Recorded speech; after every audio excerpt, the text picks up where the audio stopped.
everyone, and welcome to the 100th episode of the podcast. Before I start this episode, I figured I would hop on and say a few words. So first and foremost, I just want to say thank you to everybody who has supported this podcast, all the listeners. The motivation for me to continue doing this and do 100 of these was because I was getting feedback and, the support from you all telling me that you were finding value in these conversations. Because for me, I've always just kind of viewed this as a great way for me to just learn on my own and learn in public, and to know that this resonates with you is awesome. And so I want to say thank you, and of course thank you to all the guests that I've had on this show. I can't thank you enough for taking the time to share all your wisdom, and bear with me as I kind of incoherently ramble sometimes, but just wanted to say thank you. The second thing is, as you'll notice, this episode is a beast. It is a behemoth of an episode. And the reason for that is I'm going to be taking a little bit of a break. My wife is pregnant. We're expecting twins here in August. So my life is going to change dramatically. These will be our first children, and I'm super, super excited about it. But regardless, I wanted to leave you all with something, to tide you over until the podcast does resume later this year, or, sometime into the future. So enjoy these 15 conversations that I had with 15 past guests of the Future Ear Radio podcast. Cheers, everybody.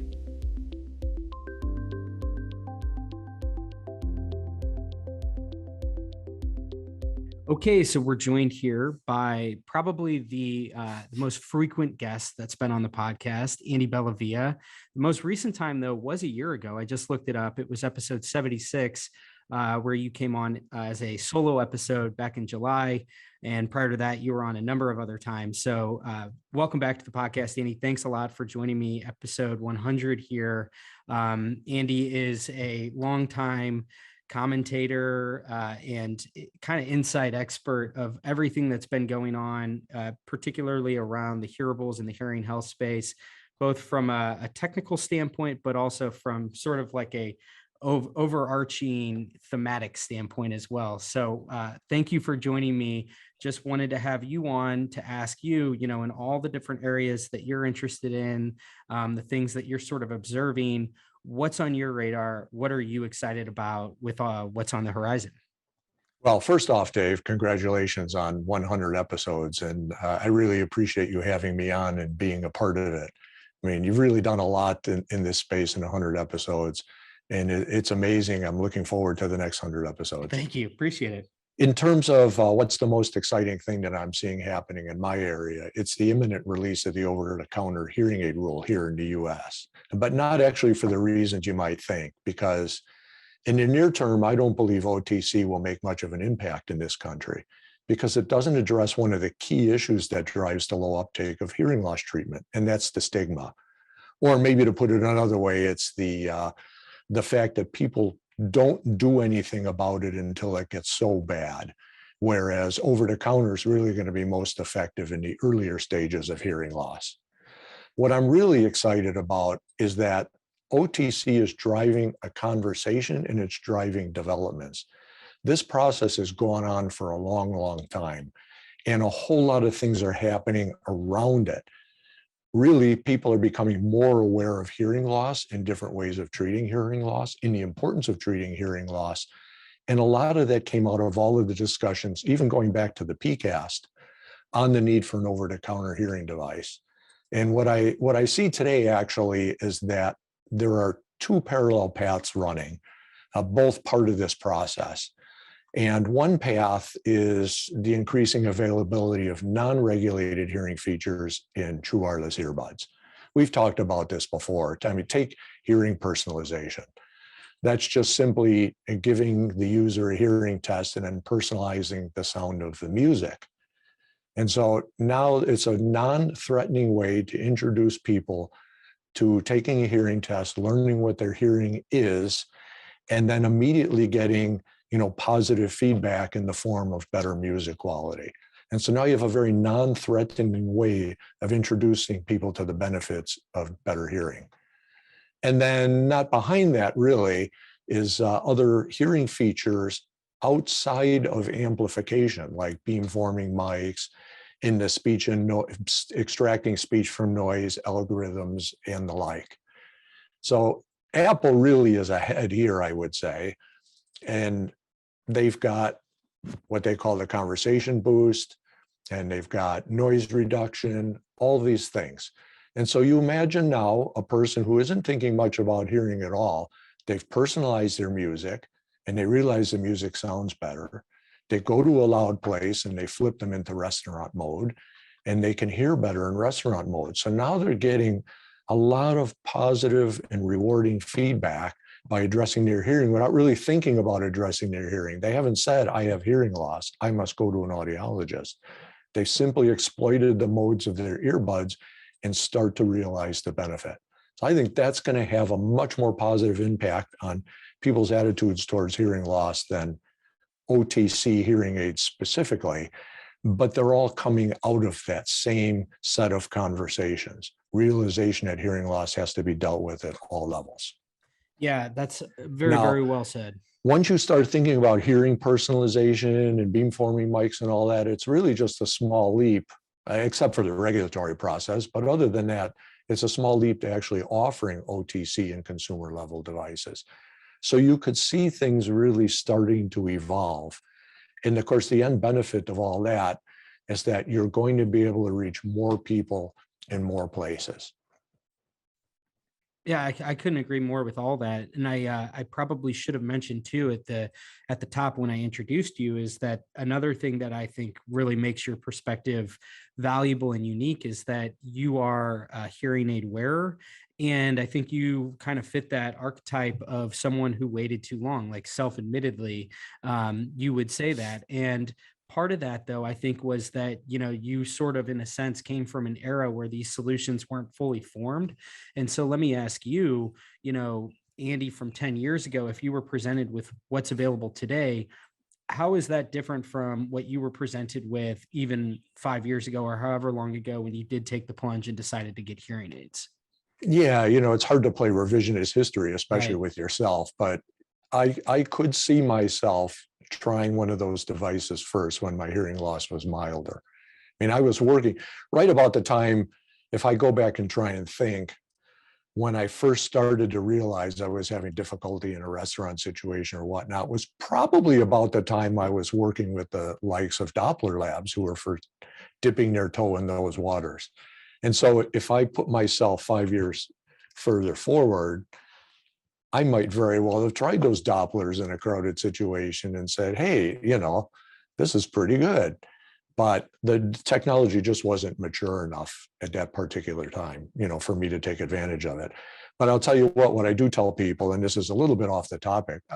I just had a conversation with one of my colleagues a few days ago who was saying, he was actually talking with another person. I happened to come in on the conversation and saying that, I really need to get in and have my hearing checked and this and that. And I looked at him, I said, I'll tell you what, I waited about 7 years to do it and I regret all of them. I said, just go get it done. Yeah. But I like to think about this OTC in global context as well. If you take top level numbers, the WHO in their hearing report last year, they said that there are more than 1.5 billion people with some level of hearing loss, and 430 million of them are debilitated by it. So now let's see how many hearing aids are sold annually, about 20 million. So that's 10 million people with hearing aids against 430 million people with debilitating hearing loss. It's 2.3%. Right. So it's really impossible to argue at any level that today's system of hearing care delivery is capable of addressing the global need. Absolutely not.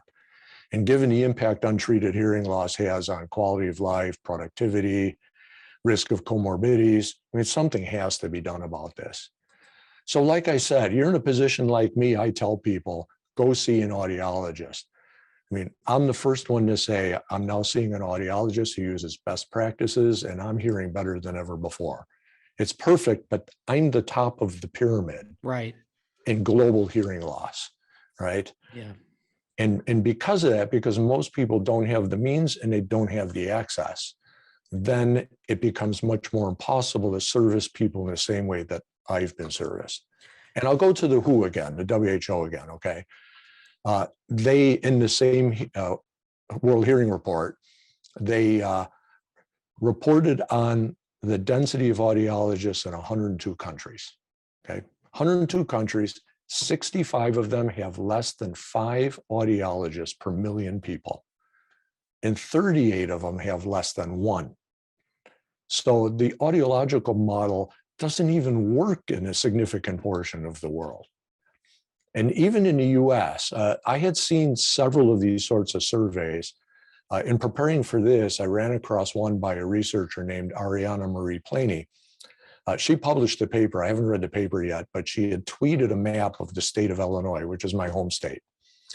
And in that map, for those of you listening, you'll have to trust me on this. In that map, it shows vast swaths of Illinois that don't have any audiologists at all. It's a big state. It's about 390 miles or 628 kilometers long, and it's mostly rural. Outside of the Chicago area, it's mostly rural. And there are big patches of the state where there are no audiologists, and that's in the US. And there was also an article written in Hearing Tracker by Scarlett Lewitt. You might have seen it because it just came out. And it's called Where Are All the Audiologists? A UK Perspective on the Scarcity of Hearing Care Services. So even in countries like the UK and the US, there's a scarcity of audiologists, okay? And that's not even counting the developing world. So that's really a key issue. The global pandemic of untreated hearing loss doesn't get solved on the model we have today. And so what I believe is that for people who don't have access or the means, a 70% solution is better than no solution at all. And insistence on best practices audiology is the only solution worldwide just isn't going to work. But on the other hand, you can't just throw some OTC devices on the internet and expect that to solve the problem either. It's not going to solve the problem at all. Because in many places in the world, people have no access to those devices, don't know what they are, aren't capable of properly using and fitting them on their own. It's just not going to work. So what I see is the second stream that goes parallel to OTC is alternate ways of delivering care. I'll use as an example a UK company called Timpa Health. This is on their website, they define their mission, and I'm quoting here, to empower allied healthcare professionals to provide ear and hearing healthcare diagnostics and treatment to local communities. So it's allied healthcare professionals. And they manufacture a handheld device that has an otoscope, microsuction, and hearing screening, all in a nice little handheld, looks like it's a smartphone-based device. And they also can link to an ENT or an audiologist if a local clinician, needs a second opinion on a complicated case. So let me use Honduras as an example. I travel to a rural area in the southern part of Honduras periodically, and we stay at a small town called Nacaome. It's got a few thousand people in it. And a lot of people live in the countryside around the town. It's pretty rugged, and the most common form of transportation is either on foot or by horse, and goods are often moved with carts pulled by horses or oxen. So not a lot of cars, and it's away from everything. There's a few audiologists in the country, but they are by car hours away. And so people who live in this region have no access to hearing care at all. But there are local health clinics in the region. And so imagine a clinic in a town like Nacaome, where they've got a Timpa device and the healthcare providers there have been trained in using it. Now imagine also that they have access to OTC-like devices. And I'm not actually thinking about the kind of devices we're seeing today. They would really have to be less expensive hearing-oriented devices, which is actually possible. There is in India, for example, a large earphone manufacturer called Boat, and they do a lot of true wireless devices. Their cheapest device in US dollar terms today is like $13, manufactured in India. Okay, so now a hearing device, which isn't doing all the bells and whistles that we expect, it doesn't necessarily have to have the best ANC and top music quality and all that, but it does have to have hearing related functions as an OTC device. Those could be manufactured relatively inexpensively and therefore would be much more serviceable in a place like Honduras for treating people with mild and moderate hearing loss, which is the bulk of people anyway. And conceivably, that could even extend into the lower end of severe under that idea of being a 70% solution is better than a 0% solution. So you could, refer out the most severe cases if people were capable of, traveling and getting a full-on hearing aid, but you're going to serve a large portion of the uncorrected hearing aid population just at the local clinic with these kinds of tools. And so that to me is what's really the most exciting thing about what got kicked off with OTC and is now leading in a lot of different directions. And now we have both the means and the technology to start to service the world's population. That's what excites me more than anything else. Yeah, no, I love that answer. And I share the same enthusiasm as you about this, because you're absolutely right. I mean, so much of what's discussed on this show and just in the industry, broadly speaking, in the hearing health industry, is so American centric or European centric, maybe a little bit of an Asian focus, but there's parts of the world that what we're talking about isn't even applicable to. And so I agree with you that, when we look at the more macro level trends that are occurring right now, you have the world is being connected to the internet. I think it's somewhere like 80% of the world now has some level of internet access. Don't quote me on that. I can't remember verbatim what that statistic is, but there's obviously this big effort by companies like Google and Facebook and SpaceX and all these different companies that are really attempting to provide internet access to every single portion of the world and all these different people.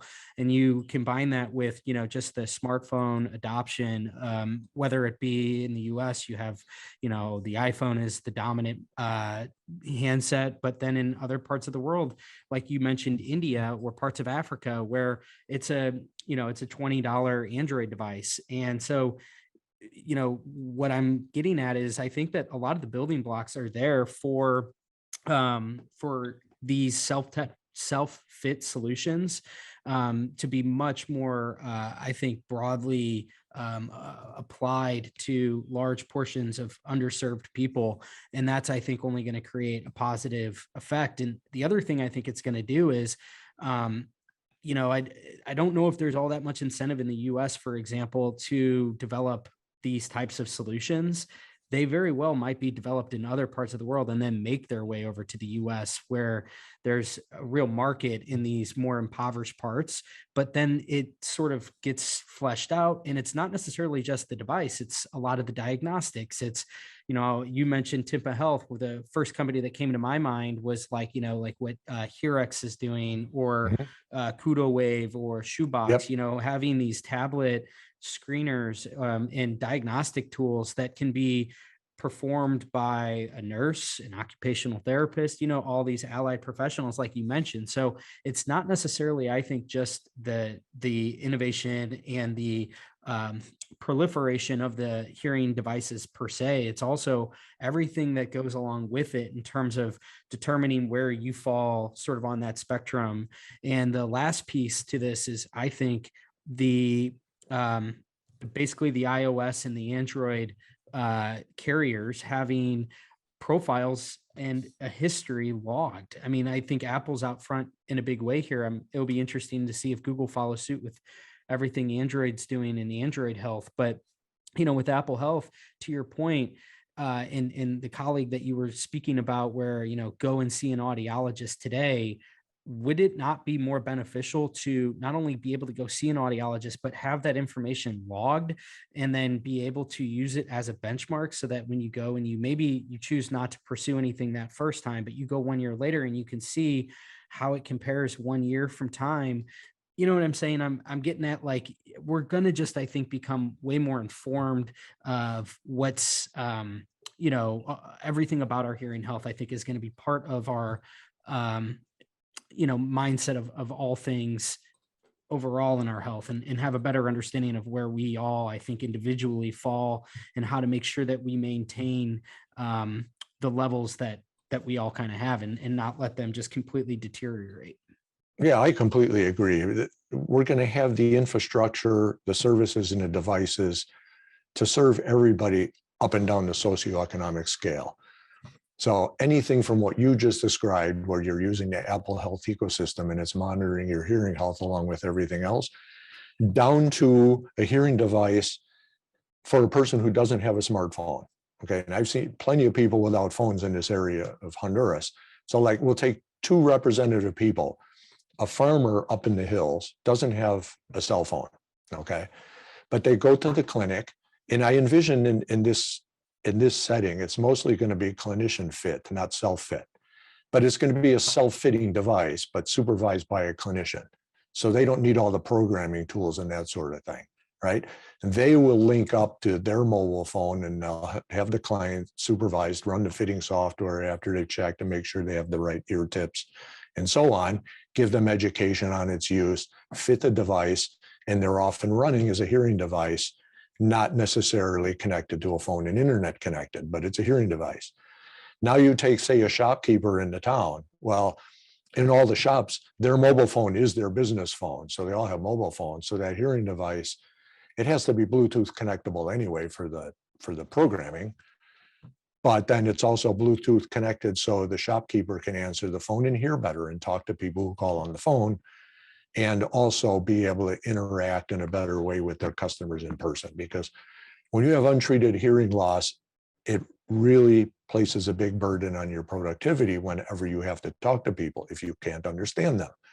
That's if you're working in a production facility or you're working in a shop where you're interacting with customers. You have to be able to hear them properly in order to be successful. So in both of those cases, you would have this sort of device, but not necessarily self-fit, clinician fit, but not necessarily audiologist fit.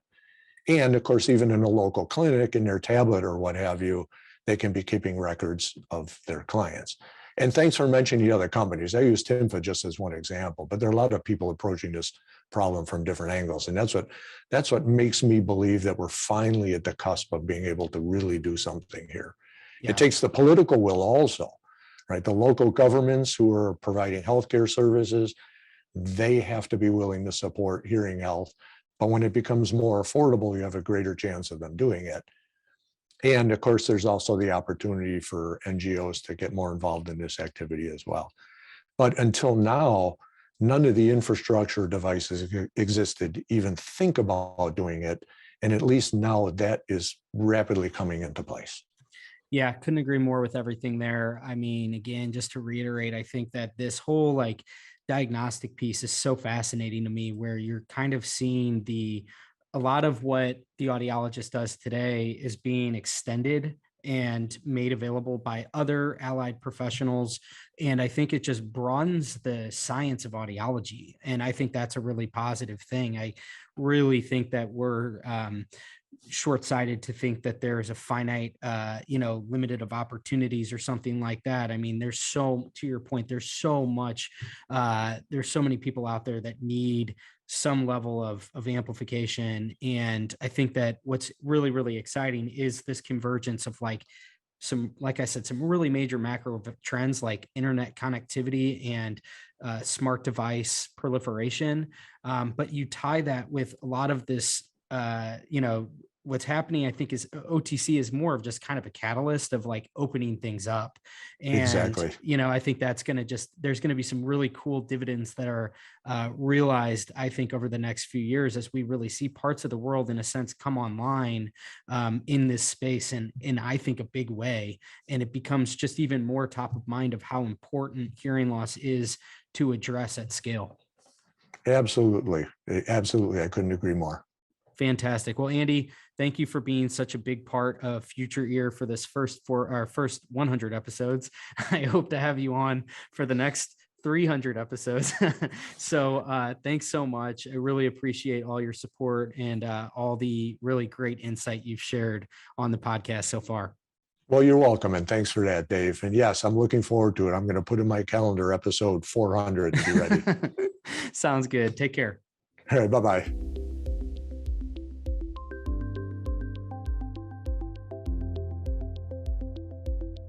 Okay, so we have Liz Fuemmeler here. Liz was on the podcast, episode 94 back in May. Really great to have you back here for episode 100. Thank So you. just wanted to bring you on and get a sense from you. What's sort of on your radar? What's exciting, interesting to you in the areas you're focused in? Yeah, so I think I had talked about this on the last episode too, but one of my biggest interests in audiology right now is in the realm of vestibular and even more so in concussion. So we all know that in the past 10 years, there's been increased focus on head injuries in society. Mostly, I think that the news anchors were mainly focused on football related head injuries, but head injuries exist everywhere. And I've been really interested in audiology related impacts from a head injury. And that's really where I've found a lot of, my research interests and clinical interests. So that's what I'm most excited about moving forward. Yeah, I think that, going back to this episode, and I definitely would encourage anybody that's maybe interested in this topic to check it out. Because, as has been the theme on the podcast, kind of exploring some of these new opportunities, new areas that audiology can move into.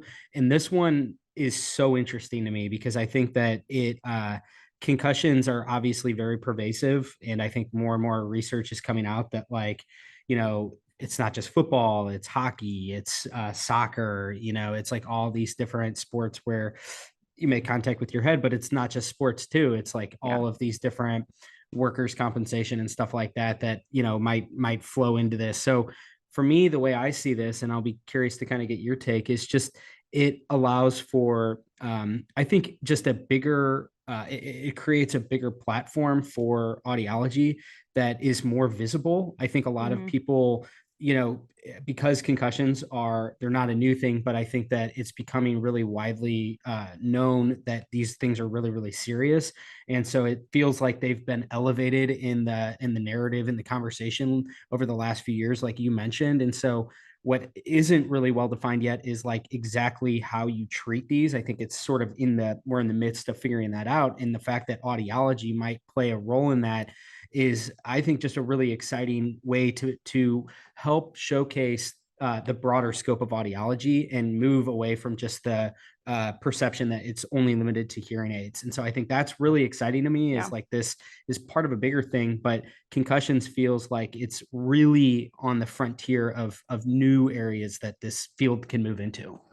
Yeah, I think what's one of the most interesting parts of vestibular in general, and why I was drawn to that in the field of audiology, is it's so interdisciplinary. So I feel like I truly am operating at the top of my degree because I've had to learn so many things that I would not expect to learn as an audiologist. Like, you have to get comfortable with taking blood pressure and realizing what blood pressure related, changes can happen to cause dizziness. So that would be something that if I was dispensing hearing aids, I probably wouldn't ever get a blood pressure cuff out or ask questions about that. And I think that's really neat because it makes audiology an integral part of the medical community. And I think concussion takes a step up on what vestibular does because, again, I love how interdisciplinary it is, but every single day you're working with physical therapists, optometrists, neurologists, you are part of that team.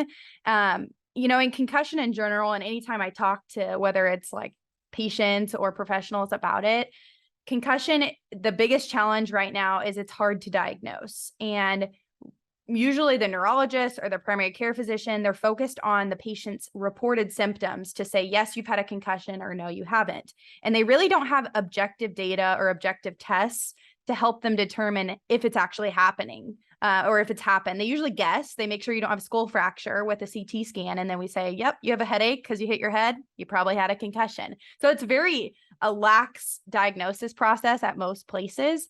And a lot of times, either the neurologist or the physical therapist, they feel, kind of isolated as they're making treatment decisions because they have to use a lot of the patient report to make those decisions, which is hard. And so I think that's where, vestibular audiologists play a special part because we've got objective testing where we can record eye movements and measure it and, compare it to someone of their same age and tell them whether it's significant or not. I think that's so interesting. And it does go back to it just jarred in my memory what we talked about last time, which is this idea that you kind of already have the equipment. And so the audiologist is the vestibular audiologist is extremely well positioned to handle this. And so I'm curious to just kind of get a sense from you, like, how were you kind of exposed to the whole opportunity of concussions in audiology?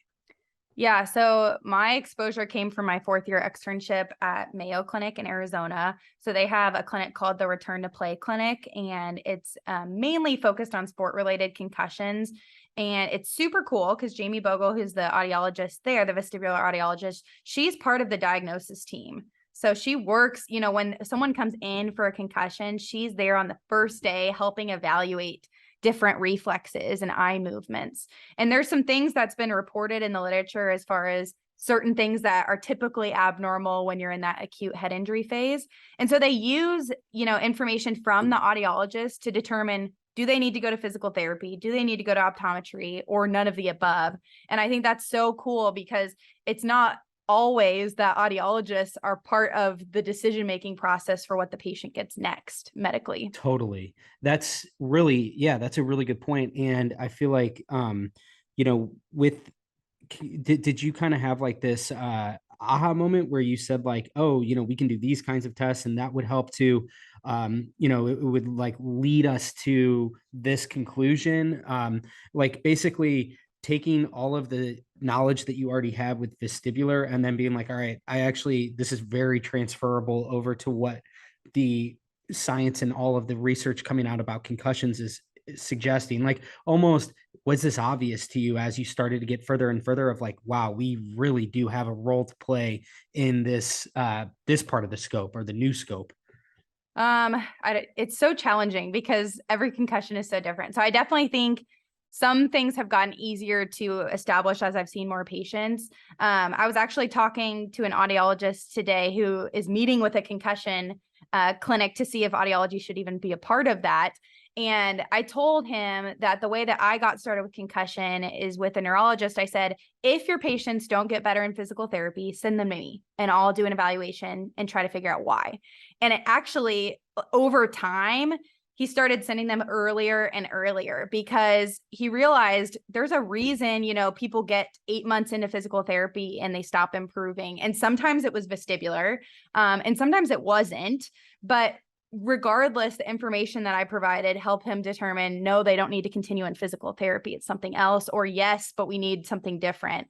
And so I think over time, just evaluating so many patients like that, you kind of determine what's working and what's not with patients. I think there's a huge need for more published research in concussion. And I hope that a lot of audiologists get interested in this realm, just because we need more data to determine what tests are the most useful in testing these patients and what's the most sensitive. What's difficult in concussion realm in general is nobody really knows exactly what gets impacted with a head injury, and everyone's is so different that it can change. And so, it may be difficult to find the actual origin of every issue every time, but I think if we can find reflex pathways or, processes that get impacted, that can really help the patient and save them time and money. I love the whole notion too of like kind of having a seat at the table with some of these allied medical professionals. And it's just, again, it strikes me as like what an awesome opportunity audiology has here to elevate themselves in the standing, not only of the broader medical community, but with the patients. And it just seems like this is a harbinger of, like, I think the future of this field, which is I think that what currently exists will always be a mainstay, but I think that there's so much opportunity around helping to basically contribute a puzzle piece of like, here's what's going on. And the fact that I think you're already seeing, like you mentioned there with the neuroscientist, that sees real value in, and it's almost as if there was skepticism initially, and then it's just like sort of eroded over time. And the neuroscientist was like, this is legit. Like, this is a really important cog to this intricate wheel here that we don't even fully understand yet. I just think that's really exciting that audiology has this opportunity. And I hope that I hope others like you are kind of gravitating toward this and seizing this opportunity, because it seems like it's a really important aspect to what could be a big part of the future of this whole profession. And I think, one thing that could be of encouragement to those that are not interested in vestibular, because that used to be me, is I really think there's a big place and, a seat at the table for the audiologist that focuses on hearing related issues post head injury. So, general rule of thumb, I've talked to a ton of physical therapists that treat concussion, and a lot of people report sound sensitivity, tinnitus, hearing changes or difficulties, and they don't know what to do. Like PTs are trained in dizziness, so a lot of times they can like take a stab at that, but they don't know what to do with ear related concerns. And that's where an audiologist is. I mean, that's our expertise. And so even if you're not in the vestibular realm, you can still have a big seat at a concussion table, because tinnitus is like one of the top reported issues post head injury. And in my clinic, I saw like auditory processing disorder. About 80% of my concussion patients had APD. And that's treatable. And that's treatable by an audiologist or a speech language pathologist. So there's a lot of opportunity, and it's not just in vestibular. And I think, from even a business perspective, it's really beneficial to market our services to like lots of different disorders outside of just hearing loss and age-related hearing loss. Wow, could not agree more with you there. And that's just really well said, because I love how you brought that back around to the relevance of like what I was referring to as sort of the status quo, which is treating the hearing related issues. But again, it's like, as you start to pair these things up, and to your point, like maybe on an individual basis, like a specific audiologist might not feel equipped to do the vestibular side, but it might really serve as a catalyst for more people to build inroads with one another, to say, I need a better referral relationship with a vestibular audiologist that I can complement on the flip side with everything that you mentioned there, which again, I think is really exciting as more of the scope gets pursued, that I think it's just going to lend itself to it's actually going to increase the value of like the hearing aid side of the market too. I think. Yeah. And there were so many cases where people who are like a 60-year-old gets hurt at work, and all of a sudden they notice like a bunch of ringing tinnitus that's super bothersome after a head injury. And they have a hearing loss when we test their hearing. And it's not like the hearing loss was probably caused by that head injury, but even just the fact of your brain going through that type of jolting can bring tinnitus to the forefront. And all of a sudden they're a hearing aid candidate because they're super bothered by their tinnitus. They're noticing their hearing loss. And so, I think getting into the concussion realm has really opened up what areas of medicine and even just public health that audiology can be integral in. And, I had a lot of patients who said, I never thought I'd see an audiologist after my head injury. Like I didn't even know what an audiologist was. And I'm like, That's fair. Like when I went to school, I had no clue what an audiologist was. If you don't know one, and you haven't had hearing loss, then you probably don't. So I think it's another good, public health way to take for audiology, because we can have a say in a lot more medical disorders than we do right now. And head injury is one that I found that's really cool, but there's probably even more that we aren't a part of and really should be. Like, for example, all the diabetes focus lately, that's been a huge avenue for people to start focusing on their ears a little bit more than they have been. Optometry has done very good about this with other medical disorders, and I feel like we're just getting into that. So I think the, options are limitless. Oh man, that's a really cool one that I need to touch on in future episodes, because that is, and again, like the cool thing with this whole thing is it's like I started to understand more about the whole vestibular side, and then like boom, you come along and it's like I'm actually doing this stuff with concussion related things. So there's like tangents within the tangents that are like, whoa, this is a lot bigger than I assumed. It's not just a handful of new diagnostics that can be performed. It's like, no, like literally being able to be a much broader medical professional. And the exciting part is it's like there's the scope exists, like it's already there. So I think it's like, again, part of what's going on right now, and you're such a good like testament to this, is it feels like there's this maybe everything that's happening with the hearing aid side of the market is serving as like a collective like soul search. And it seems like a lot of people are kind of like, wait a second, like getting back to some of the old roots and being like, why don't we double down on this particular area? And that would then lend itself to like, we can have a seat at the table in some of these bigger discussions, which again, it all comes full circle to like, you're then treating people diagnostically for their conditions, which ultimately might lead to a hearing aid sale. And as you shepherd them along that way, where you're like, okay, look, we've gone through this battery of tests. This is the conclusion we've come to. It's a totally different sale than if you just initially right off the bat are like, thinking that like the solution for this person might be just a hearing aid. Yeah.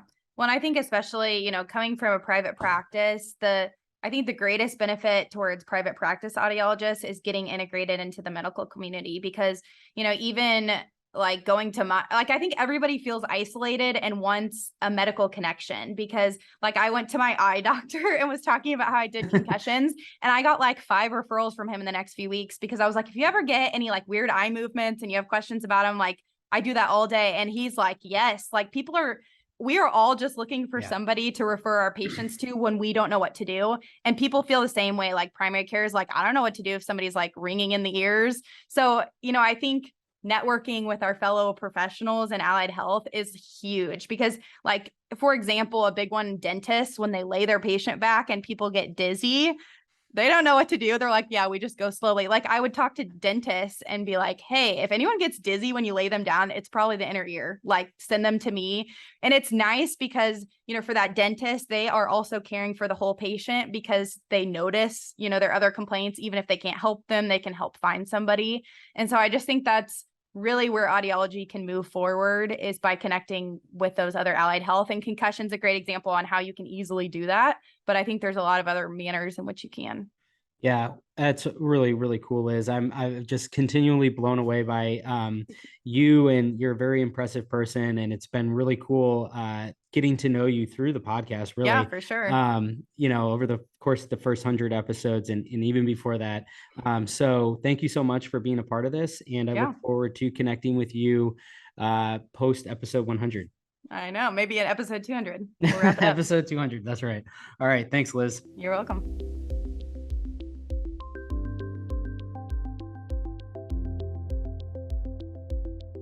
All right, so we are joined here by Amyn Amlani. Amyn was with us for episode 89, I believe. So thank you for coming on then, and thank you for being here with us for episode 100, Amyn. So wanted to just kind of bring you on. At the time, we talked a lot about kind of the evolving hearing healthcare landscape and some of the changes that are underway, and wanted to get a sense from you of what's on your radar right now? What's something that you're either excited about or pretty interested in seeing how it unfolds, if you will? Yeah, well, first of all, thanks for having me, and congratulations on your 100th podcast. That's really exciting, and looking forward to more. Dave, as you had sent out the invitation, I could have gone a number of different ways, and I think for me, what's near and dear to my heart has always been adoption. And I think the whole adoption, not only to technology, but to the services, comes down to access. And so I'm going to go down the road of access to audiology services. And I've got a couple of things that I jotted down here just to kind of to keep me on track here. And to me, the ability of the consumer to gain access to the audiologist and for the audiologist to have access to the consumer has been a barrier to the whole adoption process, right? So just to give you a quick example, if we look at it from a consumer standpoint, you may have an elderly individual who is constrained by the fact that they need cerumen management, but they're tied up in the whole Medicare Part B component of the current healthcare system. They can't get the help that they need, and they get frustrated, they shut down, and then they become socially isolated, not realizing that there are ways for us to get help to them, but they have to overcome barriers in order to get there, whether it's their children taking off time to get them to the appointments, transportation, or whatever the case may be. And then from the audiologist side, this whole access to care is an issue, not only from the legislative side, but we have a ton of patients who are rural, and the audiologist can't always service these individuals. In pre-COVID, telehealth wasn't such a big deal, and now that we're able to have telehealth, we run into the issues of they may not have internet access. So, the whole access thing to me, I think if we can solve that, we can help more and more individuals. And that's what really gets me excited is I think the opportunities are just on the fringe. What is it going to take for us to kick that can over so that, we can help these folks? So what do you think you mentioned telehealth there. Is there anything else that comes to mind in terms of making those services more accessible or expanding those services to maybe other professionals like allied medical professionals that you can triage in a sense? What's going through your mind in terms of what might be some of the breakthroughs in terms of how this is administered more broadly?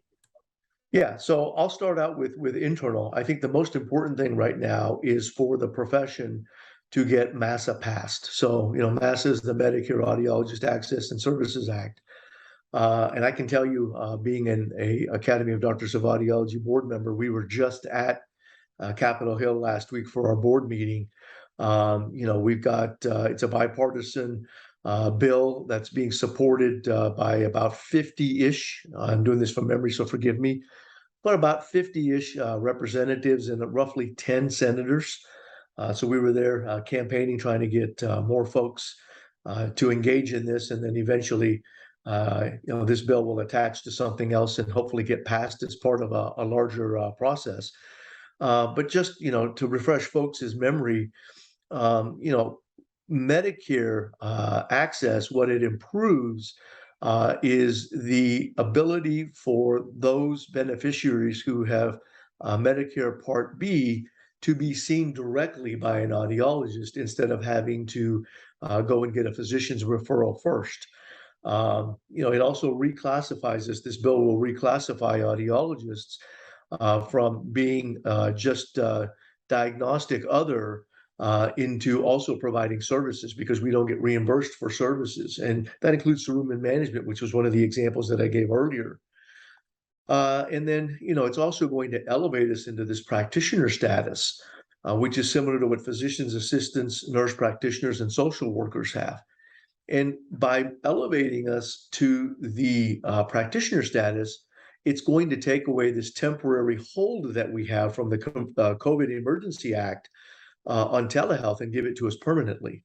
So it's a win-win for all of us. So internally, I think passing MASA will allow us to see these beneficiaries in a way that we haven't been able to see them before. And I think it's really going to help them. To add on to your other piece, just really, really quickly, I think we have to engage in other opportunities, and that is through assistance and even through automation. We have a shortage of providers in the United States, and the growth of the hearing impaired population is growing at such a rate that we can't keep up. And so we have to find other tenable ways that are valid and reliable to give us information so that we can get these folks into the pipeline so that we can help them. And some of these things, truthfully, can be done by other professions. Audiologists have to be willing to give up a little bit of that space in order for that to happen. So do you think with MASA in particular, if that gets passed, do you foresee there being, you had mentioned, it would allow for more reimbursement opportunities for various services, and this practitioner status, what other things, just kind of walk me through what that will afford the provider for in terms of, does that open any other doors in terms of what they can do and expand their scope in any way? Or is it primarily just monetizing the current scope in terms of the government?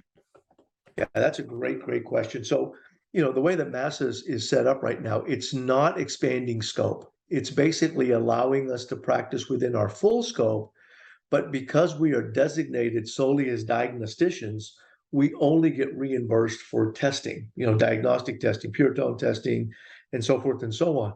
But if somebody needs a therapeutic service, let's use Fuemmeler management as an example, you can't do that unless you have a physician's order to do it. And if MASA passes, that is now lifted, and you now have the opportunity to play within the box that's already there, given state guidelines. and perform these tasks and get reimbursed for it. So it's going to open up opportunities for rehabilitation, for real year, for cerumen management, on all these things that we're not being reimbursed for now. Yeah, that's fantastic. I mean, I think for me, the thing that comes to mind here is that, we know for a fact that there's a lot of underserved people out there. And I think that by making the services aspect of the provider's day to day more financially incentivizing, I think that it's sort of, it doesn't necessarily like detract from the hearing aid, but I think that it sort of re-elevates everything else to being on an even playing field, which I think is a very net positive long term for the provider of today. But in addition to that, I think that it will, over time, the hope would be that more people, especially if you do start to reduce some of those current roadblocks, if you will, like you have to go and see a provider, see a physician to be referred to a hearing professional. If you can start to remove some of those barriers, more people not only will have access, but I think that it will over time change the perception that the public even has about what an audiologist is designed to do. No, 100%. And I think we then, to your point, we then have a different spotlight on us in the public health forum, which then could, help us with reimbursement rates. They typically drop a lot more for us because we are only servicing a small piece of the pot.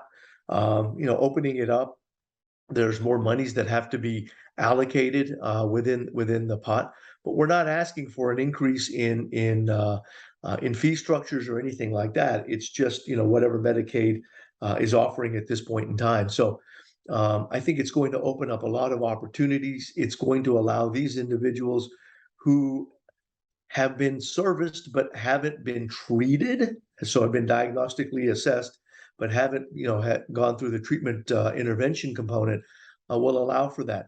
And again, MASA also does not, the bill itself does not have an inclusion clause for hearing aids. So as we have OTCs and all these other things come into the market, I think it's ripe that these individuals who can't afford a hearing aid will be able to at least get some technology, but then get the help that they need in order to use the technology and make sure it's fit appropriately for their hearing loss. Because again, the system is going to allow for the provider to be reimbursed for that, and the patient can then move forward with the treatment that they need. That's awesome. So I guess just to close this one out, with regards to MASA, where do things stand? What's the next vote? What can we expect on that for folks that are keeping a close eye on this? What's coming next? Yeah, so that's a good question. So right now, with the way the Congress is set up, everything's kind of on hold with all the things that are going on with reconciliation and the Ukrainian war and so forth and so on. So the hope is as Congress goes to recess here in the next couple of weeks and they come back, someone will actually take a look at this and apply it to, as part of another bill. What that's going to be, I don't think anyone really knows at this point. And I don't want to speculate and start any rumors or anything. But the hope is that they'll be able to attach it at this legislative session. Again, we were there to get some sponsorship and at least get it on people's radar. And then, hopefully it'll pass as a function of this other bill and it'll go into play here. But we're really, really close to having this thing be a part of our scope and expanding, our opportunities to serve individuals within the scope of guidelines that are already here. It's just a matter of time, my friend. Awesome. That's great. Well, thank you so much, Amyn. Thanks for coming on this time and being a part of the first 100 episodes of the Future Ear Radio podcast. I appreciate it. Man, thank you so much. Take care.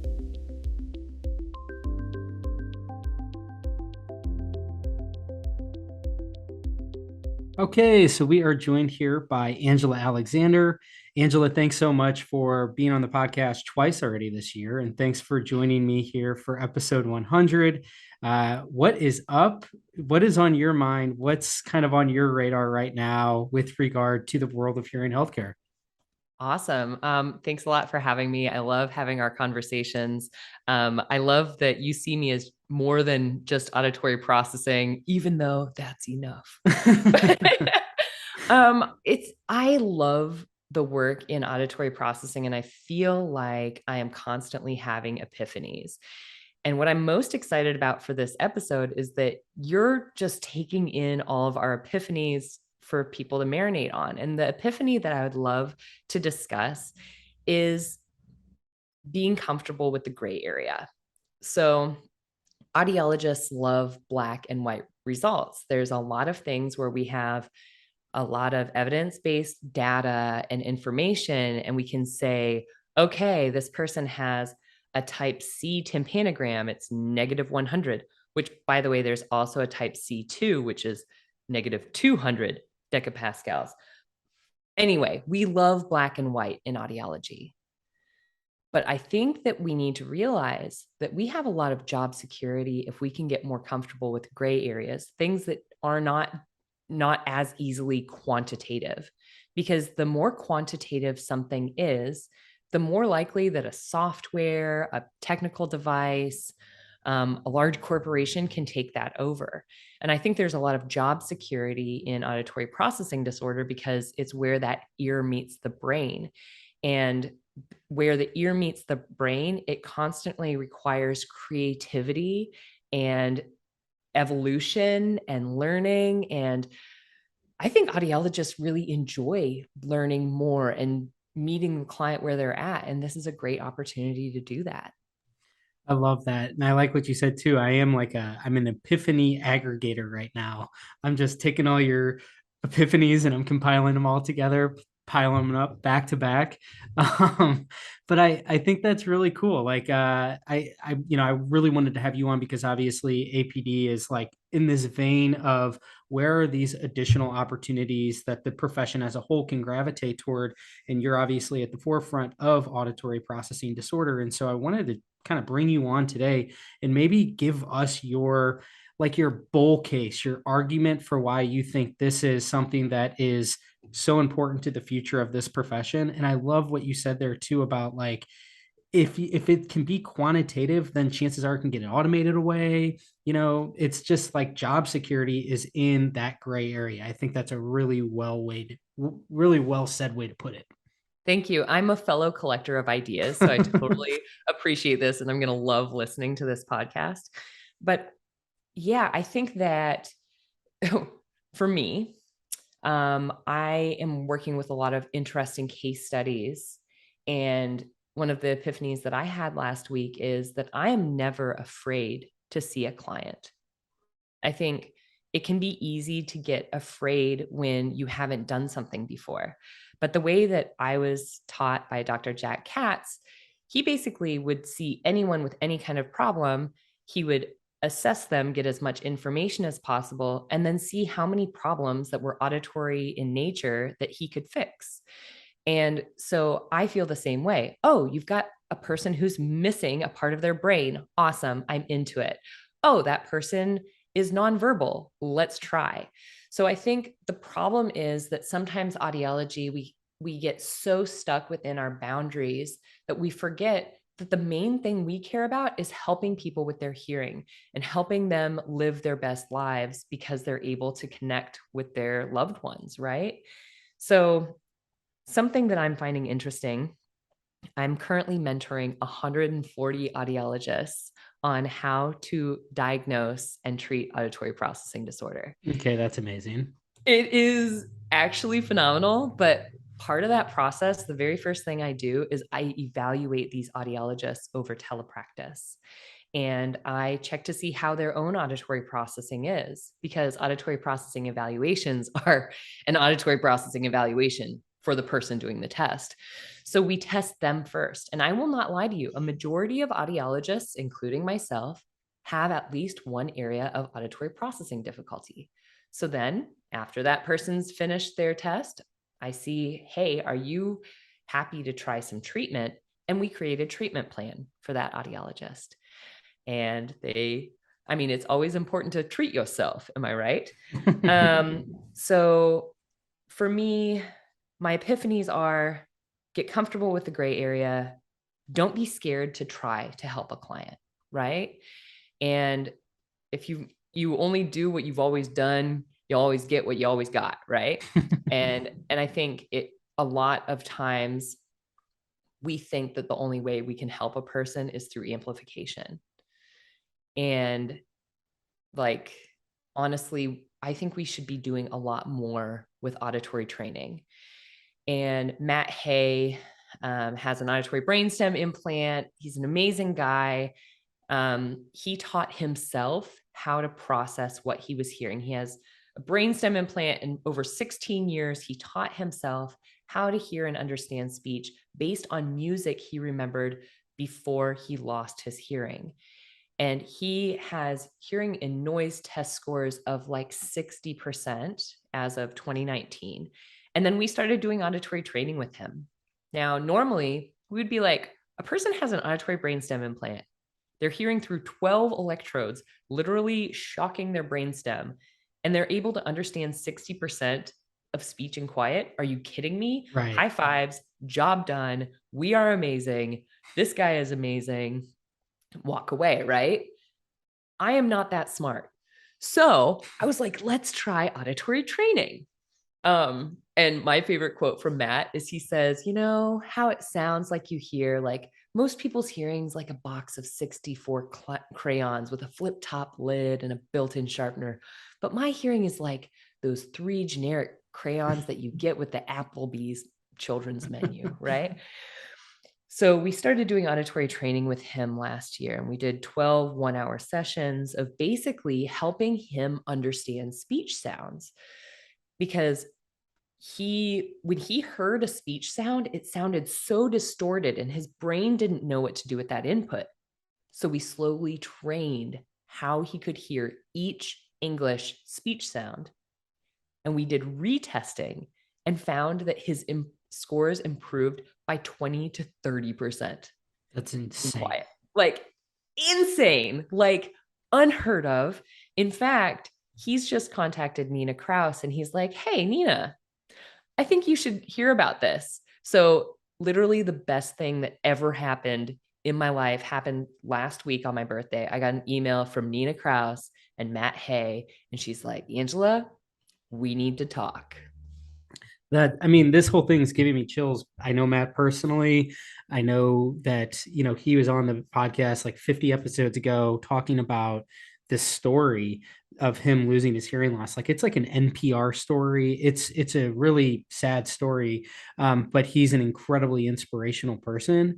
And I had seen from a distance the stuff that you two were doing. And I was really hoping that we could touch on this. Like, I didn't know if that delved into too much of personal details with Matt, but it is so fascinating to me. And this gets at like what I agree with you. It goes back to this whole notion of like what can't get automated away.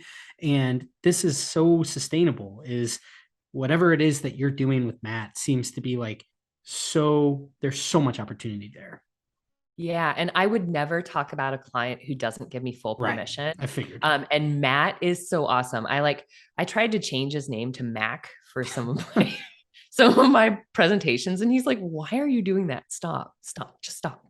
But no, he is an amazing human.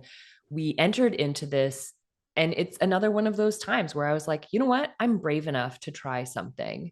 I had not worked with a person with an auditory brainstem implant before, but I'm like, what do we have to lose?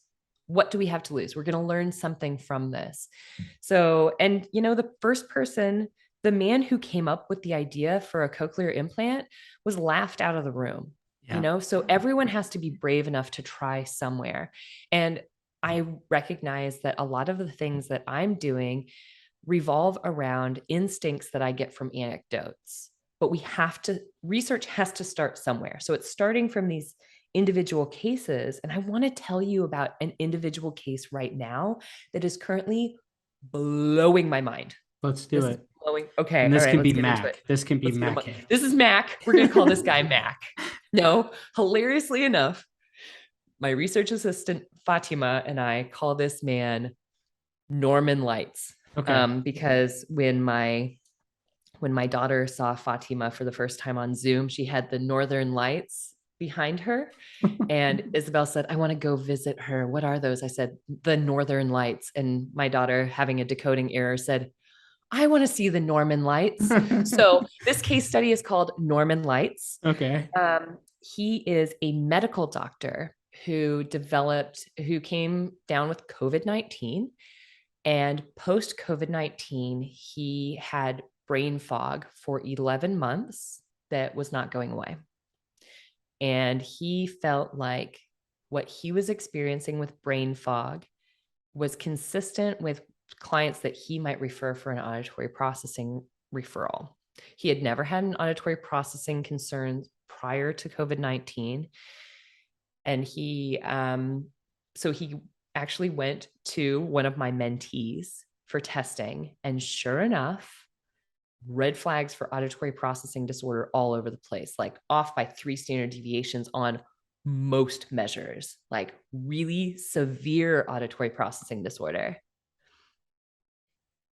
He then went through 12 sessions of auditory training. And normally when I'm talking about auditory training, I'm just like, and then he had these hours of auditory training. But at the beginning, he's like, yeah, this is too easy. This is not going to get me anywhere. Can I get an app? So then the audiologist finds some apps, says, okay, yeah, you could get these apps. So then into the therapy, he's downloaded the apps, doesn't open the apps. Oh my goodness. Halfway through therapy, he's able to sit in Zoom meetings for hours, and he's actually doing better hearing in the ICU. And it just keeps slowly improving more and more.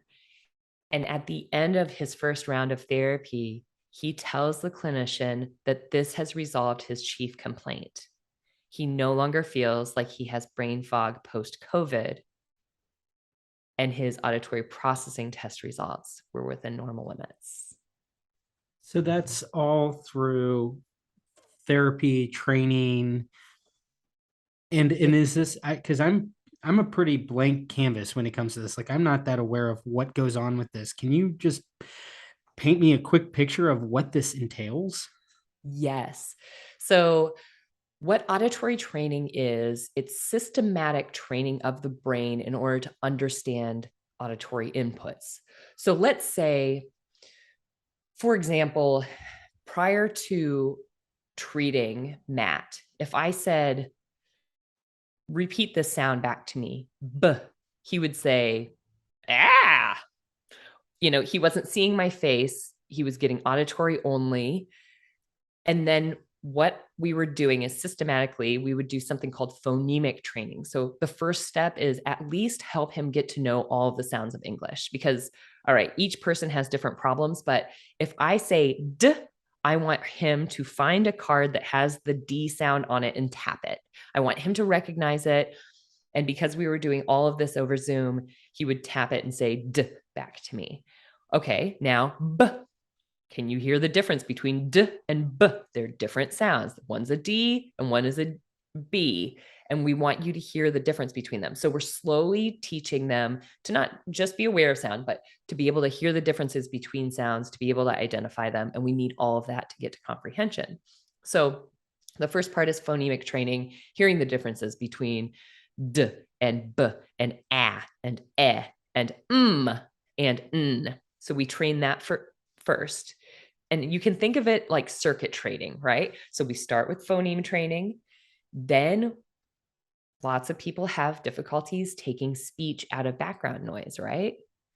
So then get this, we have people practice repeating words back in different levels of noise. What? Amazing, right? Then we work with some short-term auditory memory, repeat these numbers back to me, 5, 8, 2, right? And then the person repeats that back. And then we end with another phonemic exercise. Let's take words and break them down into their individual parts. Let's bring those together. Let's take them apart. And so that is like a 1-hour training session. So it's like arm day, leg day, arm day, leg day. Right. And you keep mixing up the tasks, and yeah, it's kind of so with with Northern Lights, with this gent, how long did it take for, if he was pretty religious about this, doing this all the time, like every single day, he was actually doing his homework, how long did it take for him to say, like, you solved my chief complaint? So he was actually doing 1 hour of work per week. Oh, wow. Okay. For 3 months. And he was able to still feel like that was enough. Now he was doing this work one-on-one with the audiologist. Gotcha. Who tested him. So this audiologist this is hilarious. This was her first client. Wow. Like, how mind-blowing is this? Like, I don't know. I was absolutely dumbfounded. I was so stoked for her that this is her first client. Stakes are high. It's a medical doctor. They don't have a lot of time during their week to do this work. We are writing this case study up for the hearing review with Bob DeSogra, which is really exciting. And so you will see other things come out about this. But once again, anecdotes aren't a high level of research, but it's at least where we can start our inquiry. And to me, if COVID-19 and auditory processing may have connections with each other through brain fog, holy cannoli, that is job security unlike we have ever seen before. Right. That's just what keeps going through my head, is that this is a great way to fill one's calendar every single week with things that people can't seek elsewhere. I don't know, like to your point, the problem wasn't necessarily amplification. And so that's job security. My question then is, it's really exciting to hear that you're imparting your wisdom onto 140, I think you said, students. How did this come to be, and how is this progressing? Because that's amazing. Yeah, it's really crazy. This part, so I call it Auditory Processing Institute. Kind of embarrassing that I'm a little bit of a one-woman institute, although I do have some cool employees now. So nice. I'm a three-woman institute. Tom Goyne, I don't know if you know him, out of Pennsylvania, and Megan Thomas, both Dr. Tom and Dr. Megan, contacted me on the same day about 3.5 years ago. And they messaged me and they said, hey, do you teach a course on how to evaluate people for auditory processing disorder?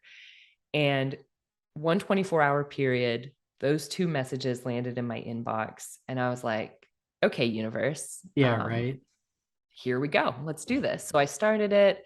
I started with a therapy course first. Then I did the evaluation course second. And I've been kind of slowly building my own skills. And I've actually learned probably even more from the students than the students have learned from me. But we've got this cool, tight-knit online community where we work together on cases, we throw ideas around, and I'm hoping that we can also be a centralized hub and resource for collecting data in an ethical way to find out which interventions are really moving the needle in auditory processing. Like I believe in what Jack Katz has taught me, and that's where I start off with everything, but that's not where I end. I am absolutely happy to do any intervention that is going to bring improvement and results for our clients. And I think we have to be open-minded like that in order to take these clients on a journey that leads them to better processing. I just think that this whole thing it's really exciting for all the different reasons we've outlined here, job security. And I just look at this and I'm curious, like, how has these 140 students, how have they responded to this? Are they looking at this and saying, this is really exciting and I want to pursue this, and because I look at the experience that you mentioned about the one, mentee, I guess, that was their first client. That's so profound and life-changing that she knows it works. There's success that comes with this. So that will forever shape the way that she views this. And I hope the same for these 140 audiologists. That's really exciting. Or prospective audiologists. Yeah. And I told you that, like, I evaluate them online. So I actually did group auditory training for a group of audiologists with auditory processing issues a few months ago. I just completed it. Now I'm doing the retesting and finding improvements that happen from group work together. Nice. So it's really cool. It's a really cool collaborative environment. The audiologists are saying to me, some of them are saying, oh my gosh, like, I look forward to the day in my clinic where I actually get to do auditory processing. I wish I could do this full time. I had one audiologist who came to me and she said, okay, I'm going to come in, I'm going to do the testing, And then I'm going to hire a speech language pathologist to do the auditory training, because either of us, it's in both of our scope of practices. However, insurance can make that complicated. So it's way easier as a private pay. But what she said to me, she said, I'm going to bring on an SLP. She'll do the treatment. And then partway through, she was like, nope, screw this. I'm going to hire a dispenser to work with the hearing aids, and I'm going to do the testing and the treatment, because this stuff is so interesting. It's doing auditory processing work is a commitment to constant learning and evolution. Like when I do hearing aid work, I plateau. I'm not going to lie to you. I just do day in, day out.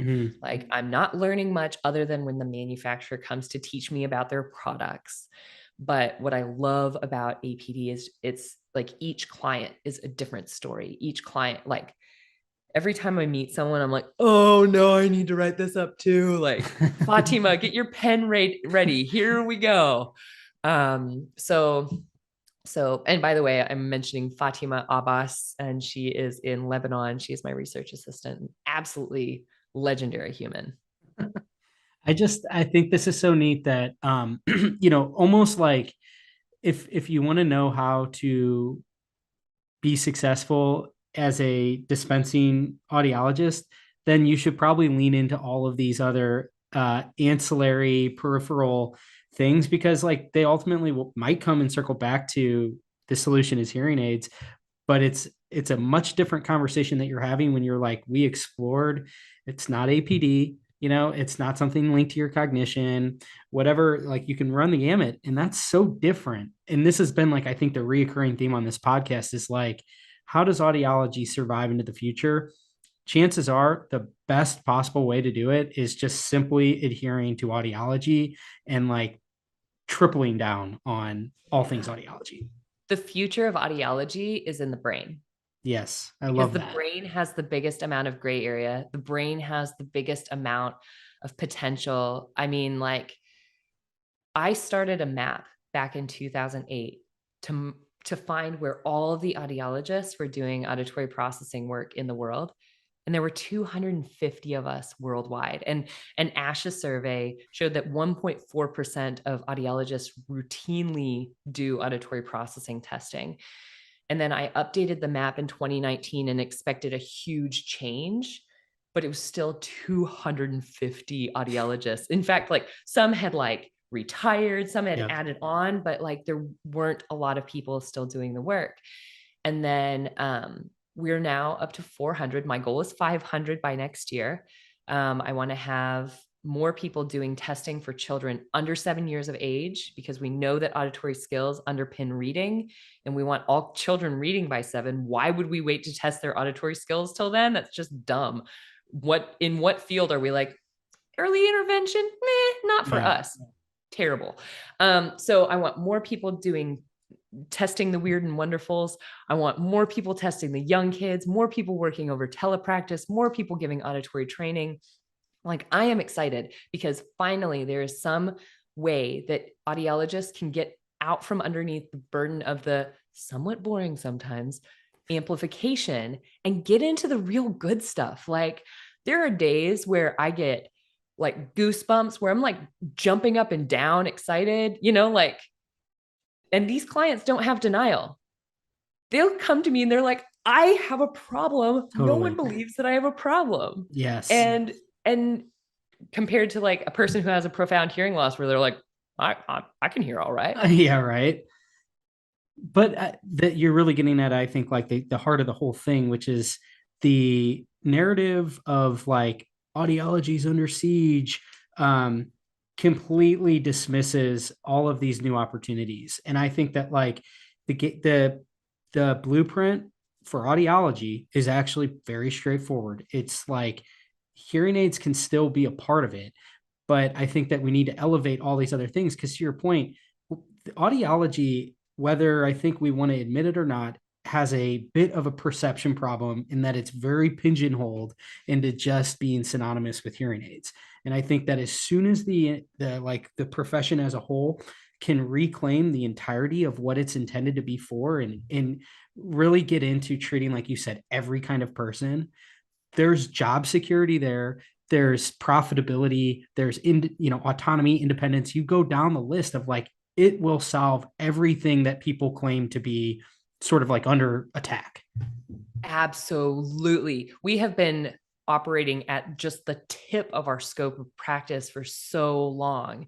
And yeah, we kind of have to go back to our roots because there's some good stuff in there, and we've kind of forgot it along the way. But I heard a quote once about tinnitus, and it's from Richard in Iowa. Come on, Richard Tyler, Professor Richard Tyler in Iowa. And he said, if audiology doesn't own tinnitus, another profession will. Mm-hmm. And I would say it's exactly the same about auditory processing disorder. There are other professions that want to take this. They want to be the ones, like audiologists are the only ones who can diagnose auditory processing disorder. But occupational therapy, psychology, neuropsychs, they want to be able to test for this. And if there's only 400 of us in the world doing this work with more than 300 million potential patients, that is job security, my friends. That is job security, my friends. I agree with you. This has been so awesome. I mean, really seriously, like the coolest thing about this first 100 episodes has been getting exposed to really smart people that have a totally different like mentality and philosophy on how this whole thing can take shape. And I feel very strongly that everything that you're saying and everything that you're doing is at the heart of it's a big part of, I think, how we can move forward and feel confident that like we're going to be fine for the long term. We as the industry that supports the hearing professionals, and all the audiologists. And I think that it's extremely exciting to think about, like, while that number is really low and it needs to come up, that also means that there's only 400 plus people doing this. So it's like, if you're an audiologist, what an amazing opportunity. There's so much potential there in terms of the amount of people that need you. Yeah. And it's not like dizziness. I mean, like Richard Gans is doing amazing things with the American Institute of Balance. And that is a great way to diversify. And if I'm honest with myself, the person who made me think about diversification to begin with was Richard Gans back in 2007. He was like, hearing aid companies don't want us. They want to get rid of the most expensive part of the hearing aid process. Like they want to go direct to consumer. He was saying that like the wisdom of Richard. Yeah. Nostradamus over here. Can I just say that I think that there goes my dog. Auditory processing is a perfect way to pivot if you are doing dispensing, because it's the same kind of skills and abilities that you're looking at. You're just going a step deeper than awareness. You're looking at, can they discriminate sounds? Can they identify sounds? We're just trying to pull them all the way up. Erber's model of auditory skill abilities. And I think the main thing I want people to come away with is, do not be scared of the complicated patient. Do not be afraid of the gray area. The gray area is what's going to give us, it's going to give us the ability to be creative in our profession, to solve other people's problems. And when we are creative, not only are our clients' lives better, so are ours. Boom, mic drop. Angela, thank you so much. For real, this has been great getting to know you through the podcast. I really appreciate you coming on here for episode 100. And we'll have to have you and your dog back on for an episode in the not too distant every time. Digger. He's so hilarious. He's like, I'm pretty sure I should get brunch right now. Awesome. Well, thank you so much. It's been You great. are so welcome, Dave. Cheers.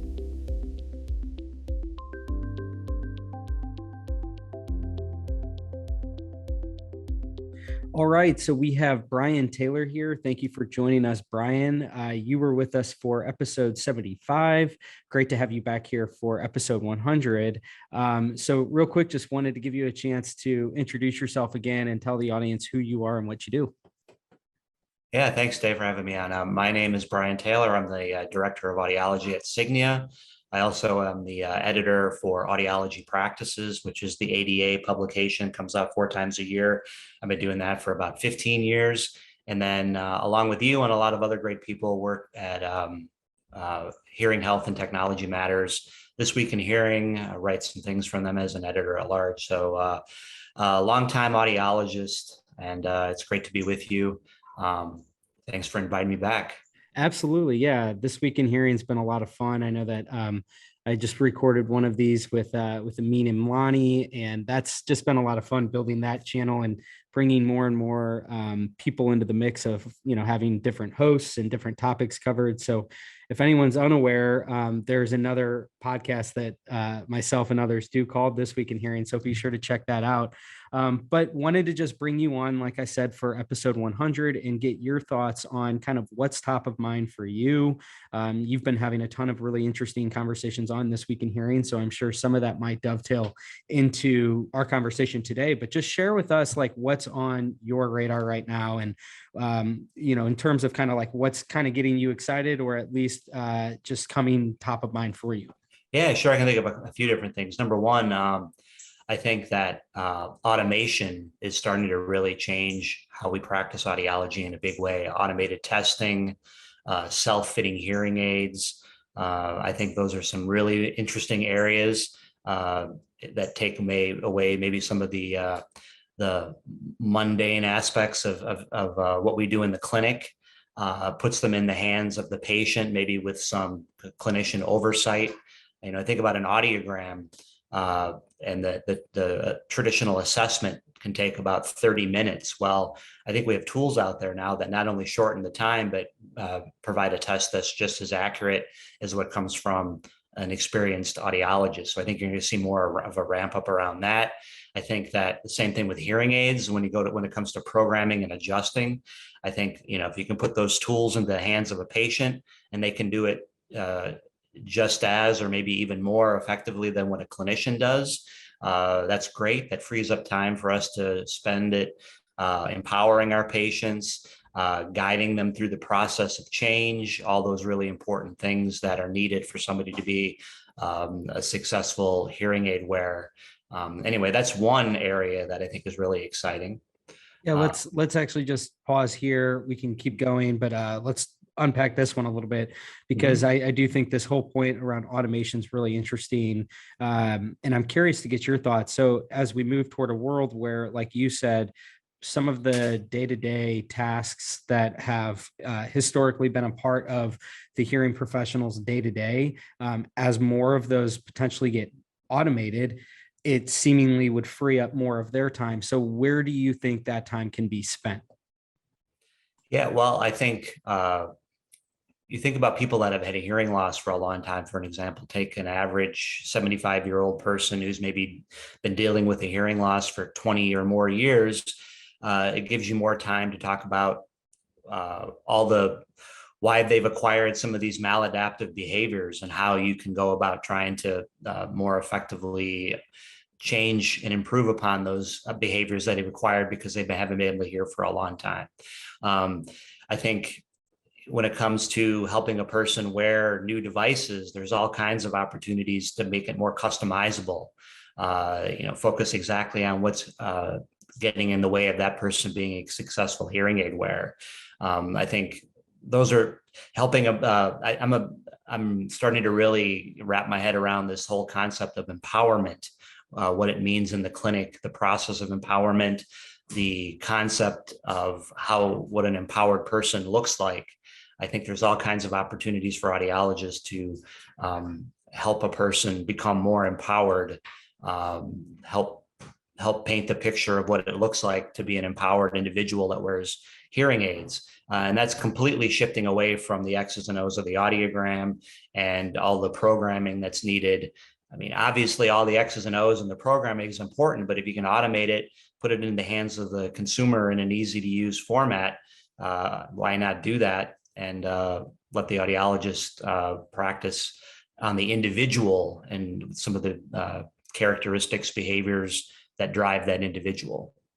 I love too how you said that, with this, you're going to have empowering the patient. And the first thing that really comes to mind with everything that you're saying is like this trend that's underway right now, where you have these, like platforms like iOS, you have in Apple Health, you can upload your audiogram. And, I think about how it's such a black box today. You go into the audiologist, chances are you're going to get you're going to get a test, but then you're going to get like an audiogram, which might be a little bit not so user friendly, might be kind of confusing for them to read. So they're sort of at the whims of like, I need to come in periodically and hear from you in terms of what's going on with my health. And I would challenge like that whole approach. Like if you actually provided the patient with a clear understanding of here's exactly where your hearing sits today. And I think the promise of something like Apple Health having like this ability to upload audiograms, and maybe down the line, you can consistently repopulate that doing an online test or something like that, is you can start to compare sort of like a year over year analysis of like, okay, maybe I can start to visibly see some of the deterioration in my health. And none of that, in my opinion, detracts from the role of the professional, which was never necessarily just to provide the test. It's to make sense of it. It's to provide that assessment. And I think that's just one real small example of this, of that empowerment, like you mentioned. Yeah, no, that's a great example. I'll just tell you, there was a study published like a month ago. Judy Dubno, research audiologist, University of North Carolina Medical Center, was the lead author. It looked at hearing screening. And it really, I think, showed in a compelling way that there's a number of really well-designed, many of them automated hearing screening tools out there that show a person, yes, I have a hearing loss, but if you don't have a person involved in explaining and helping the person kind of paint the picture of why they need to take the next step, why it's important to go in for a more elaborate assessment, why it might be important to acquire hearing aids, if that professional is not involved in the equation, the uptake of moving to the next step is really low. A lot of people will take the test, they'll get the results, but without the professional involved in it, explaining the why, they just don't do anything about it. Yeah, I mean, and again, I think that's like the exciting part about this is that if ultimately, you're focusing more on freeing up time to focus on the why, whether it be through more time in a consultation, more consultations in general, because you're not having to spend time doing the what, more or less, like executing the actual test itself and all of the manpower that goes along with that. I think that it ultimately allows for the provider to actually free up more time on their pure value proposition to begin with, which is their consultation and expertise. And so I think that, again, it's like, this is just one specific example, is the hearing test itself, but I can see how there's a series of this will apply as more forms of the day-to-day gets automated. It's not as if that time just evaporates, that time will get reallocated. And I think that's what's really exciting now, is that we kind of have a little bit of a blank canvas as an industry. I think a lot of providers are sort of grappling with this right now, is like, okay, so if you're telling me that in a 40-hour work week, I'm going to get 6 hours back, over the course of the next 1 to 2 years, through automation, through a variety of different automations, like what would I do with those 6 hours? And I think that there's a lot of people at a crossroads right now trying to make that decision. Do you go into a more ancillary part of the overall scope and you kind of double down in that area? Do you broaden, the services that you provide? So it's a more holistic offering, and that's going to be part of the way that you differentiate your market. So all of this, I think, is to say that there's not like a real clear definitive answer. I think there's a variety of different things that you can pursue, but they all sort of are culminating, I think, around this fact that you're going to have more time freed up in the clinic. I hope so. And I think one of the dilemmas, and I don't really have the answer to this, is you got this extra time freed up. Now you can see patients and do different things. Are you going to be reimbursed for that? I think that's an issue that we have to tackle as a profession. It would be it lobbying in Congress or working with third-party payers, but they have to be able to see the value of our provision of those counseling like services, that it's more than just fitting a hearing aid or doing a hearing test. And that's going to be a real challenge, I think. So you had mentioned before we jumped in and kind of unpacked that one, it sounded like you were going to continue going. So what else is on your radar? Yeah, there's a few other things. I think that kind of along the lines we've been talking about here, I think that you're going to see the elimination, or at least maybe the easing of some of these silos around cochlear implants. That's the one I think about the most, where, now since implants have been around for 30 or so years, there's been audiologists that have kind of specialized in that. Very small, select few of audiologists that were only involved in implants. And I think now, maybe because we're forced to, because of some of these market changes in the market, but I think audiologists, hearing care professionals in general, really need to take a more holistic approach and be involved in not only the day-to-day of routine audiology care, but also cochlear implants, especially for adults. The candidacy requirements have broadened. A lot of people that have severe, profound hearing loss that really struggle with their hearing aids don't even know that they're cochlear implant candidates. And that shows you there's kind of a disconnect between what the experts are saying around candidacy requirements and what's happening in the field. And I think we just have to broaden our scope of practice and make sure that we're involved in that. And that's one end of the equation. And I think on the other end of the equation, it's our involvement in OTC and self-fitting hearing aids. The way I look at it, it's a great opportunity to broaden the number of people out there that would need our help with having OTC as part of in your toolbox. And I think of the world, OTC happening, self-fitting hearing aids happening, that you can kind of divide patients into two categories: people that want good enough and they're willing to maybe buy it off the shelf, maybe buy it off your website. They're okay with it not being, optimal benefit. They get by, it helps them in situations where they really need it, and they're perfectly okay with that. And then I think there's another category of patients that want customizable, optimal benefit. They want to spend more time. They're willing to spend more money to get expert care and attention from a licensed professional. And I think having OTC in your toolbox allows you to work in both of those buckets: people that want good enough and people that want customizable care.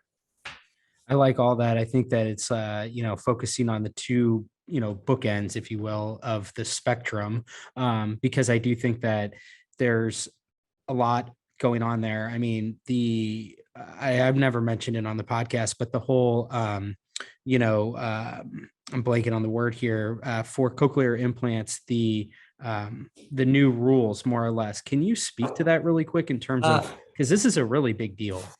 Well, I think it's important to remember that pediatric guidelines are different than adult guidelines when it comes to cochlear implants.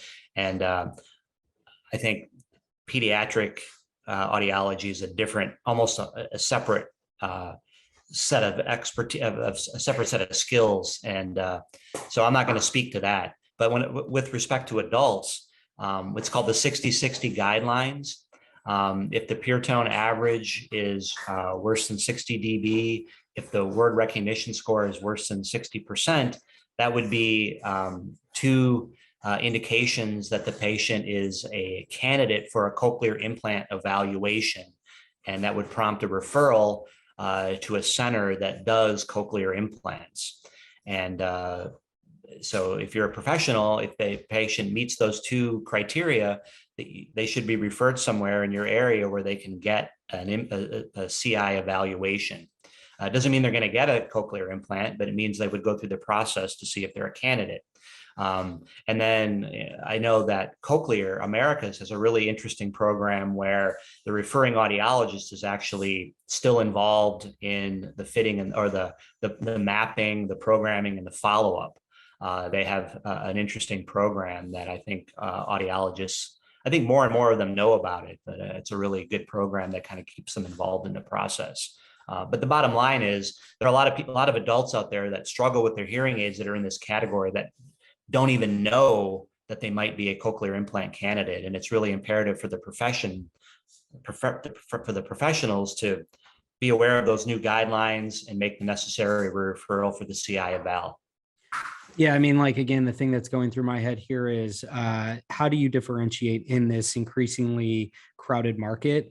And one, I think, pretty effective way to do that is to basically practice the full scope of audiology. And because you know that you can kind of go down the list of your competitors, and there's few competitor types that would be able to check all these different boxes.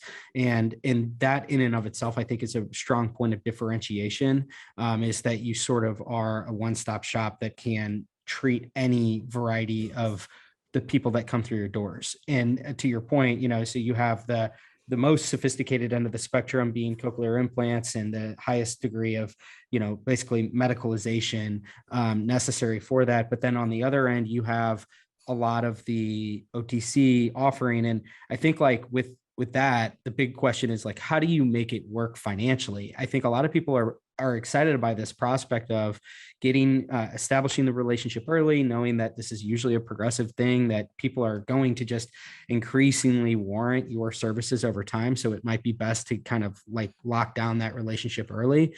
But I think a lot of where the rubber meets the road is, like, how do you actually make it so that you can charge for this in such a way that is not only financially viable for you as the professional, but it's something that's compelling enough to where people will look at this and say, oh, okay, yes, I could go and I could do all this myself.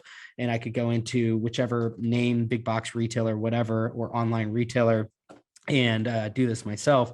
There has to be some sort of value proposition of why you should go and see the professional, whether it be customization, like you said, and programming, something like that, consultation. So it seems to me that in all practicality, like, these things make sense, but it's a matter of how do you actually iron out the details, knowing the devil's usually in the details with how do you make this work.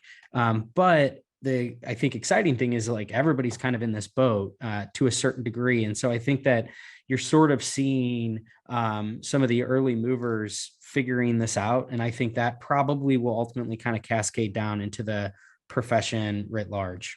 Yeah, no, that's one of the real benefits of the free market economy, is that there's a lot of experimentation, a lot of potential disruption going on. And then folks need to pay attention to podcasts and webcasts like yours so they can kind of see what works and then implement that in their own practice. Right.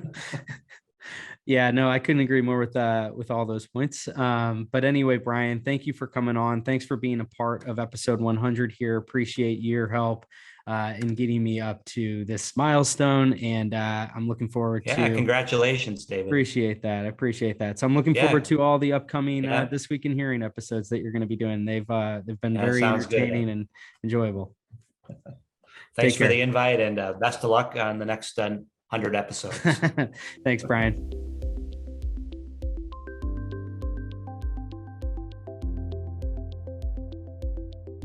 All right, so we are now joined by Ashley Hughes. Thank you so much for being a part of the podcast thus far. You were on with me on episode 71, you and Natalie Nelson, on collaborative negotiation and also some tips and tricks around student debt. That was an awesome conversation. And the thing that really stood out to me, and I'm excited that we're able to have this chat today, is I think you're such a good example of somebody that has really prioritized career development. And I know that you were recently accepted into the JFLAC class of 2022. So huge congrats to you on that, for real. And I wanted to give you an opportunity to maybe share what JFLAC is, some of the reasons why you were pursuing that, and then just kind of how it ties into the broader theme that we talked about on episode 71, which is like really pushing yourself to do more and prioritizing career development and some of the benefits of doing that ultimately. For sure, definitely. So I'll start off with your first question. And first of all, thank you also for having me back. I love talking with you and I love being on your podcast with you. So any opportunity, I'm in. JFLAC, for those of you who aren't familiar, is the Jurger Future Leaders of Audiology Conference, and it's put on typically every 2 years by the American Academy of Audiology. Naturally, the 2020 class was canceled along with the rest of our lives as we knew it at the time. Seriously. So JFLAC is a leadership weekend that's It's hosted in Reston, Virginia at the Academy headquarters. And it's designed, the program's a little bit different from my understanding every 2 years. It's in September, so I haven't yet participated in it. But the goal is to help us grow our leadership skills, our confidence, and then build these long-lasting relationships and network with other peers in the field so that we can continue to provide benefit to our profession as we are no longer future leaders, but actual leaders of audiology. Yeah, totally. And so what made you want to even pursue this in the first place? Honestly, I think a lot of really great role models when I was a graduate student. I remember as a grad student, and I apologize to anybody's name that I missed because every audiologist that I've come across has influenced me in some way or another. But I remember seeing names like Jason Galster, Lindsay Jorgensen, Lori Zitelli, things like that, who popped up as past J-flackers. And I remember wanting to make an impact on our profession the way that I felt like they made an impact on our profession. I personally feel like it's our responsibility, each of us, to make sure that we leave the profession in a better space than we found it. And so I saw what this class was doing and everybody graduating and the impact they were having on the field. And I knew I wanted to be a part of it. And so I know I've shared this with you, Dave, before, but on my graduation date in 2014, I went 6 years forward on my Google Calendar because you have to have 6 years of experience at least to apply.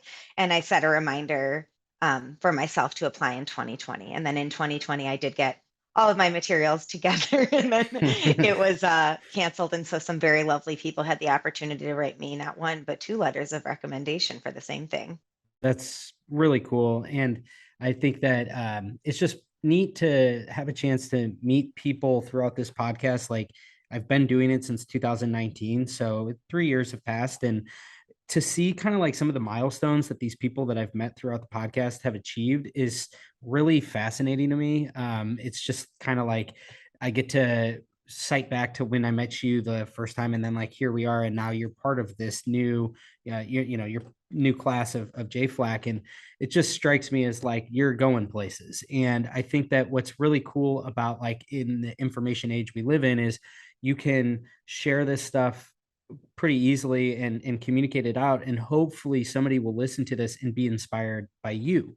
And I think that's really neat, is like you might not even be aware, but somebody might be listening to this right now and being really motivated by what you're doing. And so do you want to just speak to that a little bit about like kind of this idea, like you said, leaving it in a better place, and this idea of like just kind of like pushing yourself a little bit to just keep moving yourself out of the comfort zone?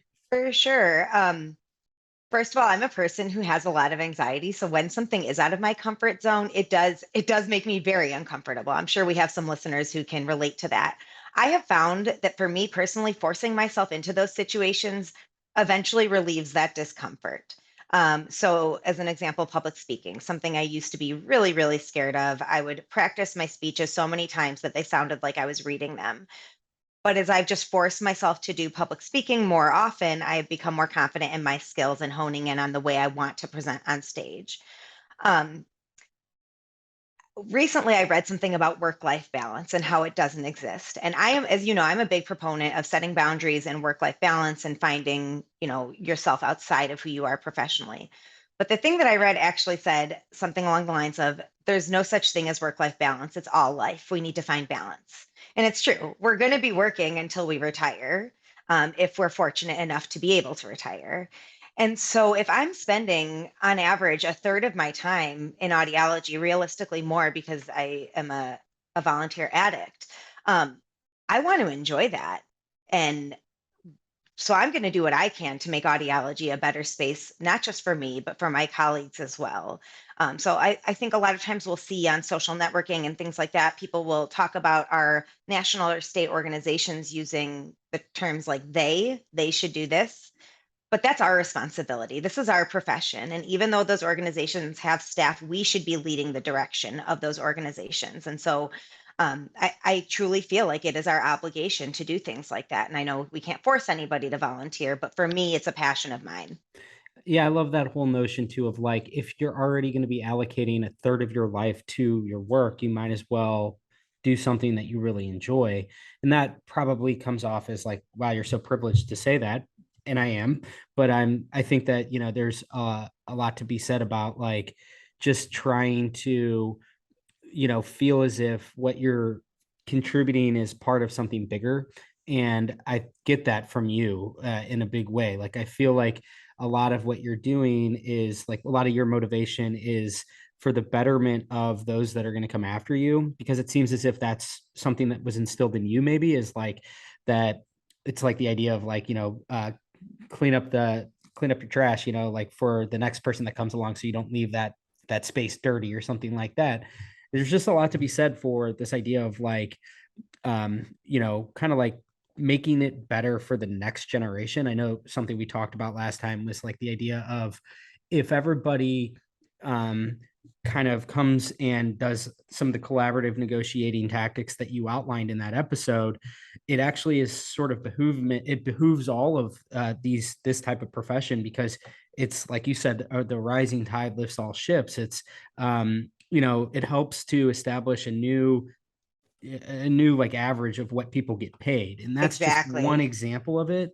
But it seems like that's very indicative of the broader theme here, and I feel like there's professional benefits to that. Like, it helps you to climb the ladder, and I think you can achieve more and you get noticed more, but it seems like it might just be more fulfilling I to was going live to life say that that, way. that I think that, to me at least, professional growth leads to personal growth leads to professional growth.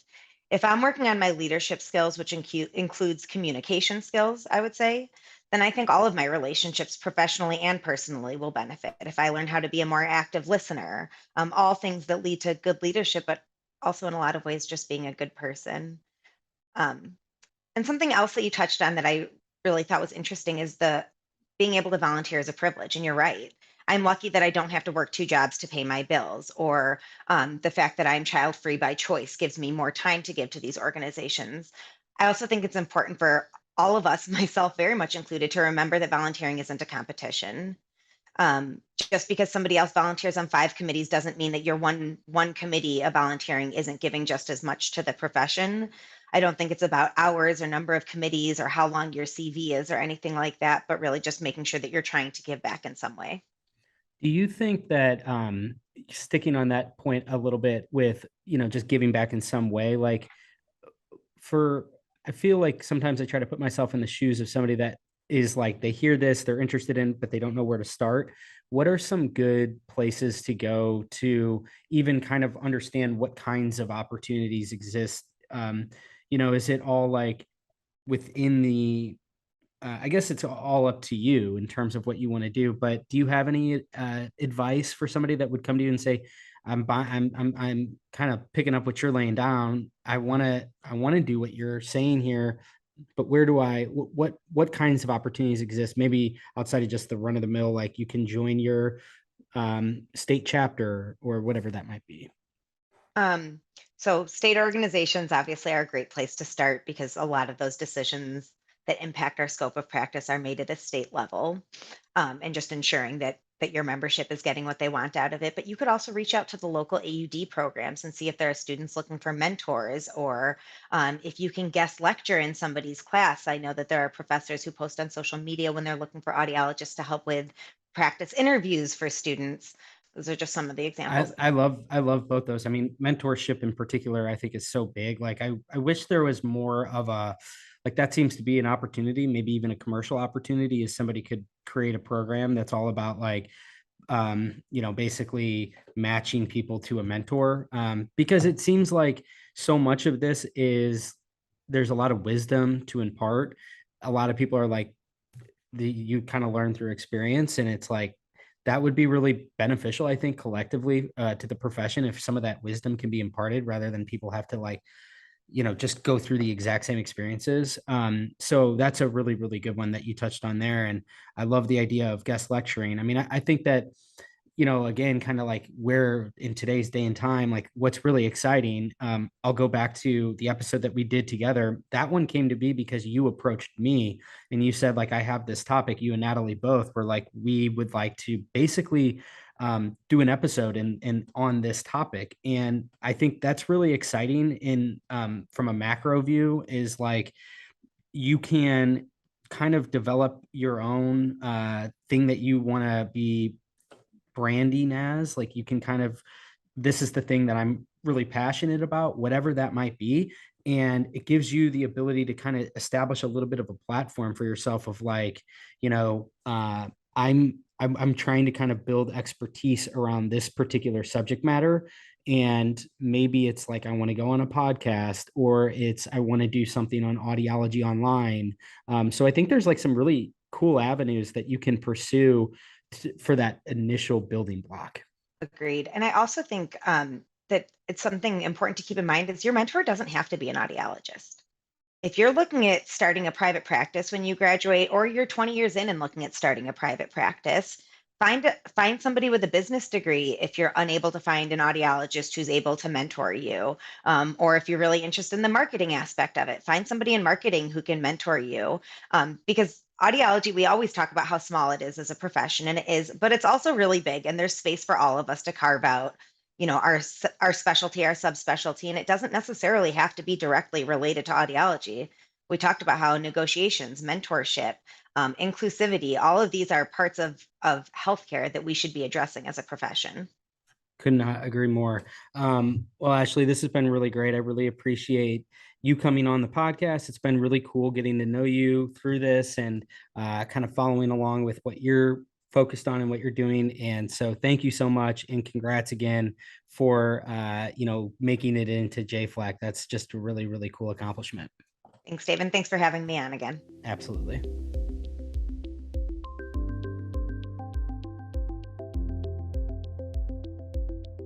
Okay, so we have Brent Edwards here live from the train station. Brent was with us for, I think it was episode 67, panel discussion for the Future of Hearing Health Conference way back in April of 2021, where we talked a whole lot about kind of what's to come, or back then what was to come, and some of which has since come to fruition. But wanted to bring you back on here, Brent, for episode 100 here. I've always really enjoyed reading a lot of your work and your perspective coming out of the National Acoustics Lab where you work, and just kind of getting a sense from you of what is on your radar right now, what's getting you excited about the, what's to come here in all things that you're focused on. Well, thanks so much, David, for the invitation to speak at this momentous episode. And congratulations on the milestone. I really enjoyed the episode, and you brought a lot of insight to the community. So, what's getting me excited right now? Well, so yeah, I've been pretty vocal for the past, 15 years or so, that this number that 70 or 80% of people who need a hearing aid don't have them is a false number, and it's based on a false premise. That the audiogram is the determinant of need. And if you look at need in a different way, you come to different conclusions. But there's one thing that cannot be denied, and that there's a lot of people out there who have a need for hearing help that aren't getting it for a lot of different reasons.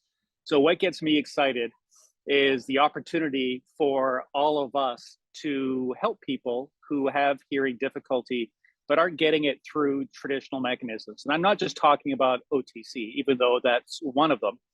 There are also opportunities for clinicians and audiologists to provide different solutions than just traditional hearing aids, and also to diagnose and assess hearing ability differently than just the audiogram. So at now, we're working on a lot of different approaches in terms of understanding treatment strategies, but also understanding eligibility. We did a pretty large project for the Department of Health here, who is the largest provider by far of hearing services and hearing aids in Australia, in order to define new criteria for eligibility for hearing devices and hearing help.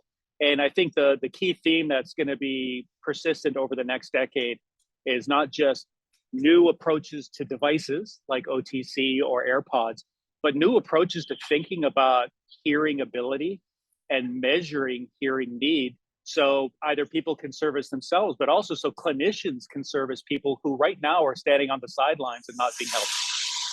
Yeah, I like everything that you said there. So when you say that you think, you're working with the government in Australia and what are they gravitating toward? What are you presenting them with that is either novel or compelling in their perspective of what, in terms of what's different than what already exists?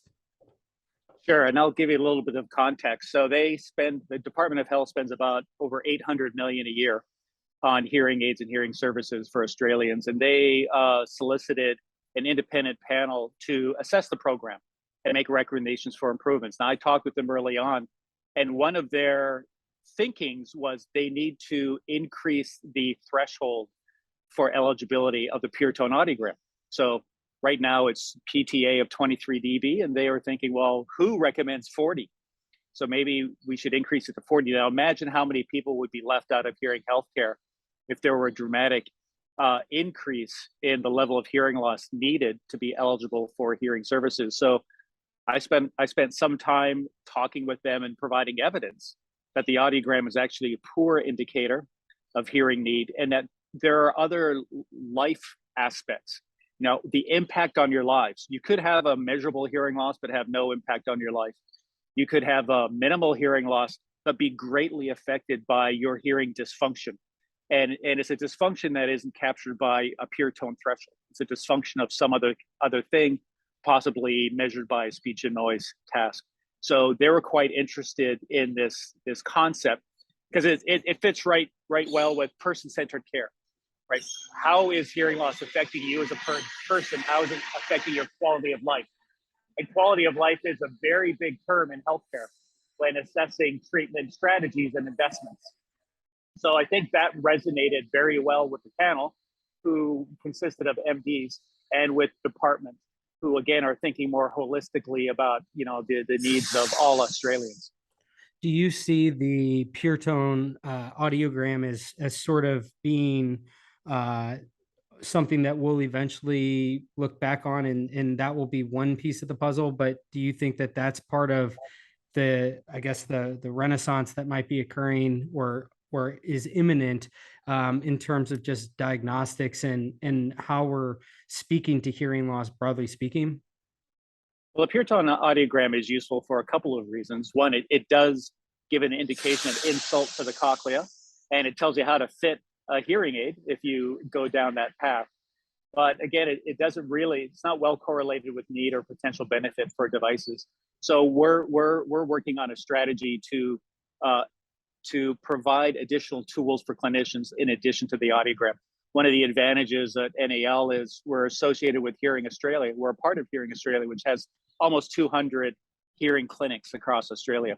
So when we test an idea, we can put it in some clinics and see how it works. So we are testing additional metrics for the clinician to use to assess need, and seeing if that changes the outcomes of the people that we're seeing, and also actually opens the door for people that we're turning away right now because they don't satisfy the audiogram criteria for treatment. Yeah. So I do see, I do see that eventually we will be using more than just the audiogram, not a replacement to the audiogram, but we absolutely need more. And it's been, I think, a failure of the hearing researchers, myself included, to not come up with a better solution than something that has been around for 100 years.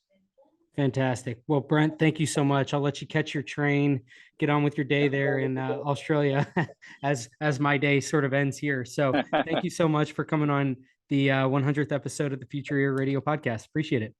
All right. Best of luck, David. Thank you. Cheers.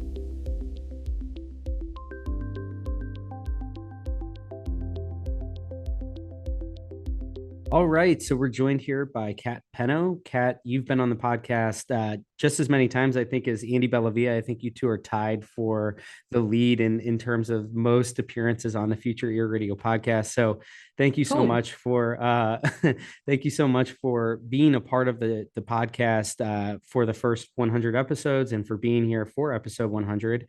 So wanted to just bring you on, give you a chance to introduce yourself and share with us what's on your mind, what's kind of on your radar right now in the world of hearing healthcare.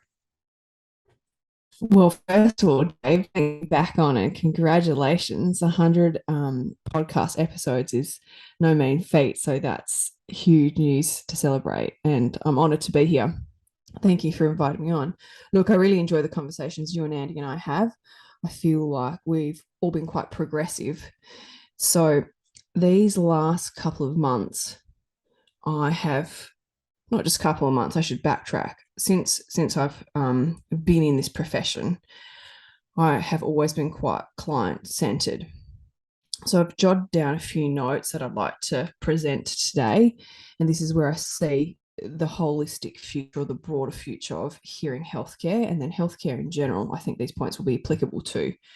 So I think the biggest drive for change in healthcare is the change in consumer behavior. So what they want, when they want it, and how they want it. And that term can be pretty broadly applied to all healthcare scenarios, but in particular to hearing health. I think we're going to see an increase in individuals wanting personalized data and personalized experiences. The one size fits all approach won't cut it anymore. So how we deliver these services and products cannot be done in a traditional bricks and mortar clinic in silos. And I think that our consumers, once they get to a certain point of self-management, will need the next level up of some sort of coaching, education, guidance. This is where the professional services comes in. I'll go into that in a bit more detail in a moment. So I think that individuals will be able to get to a certain level of healthcare understanding and management themselves, self-fit, self-serve, self-manage, and then they'll want more. And that part of where they will be wanting more is where I've always seen audiologists and hearing healthcare professionals fitting in. I think we've spoken in the past about coaching, and what that looks like across every avenue and country may vary. Because what we're really looking at, and I talk about this a lot, and I've just done a paper with Sophie and Justin, which will come out in a couple of months, which will be great. We talk about how to motivate behavioral change in our clients. So how do we get them to use and feel empowered to be proactive or preventative in their hearing health? And if they're beyond that stage, how to get them to use their healthcare devices like their hearing aids or implants in a long-term sense. And as a result of all this, evidence-based practice will be very paramount. So I think there's like a fine scenario where people will self-fit and self-manage, trying all these PSAPs on the market and whatever comes out in the next couple of years. But once we get to that, say, glass ceiling of I've done it all myself, I think there are better things available where will the professional come in and evidence-based practice again. I think there'll be this big convergence, with other audiologists out there who are starting some really good movements of we've got to practice a certain way. Dr. Cliff Olson has his great niche happening there. I think those sort of practices will really have a ripple effect across what we see happening in hearing health. What's up?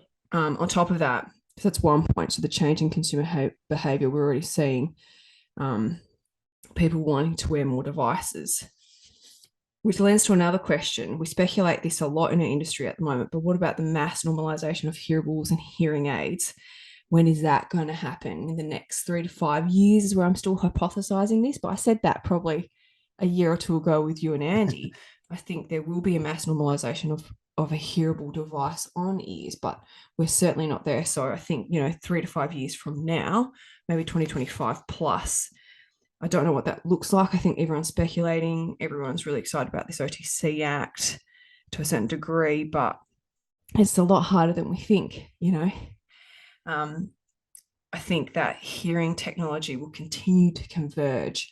We'll see this mass blend and less understanding of consumer versus medical grade. So devices will just offer this standard, which will be almost medical grade and excellent in terms of audio quality, the data it collects, the experiences it gives you, and then how those are sold or accessed by the population is another question.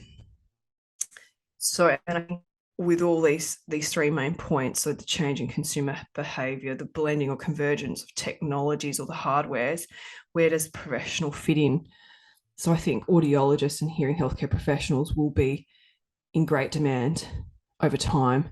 And so producing good quality accessible hearing healthcare professionals is something we've got to be thinking of all the time. And, challenging the status quo of how they're educated and the curriculum that is delivered to them wherever they're getting the education.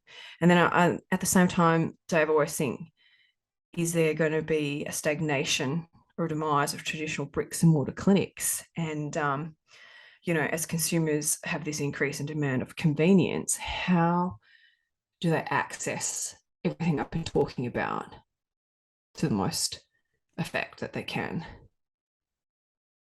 Those are things that have been on my mind and where I really see our industry going. So I think it'd be very consumer led.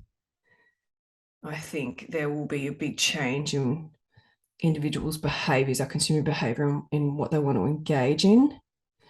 And then I think there'll be a convergence from the professional side. So the traditional clinics will still be there. In fact, I think the acquisition in Australia anyway of independence has increased. So I don't think these clinics are going away. I've never said they would. I think they serve a purpose for sure. But the way they look and feel and these other services they will offer will increase and expand. So we'll go into this healthcare realm of this beautiful user experience, no matter what. So less clinic feel, more I've gone and had this beautiful experience and I want to share it with my colleagues and peers and whatnot. I think that's, I really like the way that you sum that all up. You came prepared. I like it because I think that you touch on a lot of things there, which is, the empowerment of the consumer and the consumer sort of driving the change. And I think a lot of that's going to be enabled by this convergence, like you said, of devices where, I think that the big question mark is going to be like, where do you fit in as an audiologist or a hearing professional in a world where maybe these self-fit devices are really good? Maybe they can be programmed quite easily. And so maybe your value isn't really in the programming of these devices. And it's more like what you said with coaching and like basically making people feel like they're getting the most out of these things, but also that they have, in the same way that you have every other medical professional that you see throughout your life consistently is like the de facto expert for you for that part of your body. And so, when you go and you see the dentist, for example, you're getting your teeth cleaned, but you're also kind of getting checked on, and you have that peace of mind that like all is well, and you can have a conversation with that professional about all the ins and outs of that part of your healthcare. And I think that it's interesting to think about, like, as if the market does, like you said, kind of eventually tip, and the normalization of wearing these things, where what if we're a lot closer than we think to where maybe as a whole we just sort of cast off the idea that hearing aids are synonymous with being geriatric, and treating your hearing health through devices that look like hearing aids and things that look more like earbuds is totally normal. Like, will that cascade to broader usage, more proliferation of these devices, therefore more people that ultimately might need and want that? Like you said, you hit the glass ceiling and you're like, I've been able to manage this up until this point, and now I kind of, for whatever reason, I want more. That's where the professional, I think, has a really strong role to play, but I don't know how defined that role is yet, because I think that so much of the professional's role is still so rooted in the programming of the devices and the facilitation and the dispensing of the devices. And so again, I just think what happens when that maybe becomes less of a priority in the mind of the consumer, because they can do a lot of that themselves, it doesn't necessarily detract from the value of the professional. I think it just shifts the value. And that actually might be a really big positive thing. So I'm right with you on this, that I think we're at a really interesting point in hearing healthcare, broadly speaking, where I think there's going to be, I think, a little bit of a renaissance in what the professional really does with the bulk of their time. And I love what your podcast represents, and all the guests you've had you've interviewed or you've selected to interview have been, it blows my mind, I suppose, is what I'm trying to say. Is you've reached 100 episodes and you've interviewed some really amazing healthcare professionals and experts in their areas and thought leaders. I mean, it's already happening from the professional point of view. The way individuals are delivering their services is fantastic to see. You know, there's Treble Health out there who have their completely online services. Tuned has come into the US market recently. Is it forgive me, I'll forget her name, but whoever has started the mobile hearing health services, like these ideas is and these businesses that everybody's starting is what's also going to facilitate the education of consumers to come to audiologists or hearing healthcare professionals as the specialist in this area. So, you know, these are individuals that are in America predominantly. And I just think, gosh, this is awesome that everyone's got the tenacity and the persistence to try something new, because that's the best way we're going to see how things work, is to offer these niche services. 4 or 5 years ago, there was another guest who was doing concierge audiological services. And I was like, that's awesome. And, you know, you've got this premium service, premium price point, accessibility. You know, you've targeted that niche, you've thought about your business model, and you're making it work. So I think, you know, I can't, all the guests you've brought on, I can't begin to think that there's no change that's not going to happen in a profession, because the desire is certainly there. It's only a matter of time.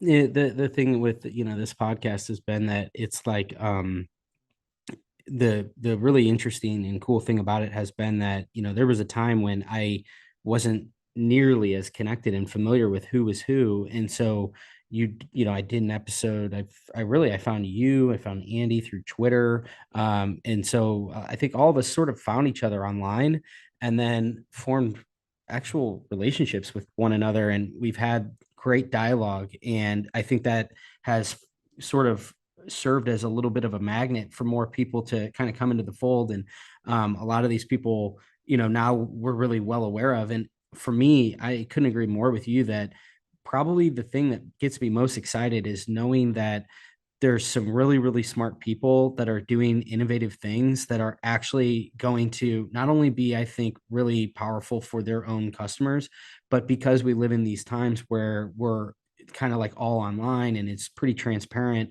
and there's this level of collaboration, I feel like what you're doing and what a lot of these other people that are on this episode are doing will very much be, I think, like facilitated and fostered in a larger sense, because other people are going to take bits and pieces of others' ideas as they embark with their own thing. So I think that that's a really encouraging development that's happening, like broadly speaking, is just this whole idea of people sort of collaborating and coming up with the future collectively, you know, on and independently, but also sort of collectively and together, which is super fascinating in my opinion.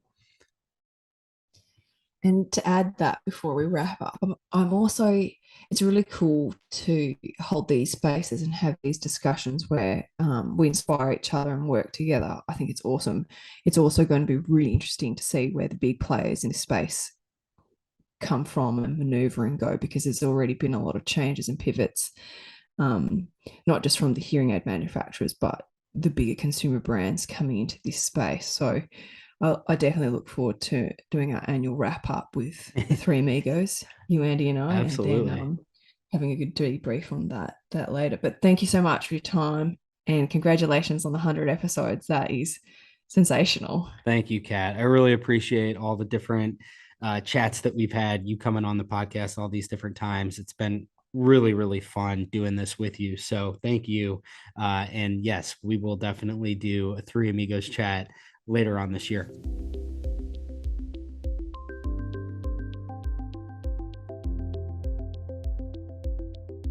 All right, so we got Bret Kinsella here. He is the founder and editor of VoiceBot.ai, one of the most prolific writers, podcasters, and thinkers of all things voice technology. Bret was with us for episode 50. Really appreciate you coming on for that landmark episode and being here for episode 100 in this landmark episode. So, Bret, I wanted to bring you on, just kind of get a sense from you, looking forward. What's on your radar right now? What's on the horizon? What do you think is going to be interesting, kind of as it relates to my world here with hearables and in-the-ear devices and all things audio? Well, first of all, I have to say, Dave Kemp, congratulations. 100 episodes. That is persistence, right? I appreciate that. A lot of people launch podcasts. We know that. A lot in 2020, a lot before that. Very few get past 10. Very few. You've gone way past 10. That's exactly right. I mean, that's pretty amazing. I have a special appreciation for this because the VoiceBot podcast is up over 260 episodes. We've been doing this every week for 5 years, and it's great to have like this opportunity to chat with you. I know you like it because you get to talk to guests. I like it because I get to talk to people when I'm the host, and I learn something every week. And then I like being on with you because I know I'm going to learn something too. So I'm the guest, but I might be asking you a few questions today. So what am I interested in, and particularly in your space? And I would say that we've talked about hearables for a while, and I think there's different definitions of hearables. But one of the features that I always include in hearables is this idea of the voice assistant. And so that's not the top requirement of people who are buying hearables, right? Fit, sound quality, price, ANC's sort of moving up there a little bit. Voice assistant access is kind of low in terms of what they ask for, but part of it is, now all the hearables have some sort of voice assistant access. But why do I care about that in terms of voice assistant? Because I'm seeing the hearables as a new user interface. And that's the really interesting thing about it to me. Yes, it can deliver audio content to you. And that's increasingly important as we get into some of the other conversations I think we'll probably have today, whether it be AR or metaverse. Audio content is only increasing, right? There was a time when we just looked at our digital services and we read, or we viewed images. I mean, you think about Instagram, how amazing that was. But it's kind of out of step now, and they're trying to reinvent themselves because TikTok has that full audio-visual experience, and Instagram was built on the visual experience without the audio element. So there's so much audio content. I'm really excited about what's going on in that space, but I'm also particularly interested in hearables as interfaces. And so this idea that we don't have to touch and type all of the time, that we can get to things that are very difficult or you're not able to get to through the existing visual interfaces. And assistants have been really great for that. And I think that there's a couple of different things we're seeing in that assistant space. First of all, we have these general purpose assistants that are conversational. You can go back and forth, but we're also seeing a lot more activity around the command and control. When you think about this voice user interface, where you're just basically accessing those digital services, like starting a podcast, really simply, like much simpler than picking up a device. And so I am still interested in this in particular. I'm interested in all the other things going on around synthetic media and those types of things. But I still think we're on the precipice of hearables being a really interesting new interface.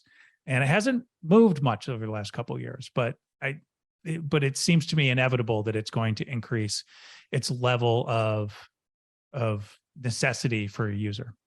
Yeah, I mean, I go back all the way to when I first met you. The whole reason I was in those meetups and I brought myself, into the voice community was like the idea that, hey, I come from the industry of hearing aids, and wouldn't it make sense to have a lot of this functionality eventually move and migrate from the smart speaker to the mobile like computing device? And what better of a modality than not necessarily just a hearing aid, because AirPods were just kind of coming out at the same time. But I think that I've always maintained that position, and I've always really appreciated the conversations I've had with you, because you help to think through the limitations of why that is and maybe not that feasible. But to your point, I think that as time has gone on, the more simplicity seems to be even, like that seems to reign king.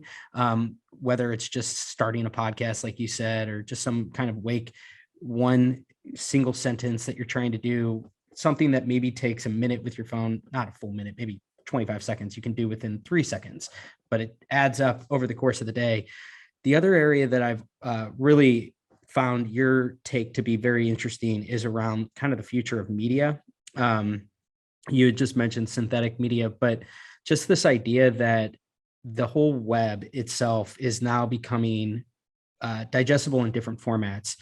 On our phones, it's primarily through, like with TikTok and Instagram, everything's video oriented, but I think that simultaneously we're seeing this migration toward audio as well, with podcasts. And there was that, period where social audio, maybe that will kind of come back. That was just like a spike, partially due to the pandemic or something like that. But I do find this really interesting there's totally new ways to consume media. And for me, again, it goes back to this idea of if you're kind of walking around with an all-day device that's sort of innocuous, you can't really see it, it's invisible, a la a hearing aid.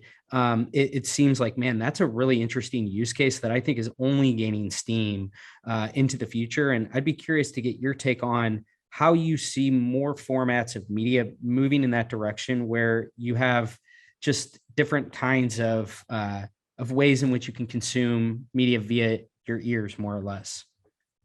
Yeah. So let's start with devices, because I think there's an interesting thing going on right now. We have this idea of AirPods, for example, jewelry, certainly the top selling hearables out there. And there's this idea of, okay, you can see it. And there's some benefit to that maybe. Although the reason you can see it initially is because there's limitations in terms of what you want to do with the audio quality and some of the battery life and some of those other features. One of the things I'm interested in is whether those actually do disappear. There will always be somebody who wants the larger thing to basically do some sort of social signaling. And you think about like Beats headphones, Monster headphones, like even as there were other options, people went to these bigger and bigger headphones because there was some sort of social signal that they were sending off. I do actually think that we're going to get to these situations where you can't see it.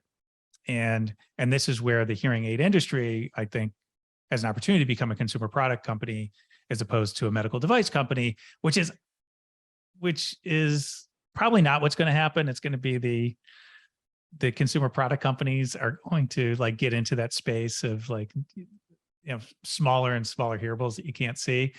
And then maybe into medical devices, we'll see.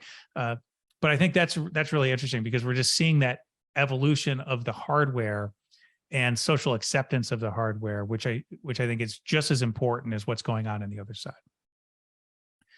So in terms of the media, I think as you will say, it's like things that were only consumable visually before now are consumed by audio. Like the whole internet is consumed by audio. When we think about this idea of text to speech, more and more, like how often have your listeners been to a website this last week where they could click a button and it will read the page to them, right?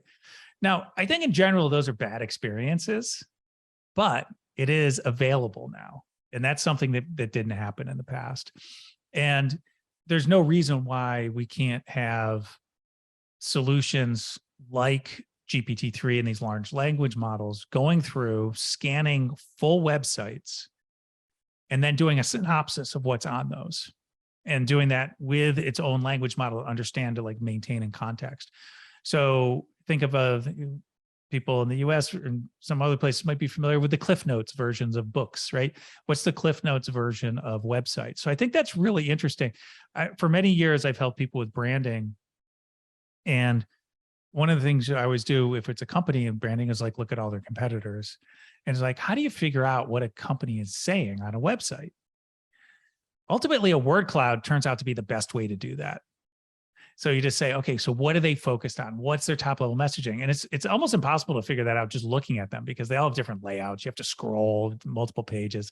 You do a word cloud and you're like, this is what they think is important. And I think there's an opportunity there for some of these other solutions to come up and do this digest version. So not the word cloud, but some sort of audio summary. I also expect that to happen with podcasts. Why is it? I have a lot of hour and a half long podcasts, a lot of them, hundreds at this point. But not everybody wants to listen to the whole thing. It's a little too much work for me to go through and do some sort of selective editing. We can pull out a couple of short clips. But wouldn't it be great if there were a service that came up and said, hey, I can give you the 7-minute highlights, right? Now that's a lot of manual effort to do that if a human's going to do it, but some of these systems could probably do a reasonable facsimile and to start picking these things up so that I could get a digest version. I think that's super fascinating. And then we have all the other things that are going on where we have AI generated media, which is filling in the gaps for things that are not being created by humans and are sometimes dynamic in that most of the media we have today is static. It's created beforehand, then you interact with it, but there's no, you consume it, but you don't interact with it.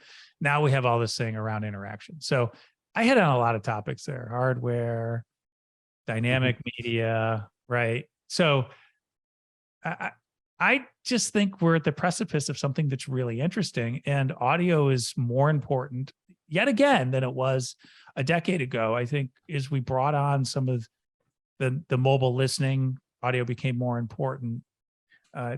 Tools like ANC, voice assistants have made it even more important. But we're entering a period where people aren't going to settle for just visual images or just visual text anymore. They're going to want to have that full multimedia experience, and audio is the big gap right now. I love like the two examples you gave there. I sometimes struggle with like trying to really ground what I'm referring to with like why I think voice technology is relevant to everything that goes on in my industry. It feels esoteric sometimes, but to your point, that's exactly the way I'm imagining it. Is think about like pre-Twitter, you had all these independent newspapers, so you could read a newspaper and you could gather your information that way. Now you can get a whole sort of aggregation of all the different publications that you want to read, and you get your own sort of tailored summary. Some of it's obviously driven by an algorithm that might be a little bit questionable, but again, I think like so you have like that, and then you have everything that you said about podcasting, and this idea of part of the biggest problem I think with podcasting is you do have a lot of really good material that's out there, but not a really good way of surfacing that. That's why I was so excited about the prospect of everything that Audio Burst was doing, because I think that they have the right idea directionally. And so you kind of combine those two things. Like that's the way I'm thinking of it is, again, in a future, going to the point you made about hardware, is like, if we're moving in this future where it's becoming really, really commonplace, where people just wear things in their ears for extended periods of time. The question is like, well, what do you do with those things? Today, it's like, well, you listen to your podcast primarily. And so you're consuming information. So it's like, well, then probably the improvements are going to come from the ways in which you consume the information. And that's where I think that everything that you said, maybe like GPT-3 and all of these new like AI engines will be the successors of like the initial voice assistants, where it will be less of like, hey, blank assistant, do this for me, and more of an engine where you're like, all right, show me the news of the day. And it's going to have a personalized response to that, and giving you, here is of the last, these are like the 15 podcasts that you listen to. Do you want to listen to one specific episode, or do you want a summary of the best of? So you get like a DJ of sorts that's playing portions of the podcast for you, and you're like, okay, that's interesting. 7 minutes of this episode with Mark Andreessen, and then 7 minutes of Brett interviewing somebody over here, somebody in my industry talking about hearing health, whatever that might be. And so I get my little daily dose of all this stuff. And so again, like for me, that all just culminates to more stuff you can do that's catering to this fact that you're wearing stuff in your ears for extended periods of time. And I think that's going to open the door to just a lot of really interesting ways in which people even think about this whole intersection of like hardware and new forms of media all built around audio. Yeah, I'm glad you brought up Twitter, because there's this concept of Twitter is filling the spaces in between your day. You're standing in line, you're waiting for a Zoom call to come up. You just check in with Twitter, and it's all this bite-sized content that you can consume very quickly. And so it's the type of tool that you don't spend an hour in. It's not like Facebook or Instagram where they're just trying to suck you in for 20, 30 minutes at a time. You're there for a few minutes and then you're out. So this idea of the bird flitting in and out, it's like a perfect analogy. What's the audio corollary to that? And there's not. And we've talked about this idea of audio Twitter for a long time, but I'm not sure that people got the right idea for it. They thought it was a social network where you posting short pieces. I think that the audio Twitter is not going to look like Twitter, but there is a need for this. You mentioned Audioburst. Audioburst is perfectly positioned to do this. It hasn't been something that they've focused their attention on, but they have the technology for this. And I don't really know of anybody else who can do this like they can. This idea that I could actually just have these little snippets. Now, we do this today. So for example, I'm doing this in video today. We've got this new series called 10 Minutes On. So 10 minutes on topic with person, company, whatever. And it's the idea there is we needed something to fit in between like podcast length, which is an hour because people don't have time for that, or something that's really short, that's too short to actually fully cover a topic, right? So we started doing this idea of these 10 minutes on 10, I should say, we do these 10-minute videos on a single topic. And so what we do basically is we say, okay, interview an expert in that space. We've got a 10-minute thing. Great, people can consume that. But then we manually go in and we pull out 2 clips that are less than 2 minutes. And that helps us because we can put it on Twitter. It fits within their restrictions. So those people like that. Like, okay, 10 minutes, you can fit it in between a Zoom session too. But they're like, oh, I just want to see this clip. And then what it does is it's a teaser, right? And then like, okay, I got that swing thought from whoever that expert guest was, but maybe I want to listen to the whole 10 minutes. And where is the audio equivalent of that? There's really not, unless you're doing self-curation. And so what I'm looking for with all these tools is something to help with the curation. Now, Audioburst will do that actually. It'll pull some things out for you and do some segmentation. But not a lot of people are doing that. We don't have I'm not sure that there's the best distribution methods for that today. Yeah, I agree with you. I think it comes down to the tools aren't really, or the distribution methods aren't there, but directionally speaking, I think we're moving in that direction, like where you have the audience, you have the media. So it's a matter of now just how do you basically match the media to the people and do it in a way that people really enjoy? Because then I think what you're going to lead to, like one of the biggest things with voice apps and stuff like that has always been like discovery, and how do you even make people aware that these things exist? So it almost seems like you need to have some sort of algorithmic engine that's matching you to things like that you never even knew had existed. Yeah, so this would be amazing. And we don't really have the umbrella for this, although maybe one of the social media companies could provide this.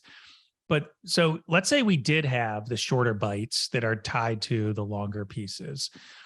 That would be pretty amazing. And that's exactly like Twitter's. People they'll do a quote from an article and then they'll do a link.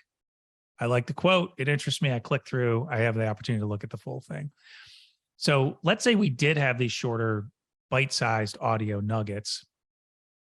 We don't have the way to link it then as well, right? To say, oh, I want this. Where's my hyperlink to see the whole thing? This could easily be done inside of podcast apps, for example, but it's not done. And there's not actually, even the way you load up podcasts, there's not an easy way to do this, right? It's very much of the model of I think about what we do with a podcast. It's like 1990s technology. Right. It is even the podcast players, there's some of them who will do some interesting things below, but so let's think about what it is. They're these separate blobs, binary large objects, right?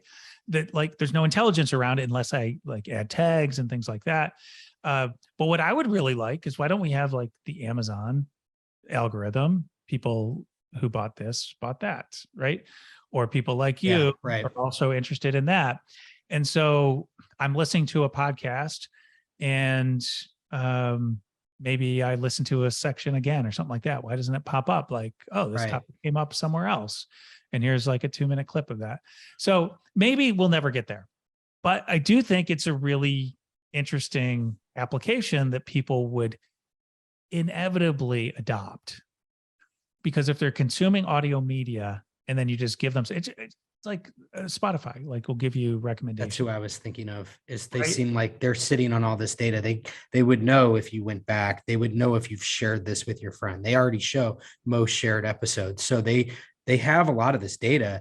And to your point, like maybe a lot of the question is like, well, why would you use Spotify over Apple Podcasts? There's not a lot of differences between how you consume a podcast today. So if Spotify has like this really vested interest in differentiating themselves on the basis of podcasts, like they initially started with exclusivity, but if it graduates into there's more sophisticated ways in which you can surface new interesting content, again, that might be really advantageous for them, and people might really respond positively to that. Well, and ultimately they respond positively in terms of just more consumption. Exactly. And I think, but the issue is today, the algorithms basically go to these blobs. So full episodes, they're like, people like you listen to this, or you liked this, you might like that because there's some sort of tags that are common in the background. It's really rudimentary matching technology. And the other thing about it is what they're doing is they're saying, you might like this thing. Why don't you spend an hour listening to it to see if you like it? Like, who wants to do that? Right. Why don't they give you something like, you like this, or that you're interested in this topic, here's 2 minutes or 3 minutes on that. And then it allows me to basically do the dating app version of this. Yeah. Swiping left or right, as opposed to just saying, oh yes, let's go on a dinner date. Right. Because I just don't think people have time for that. And I've talked to a bunch of people in the podcast industry about this recently, one person in particular, and he's like, people aren't listening to more podcasts.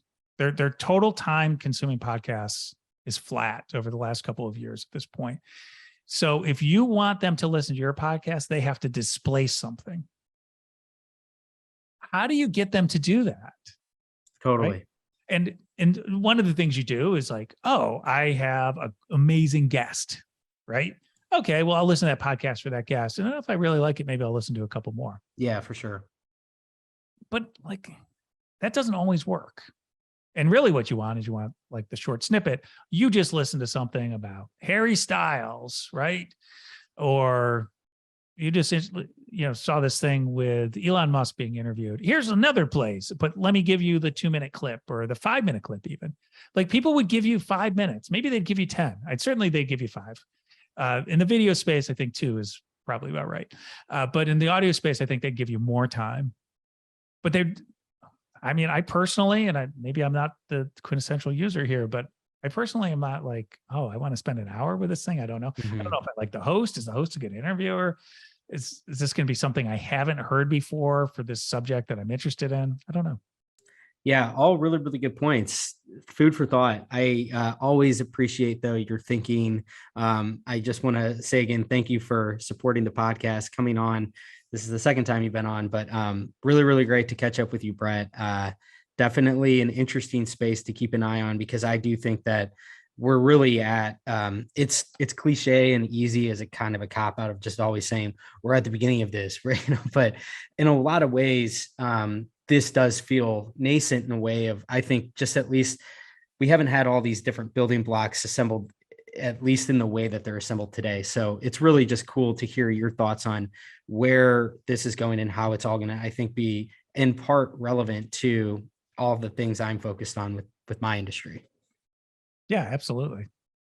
Really fun conversation always. And what are you most looking forward to? Oh man, good question.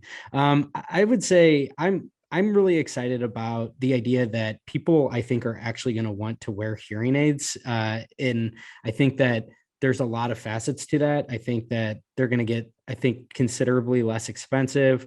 I think that that will help to eliminate the stigma. I think that they're going to it's probably going to have to be generational. So I don't know if it will be necessarily the baby boomers, or maybe it will have to wait until it's more socially acceptable another generation down. So with like the Gen Xers.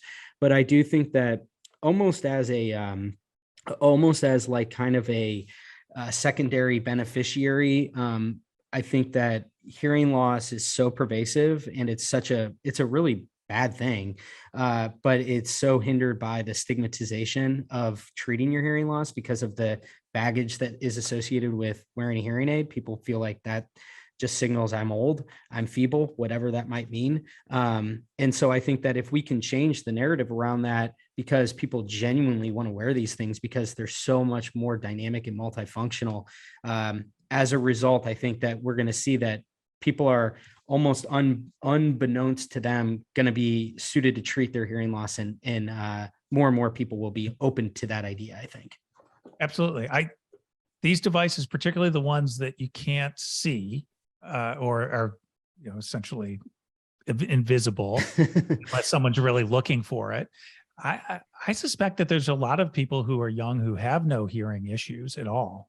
Will start to do it just so they have that surreptitious access to all this new media and the other features that you mentioned. And then at the point where their hearing does start to fail, it'll already be there. They'll just be able to turn that feature on. I've said before that the ironic thing that could happen, to your point, that I think is going to happen, is what happens when a consumer electronics company makes a form factor that looks like a hearing aid, specifically for all the reasons you cited. You can discreetly consume content all day, every day. I think that there's a market for that. Absolutely. People like gadgets anyway. Mm-hmm. And I think we're going to look back at AirPods and we're going to say, oh, that was an interesting, clunky experience. Right. Right. And so like, I get the whole jewelry angle, and that's, Apple really played that up, but it was based on constraints. And there's always going to be this issue, I think, of audio fidelity. Yeah. Even when you get down to a certain size, just because there's some physics involved there that are going to be hard to overcome. 100%. But you can get a lot better. And as long as it's good enough, that's what we found. And we see this like everywhere. So maybe we've talked about this situation in the past, but in the 1990s, I was doing some work for AT&T, and they could not understand why people would go to mobile as like a primary device, because they're like, geez, the audio quality is terrible. The quality of service, which is like how often it gets dropped, is terrible. And it really was, for those of you who had cell phones in the 90s, like compared to what we have today, like ridiculous. Like they weren't very good. But what turned out is all that stuff was good enough. Mm-hmm. And it gave them something that they didn't have before, which was mobility. And they could take a call anywhere, they could make a call anywhere, and then eventually, morphed into these other services. But and it was the incentive to the forcing function of getting better, because it was like, there's a market for this, even as bad as they were initially. Yeah, exactly. But it was enough to get adoption. Yeah, so it was good enough, and had this other really compelling benefit. And then because they got more people to adopt, they had more money to invest, and they made all those other things a lot better. And I mean, I don't have a landline. Right. I haven't had one, I think, for a decade. I know. So in the chairman of Nokia said at the time, he said, people don't understand this in the mid-90s. He said, people don't understand it up until this point in history. To reach somebody, you've called a place. Going forward, you're going to call the person. And that's really important. And so I think that the audio fidelity piece is significant, because we see it. It's like after fit, it's, either second or third in all the surveys that we do.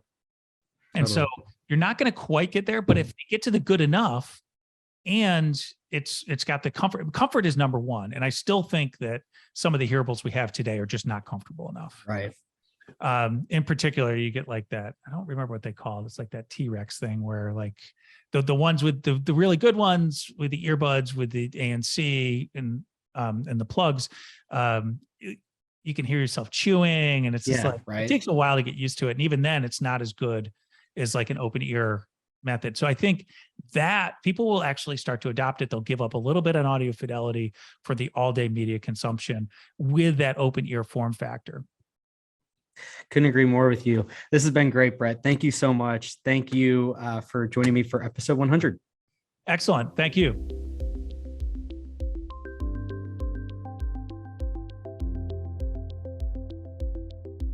Okay, so we got Natalie Phillips here. Dr. Natalie Phillips was with us back, I think, like 30 episodes ago. You came on with Angela Alexander, and we talked a lot about like Clubhouse and the social app that, social audio app of interacting with patients and other, like-minded individuals using that. And it's always a lot of fun to chat with you and just kind of get a sense of what's going on in your world. I know that a lot's changed in the last year since we've talked, and I'm really curious to hear about, just kind of an update. But just broadly speaking, what's on your radar right now, Natalie? Like, what's top of mind for you in terms of, your practice and the things that you're seeing that might make you excited about the future of your practice and in the profession, and broadly speaking?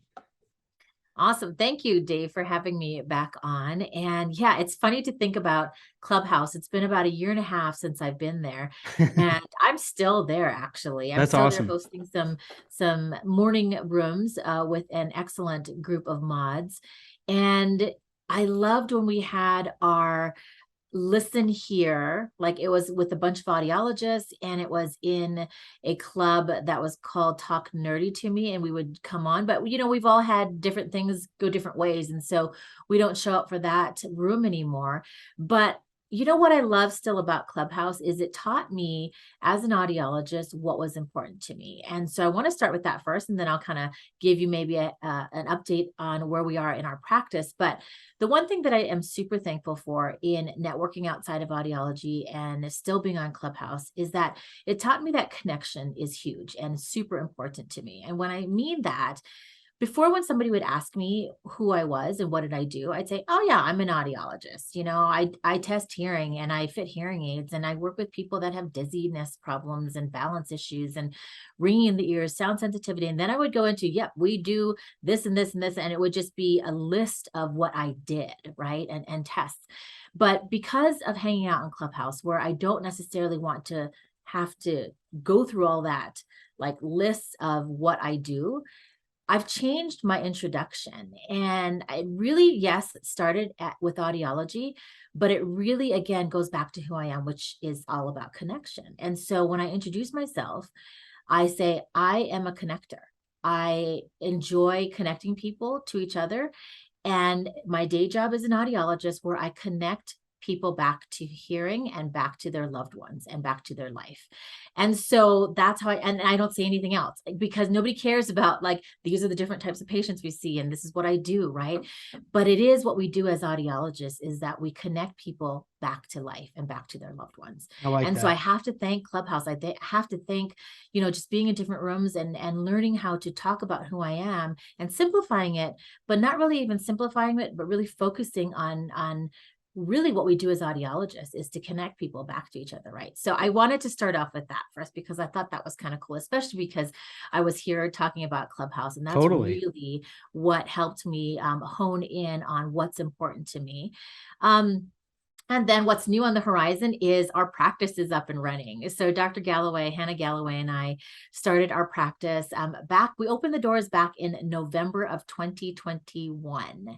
And so it has been actually it's been 9 months, I think, 9 months, and it has been wonderful. We love it every day. There's different stressors, as far as in the beginning, and just kind of getting things credentialed with insurance companies, trying to figure out how we were going to see patients, doing all that type of thing. But we're up and running, and we're getting referrals, and keeping pretty busy. And we were laughing because we finally got paid after 7 months from insurance companies, which is crazy. But loving every bit. I don't think we would ever have changed our minds at all. And people still ask me, are you still happy? I'm like, yes, very, very, very happy because of the way that things are.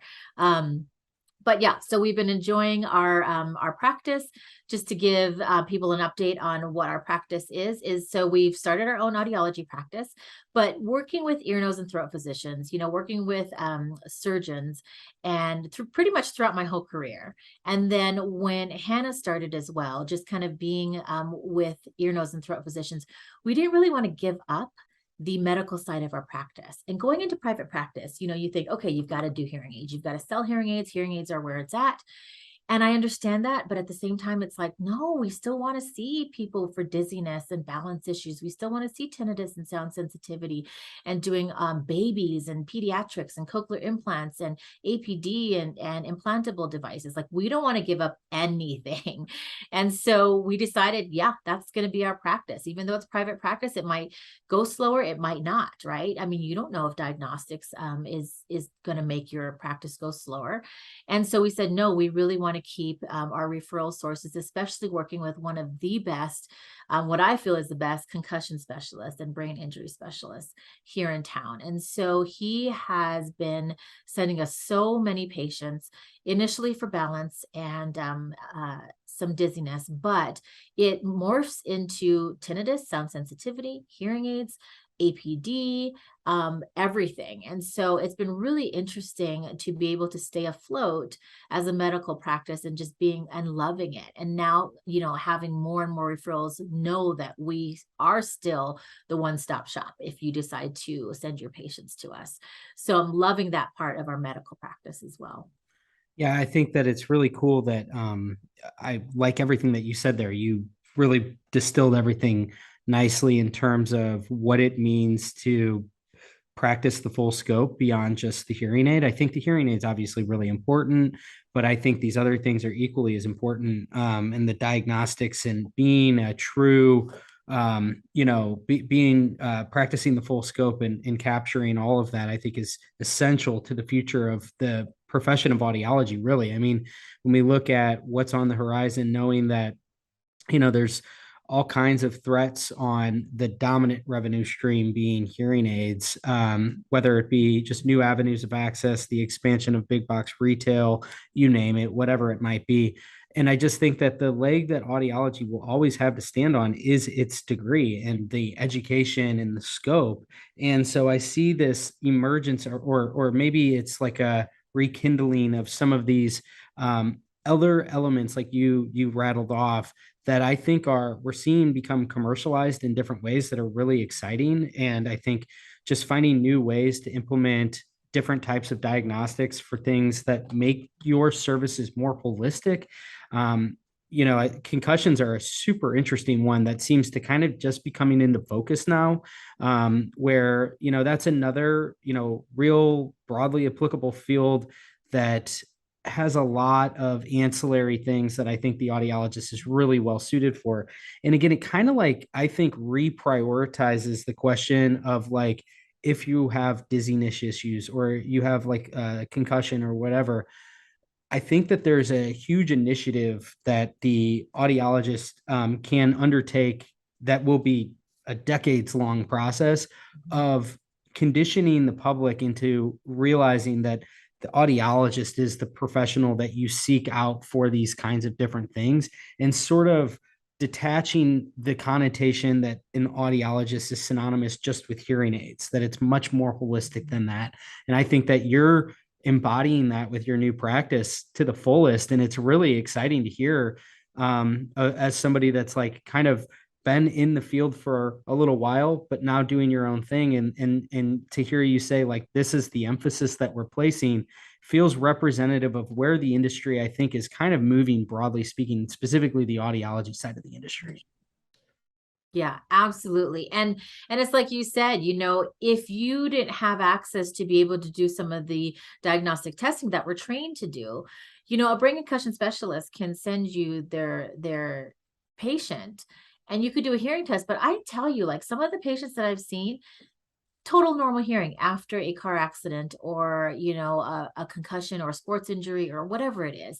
And then you'd be done if you weren't able to do anything else, right?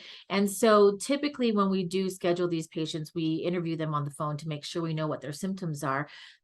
You know, and typically set them up for the correct appointments. Most of them do start off with a hearing test and a VEMP and a VNG. And then sometimes we find out that, hey, your hearing test is normal, but you're still struggling. Okay, let's ask a couple more questions. Is it when you're struggling to hear in noise? Okay, it is.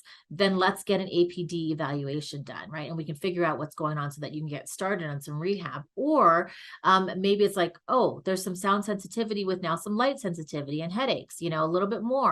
We'll dive you into more a different type of evaluation. But, you know, just like some of my tinnitus patients that, you know, these brain injury patients and concussions, they don't always get answers. And so to be able to do the tests or the evaluations, sit down and talk to them, you know, you have to be very patient because with a brain injury or a concussion, they don't remember a lot of stuff necessarily all the time.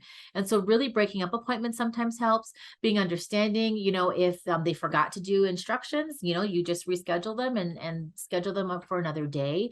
But when they leave and you're giving them answers, I think that's one of the best feelings, is that they've been searching for a long time, you know, thinking that something's wrong with them, but not getting the answers and not knowing. Sometimes the brain injury and concussion specialist might not know. It could be physical therapy. It could be related to the ears. You know, it could be related to the nerves or cardiac related, whatever it is. But the Dr. Mystery, who is the specialist that we work with, he strongly believes that a high percentage of his patients have to do something went wrong in the ears or within that hearing system when they had that head injury. And so he always starts with us first to see if we can help out and we can give them some answers. And most of the times we do. So it's kind of fun to be able to do that. I think it's super interesting too, like what you said there about a lot of people, they just want to be diagnosed. They just want to have a sense of what's going on. And that, in my opinion, will dovetail into all the commercial offerings. So I think that diagnostics is so important because it's the impetus to where you can then steer them toward, okay, let's have a conversation around hearing aids, because chances are that's the path that we need to go down. And I've had this conversation a bunch where as soon as things start to become more medical, and I'm sure you have had a lot of experience with this when you were working at an ENT, there's a big difference between somebody coming through your doors because they feel like they are, it's like the proverbial, like my wife is telling me that I need to get my hearing tested versus my physician referred me on. And I think that there's a lot of power to that when people feel like this is more of a diagnosis, this is more of a medical opinion, that you need to go and seek these things out. And my broader point is, the more that you can diagnose and practice the full scope, the more opportunities you're going to have to ultimately treat these people in a variety of different ways, which will generate revenue in different ways too. So I just feel as if diagnostics and having a really robust set of diagnostics is like really a big priority for the profession of audiology right now. Yeah, and I agree. And I mean, yes, it's costly to have the equipment, right? Yes, it's, maybe for people who haven't done it for a while, it can be scary to be able to kind of step into that area again. But, we've all learned it. And so it's a matter of just getting there, doing that repetition that will start to, get it's like riding a bike, you guys. And so if you're ever thinking of stepping into that world a little bit deeper, we all have it as audiologists. And so I just think it's super helpful to be able to do that. Now, the other flip side is, I get it. If you're not super passionate about it, don't do it. I mean, refer to a colleague that does have the passion to do it and totally understand that. And just pretty much know what you're comfortable in doing. Or if you're the type of person that would love to be able to start that and have that entrepreneurial spirit of like, hey, I want to try something new again and get this going in my practice, do it. I recommend that you do it. So it goes either way. It just depends on who you are, what you feel comfortable doing, and if you're willing to step out of your comfort zone and get that part of your practice again. For sure. I guess kind of just sticking on the topic of you starting your own thing, which is super admirable. And I'm, tip of the hat to you. That's awesome that you did that. And I'm curious, like, where is your head at now in terms of like, okay, the first, like you said, like 8 months, you had to get this thing off the ground, but now it feels like it's kind of starting, you got lift off. What's exciting you about like, what will the second year look like now that you sort of have that under you? What are you really looking forward to? And because I think that I would love for someone to take inspiration for this, because it's hard enough to take the plunge and do this thing. And I think that there are folks like you that can serve as a great resource of I've done it. And I'm just curious of like, you've kind of done the big heavy lifting part of getting this thing off the ground. So now it seems as if maybe the fun part comes, and what's exciting you about that? Ooh, that's a good question. So there's a couple of things. There's a simple thing, first of all, that I was thinking of is hiring employees. Right. So yeah, Dr. Galloway and I did this, on our own. We kind of sat around and we're answering phones, and it's kind of funny and it's fun, and to be on the phone with people, and they're like, "Hey, am I speaking to Dr. Phillips?" I'm like, yes, that's me. And then we have business advisors who are like, you need to hire some employees. So in the last couple of months, we did hire a front desk person for a couple days a week. And then in the summer, my son started working here as well to get some good people skills and communication skills. And so he's running the front desk and talking to patients, making appointments, following up with that. So I'm looking forward to hiring an employee more full-time.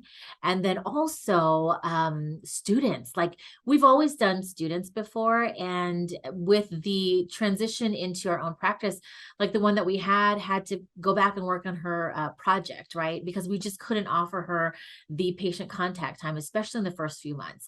Yes, it was really cool to see the business side of it, but that's not what she was there for. She was there to get that patient contact. And so we had to come to the decision of allowing her to go back to work on her project. And then we haven't had a student. And so, we're really looking forward to having a full-time, like 4th-year student. And that's going to start in, I think, May of 2022. Wait, this is 23. Yes, May of 2023. And like Hannah's in charge of all of that. And so she put in, where she placed the ad, I guess, and where, students would be looking. And she said, we're getting a lot of interest for our 4th-year placement, to have them come here for a whole year. And I'm super excited for that because we initially built this practice, and this is our temporary holding spot, but we initially did it so that we could actually see patients in 3 rooms.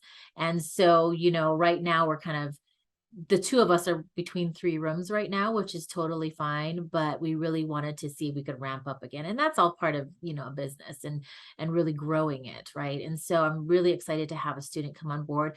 We will have to pause our year for a short period of time because Dr. Galloway is going to be on maternity as well. So we'll be down to 1 provider, but I think we'll do okay for a while. And then we'll kind of ramp up starting in January again, when she comes back on board after maternity. And then we've got a good solid months before we take on our 4th year. So simply speaking, employees and students is what I'm looking forward to in the next year. And then doing some fun marketing things too, I think would be something that, sometimes when you're in a practice that you don't own, it kind of ties your hands from doing the things that you might want to do or doing some new things. If we ever went in under a hospital sort of corporate type of system, again, our hands would be tied. And so, with our show, with some different things that we want to do marketing wise, it'd be good to have some time to look at it and see if we want to start up something interesting. Us, like we like to be cutting edge and try to get some good information out to consumers and to professionals. So I'm looking forward to doing some fun things. I love all that. I think it's just really neat to hear. It's like how I built my business, and I'm talking to you and it's like year 1. And so I can't wait to hear what it's like in a couple of years from now as you just keep building this thing. It's just really, really neat to hear. And I love what you said too at the beginning about how you're a connector. You're totally a connector. That is a great way to sum up your personality in a nutshell. And I've just, you've connected me to a number of people, and I just think that you're really an awesome person to know. And I appreciate all the conversations that we've had, both on the podcast, offline, in person, whenever it might be. So I just want to say that I appreciate you coming on, and best of luck to you with your practice. And we'll definitely have to connect and get an update from you down the line. Will do. Thanks, Dave. Thank you.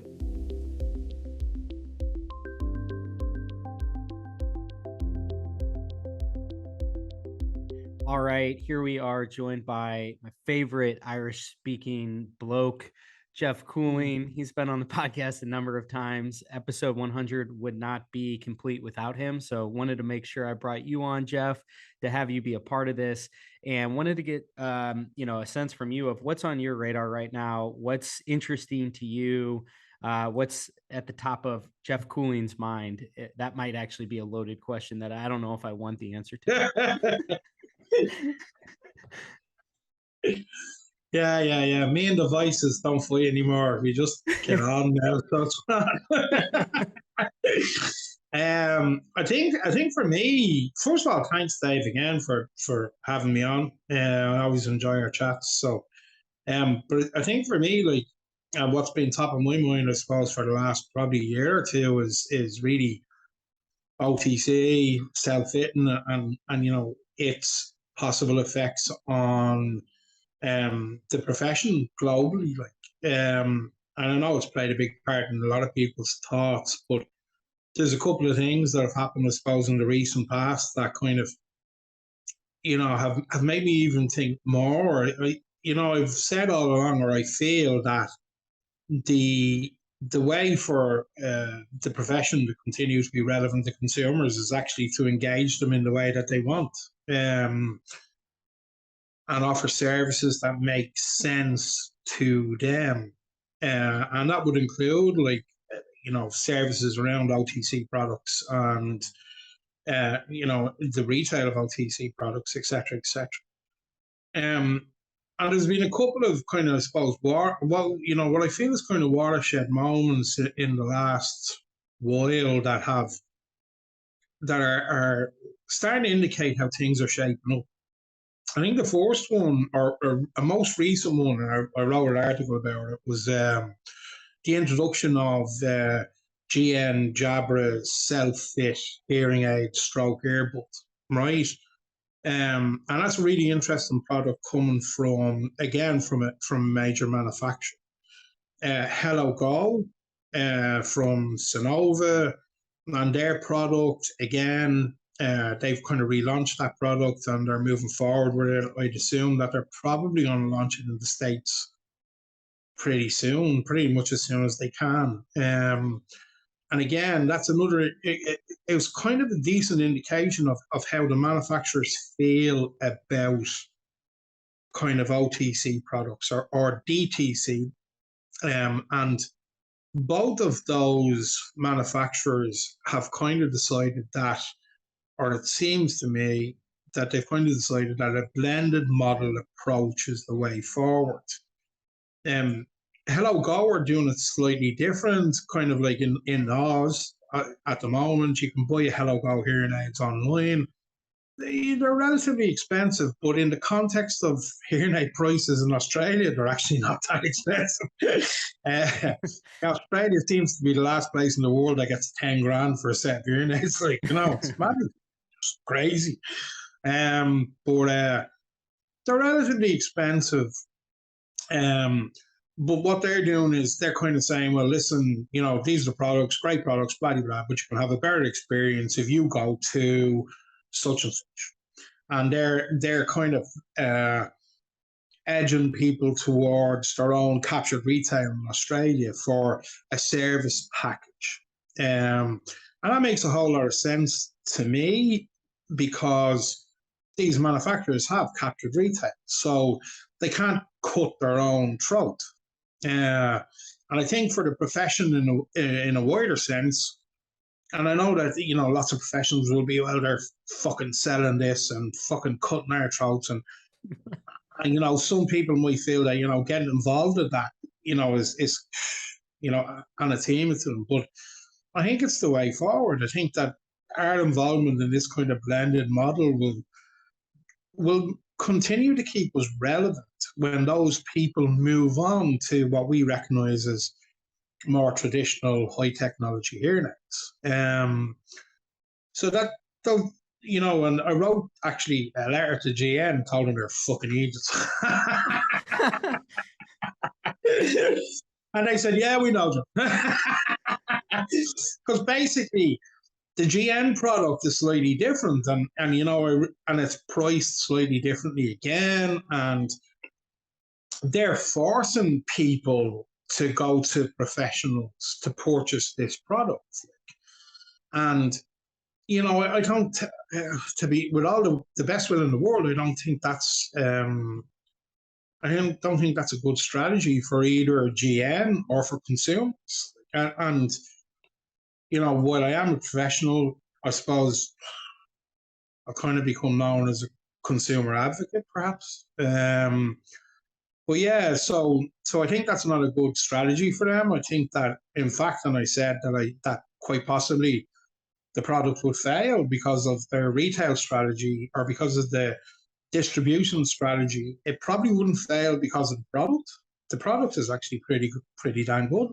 I use the Jabra products on a regular basis.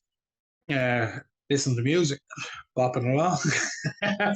And also, when people speak to me, I can actually understand what the fuck they're saying. So that's generally handy enough, you know. So yeah, they're real good products. But if you're trying to touch people who don't really feel that they want to go to a profession, why the fuck would you get them to purchase it off a professional? It doesn't make sense to me. Anyway, I'll stop because I only got irritated. So that was kind of those watershed moments that kind of formed my thinking. The other thing is I've spoken about Lexi Hearing in the past, and Lexi Hearing have really, really impressed me. And I think that the whole industry could learn from Lexi Hearing. Their customer journey, how they manage their customers, how they drive them forward, is outstanding. Like it's really outstanding. And I think a lot of people focus on the hearing aids they sell. And originally they were intercom hearing aids.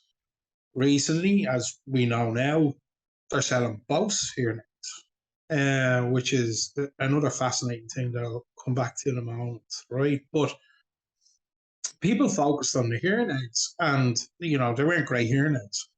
They're okay. Don't get me wrong, they were okay. They weren't great, right? But it wasn't. That wasn't what struck me about it. What struck me about Lexi Hearing, HearX's, you know, drive and their strategy is that Lexi Hearing, the innovation is really in the model and the system that they have to connect with their customers. That's really where the innovation is. Innovation isn't the hearing aids. You could Lexi Hearing, and I said it in the article, could sell any hearing aids. You know, in a couple of years' time, Lexi Hearing aid could be selling Phonak hearing aids or GN hearing aids. It's not the product really that fascinates me about Lexi, and is why I think Lexi will be successful or continue to be successful. It's really about the systems that they have in place and the innovation that they have in their customer journey and customer communication. And like, I think that the profession could learn a lot from that, you know, and the industry could certainly learn a lot from that, you know, especially when they're forcing people to go to the local fucking friendly audiologist that they don't want to fucking go to buy a product. You know? So, you know, again, quickly coming back to, you know, this introduction of the Bose hearing aid to Lexi's portfolio, for want of a better term. Again, that's particularly interesting. Because as I said, I already felt, I don't know, a year and a half ago, 2 years ago, whatever it was, that Lexi could really be the vehicle for any hearing aid product. And that introduction of the Bose hearing aids, I think, kind of backs that up. Bose kind of announced that they were finished selling hearing aids, and people kind of thought it was quite funny. It just seems like maybe they aren't that quite finished. Maybe they've decided that actually they don't have the learning or the skills or the systems needed to really maximize their penetration, but they have the brand. Lexi have the skills, the experience, and the system, I would say, to maximize that brand or maximize their penetration whilst using that brand. So yeah, no, I think that's really, it is quite recent. It's really fascinating, I think. What about you? What's your thoughts? Well, I was going to ask you, what is it? Because I think you're actually onto something that's pretty interesting here, which is OTC serving as a catalyst, not necessarily just for the innovation around the devices themselves, but around the overall experience. And I do think that this is it's a really interesting way in which they onboard, Lexi Hearing onboards the customer, the patient, whatever you want to call them, from the start. And the way that the app engages you, there's things like it will reward you for usage, so it's starting to solve some of these long-standing issues that have always sort of plagued, I think, the overall adoption of hearing aids is like, how do you prevent people from buying them and then sticking them in a drawer? And part of that is you need to make sure that they get like that full acclimation period to where they get comfortable with it. So maybe you can incentivize them. And that's where it's really interesting to see this combination of like a software-based device that's feeding a lot of that data back into an app. And then the app is what's really sort of taking that and generating new ways in which you can engage the patient. So, okay, we've noticed that over the past month, you've worn your hearing aids consistently over the course of 30 days. And so as a reward, we're going to send you your next set of batteries or these different accessories or whatever it might be, a subscription that you can use your hearing aids with. The list goes down the line, but I just think that this point that you're making, and I'm curious to kind of throw it back at you and just get a sense of what really stood out to you about the overall user experience that resonated, because I agree that seems to be another area that's very, very ripe for innovation, that maybe that will be a more visible byproduct, at least immediately, from the OTC hearing aid stuff. Yeah, I wrote an article years ago, and one of the things I talk about quite a lot in relation to the profession is what I call, strategic communication. There's tactical communication and then long-term strategical communication with consumers or patients. And one of the things I've always spoken about is a weekly email, 7 days after they purchased, a follow-up with cleaning instructions, or changing your wax guard, or a question and answer in relation to survey in relation to how they're doing, have they changed their batteries, do they need to change their wax guard, etc., etc., etc. And that you build on this communication in order to ensure that the sale remains a sale. So there's no cancellation. Also, that the customer is getting the best possible service and the best possible experience moving forward. And as well as that, you get early notification of fucking problems, because if you have an early notification of the problem, you can deal with it straight away. And again, doesn't turn into a cancellation. So, I've talked about this for a long time, and written a couple of articles about it. I had conversations, and then Lexi came along, and I went through the system with the Lexi hearing aids. I was like, these fuckers are reading my mind. It's like, fucking hell. walking around the house like they're like they've generated this onboarding experience that's excellent, like that deals with in a step-by-step way, that deals with all of these things that we're all aware of. Like it's not it's not fucking rocket science. Like we know they have issues cleaning their tubes, a tin tube device, Lexi, or at least the original was. So we know they have problems cleaning their tubes. We know, like, with other aids, they have problems with their wax guards. We know sometimes they put the batteries in the wrong fucking way. Like, it's not rocket science. So what are you trying to do? You design a system of communication that addresses all of these things before they happen. And that's the beauty of it. When you address it before it fucking happens, it's like, oh yeah, they said that happened. If you address it after it happens, oh, I had a fucking problem. Mm-hmm. Oh, you solved it for me. So Lexi really, really, really, considered that, thought about that, and set out a really outstanding strategy. The beauty of it is that they have a captured consumer. So it's all done through the app. So it's notifications through the app. So the consumer looks at it. You know what I mean? Like, so you've got this captured consumer, you've captured their attention with push notifications. Right? So they see it, they have the experience, they understand what's happening. And then on top of that onboarding experience, and as well, they've thought about the long-term experience. It's not just about the first month or the first 6 months even. They've thought about the onboarding and the long-term experience of every consumer and the communications that they need. But also, as you said, they gamified wearing fucking hearing aids.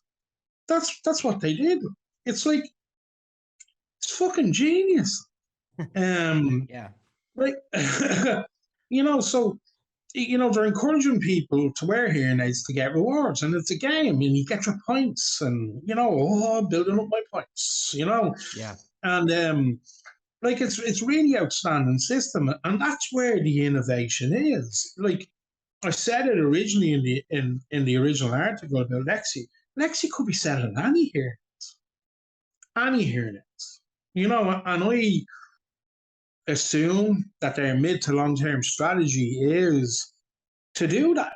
In essence, they will be, I don't know, they will be a beast that doesn't fucking exist, because they won't be like an online retailer in the sense of most of the online retailers that are available or that offer hearing aid products globally.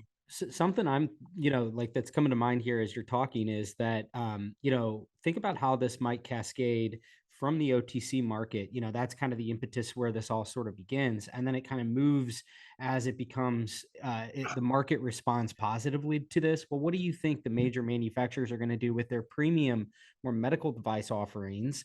I think that they're going to follow suit and then cascade that down to the providers, where I think they'll look at this, and that's actually a really net positive, where you have, you can alleviate all of the, like you said, you can preempt some of the more frequently asked questions around, notifications of like, be sure to change your batteries, be sure to change your wax guards. Here's like a quick 30-second video on your phone that shows you exactly how to change your wax guard. And so I just think that a lot of this stuff that's ultimately going to probably be born in the consumer market very well will probably make its way to the broader offering. And so I think that a lot of the innovation that we might see across the board very well may derive from the consumer market. And I think it's going to be things like this, where you're more effectively reducing the amount of trivial interactions, I guess is the way to put it, between patient and provider, freeing the provider up more and ultimately creating a better experience. Like, again, to your point, a lot of the frustration and the poor user experience might be able to be headed off at the pass if you just preempt it. And you have these things that are like, look, we know that around 20 days or whatever, around 14 days, You got to change that first wax guard. And that is actually a giant hindrance of adoption, because a lot of people just assume this thing's a piece of crap and I'm going to throw it in the drawer. So you get in front of these things early and you just kind of like start to layer on these new forms of communication. And I really think that these kinds of things they're likely to be like widely proliferated and standardized, I think, and as the market responds favorably to it, in the consumer side of the portion of the market. Yeah, like I think that the reason why this doesn't exist in the Phonak app or the Unitron app or the Widex app or whatever, right? The reason why these things don't necessarily exist is because most of the manufacturers are still in the mindset where they're a B2B company, right? And it's only, I think, in the recent past and in the last few years that many of the manufacturers have started to realize, well, actually, they're a B2B to C company. Right. And, I think it's been difficult. I think it's difficult for the manufacturers as well because, they're trying not to piss off the profession, right? Sometimes successfully, sometimes not. So. But yeah, so I think that's kind of blinkered their thinking, and again, I think the GM thing that we spoke about there with the Jabra earbud stroke hearing aids is really a case in point there.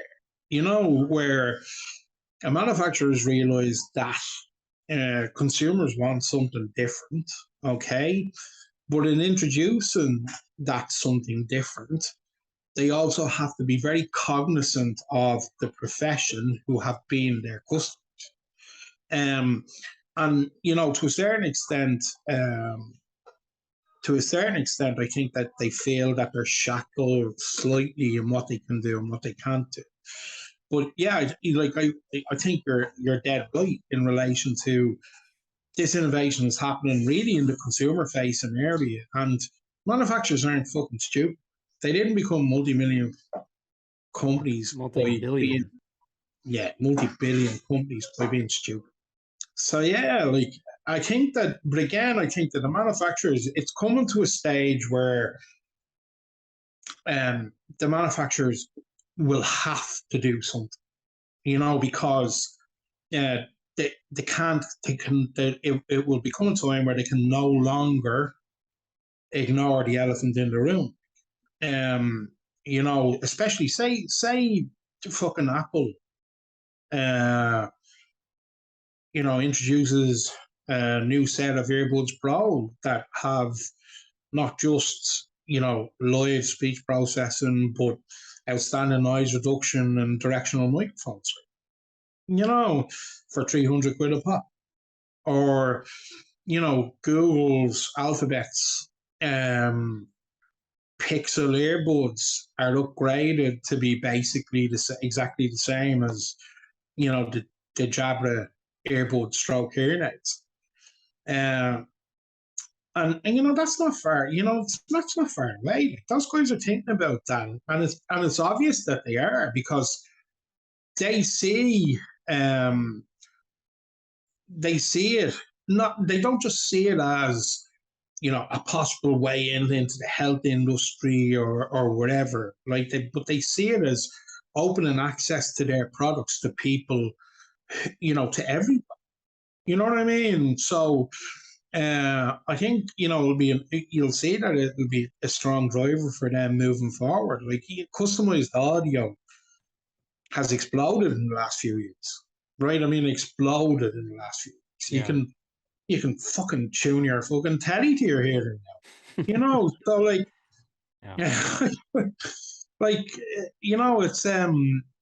it's just an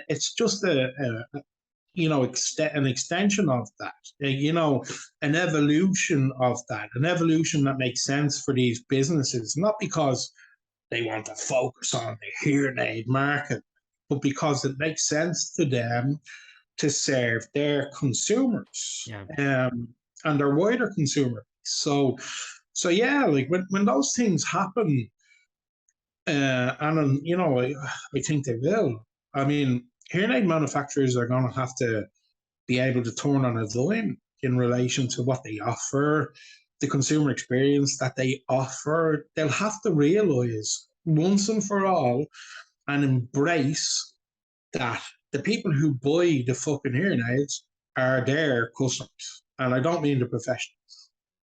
You know, yeah. The end user is their customer. And realistically, you know, the end user kind of is their customer. Even though up to now it's you know, they've never acknowledged that, or they try their best not to acknowledge that. Like, they will have to deal with that. Like, if you think about it, you go to fucking, I don't know, Best Buy or whatever the fuck you have over there and buy a Samsung TV, right? And 14 months later, it breaks down. Do you ring Best Buy with your Samsung TV that's out of warranty 2 months? No, you don't. You ring Samsung. You know, you got the Samsung Technical Support, right? Samsung Technical Support tell you what they can fix or can't fix. They charge you, they don't charge you, whatever. Right? But you don't go back to Best Buy, you know, to deal with your problem.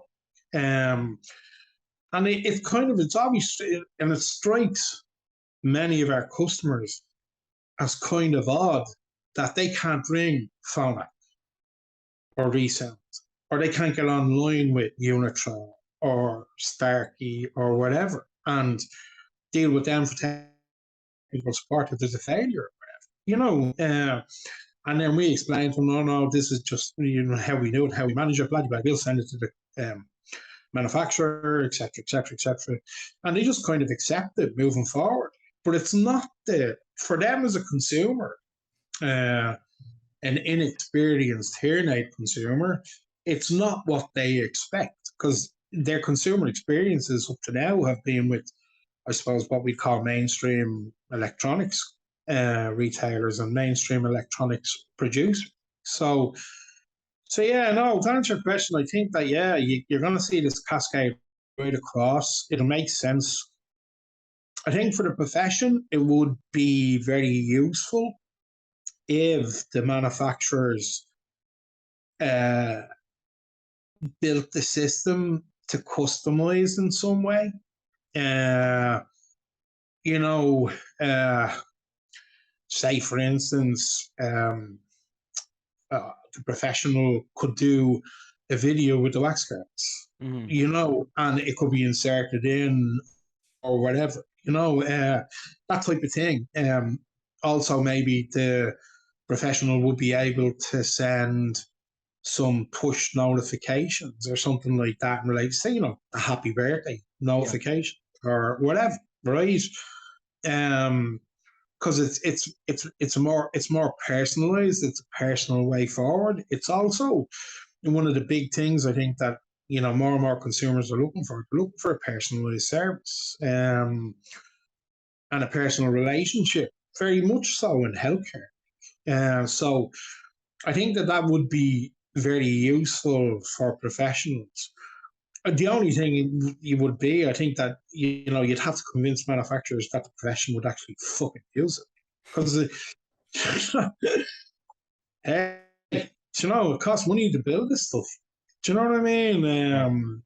It's money and time. And, like, I know in my Widex team, they were really fucking excited about this. Like, because, you know, they felt that, you know, really, really would help with onboarding. It would help with, you know, kind of personal communication, and all of those things, right? But like, and then just nobody fucking used it. But maybe I'm just a nerd. Maybe I just get fucking excited with shit like that. But for me, I think it just makes sense. So yeah. I'll stop now. Well, I think those are, I agree with you that I think that there's going to be a lot of areas of innovation that occur that aren't necessarily just tied to the device itself. And I think it's going to be really interesting to see how the whole delivery model of this of hearing aids more or less changes in time, because I do think that the building blocks are there now for a more direct exchange of goods. And I think that kind of begs the question of what's the professional's role in this kind of changing equation. So, Geoff, this has been fantastic. Thanks again for coming on. Any closing thoughts?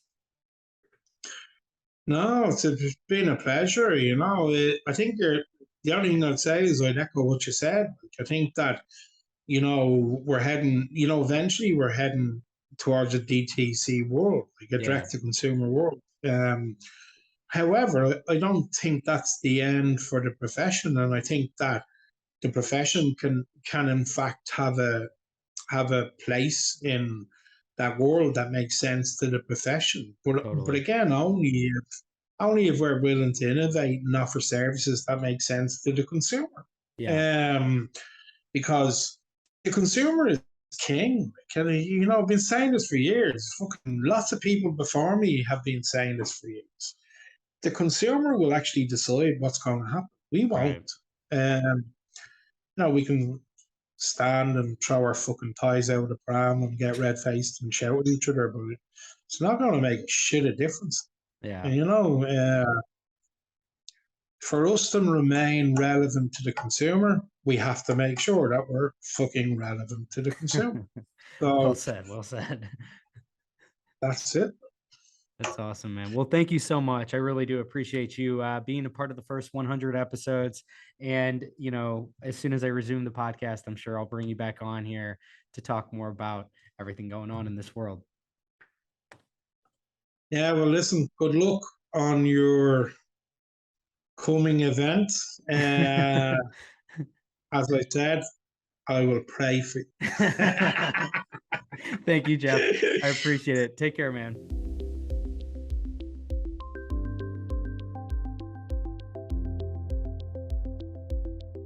All right, so we have Ryan Kraudel here. Ryan, thanks for being a part of episode 100.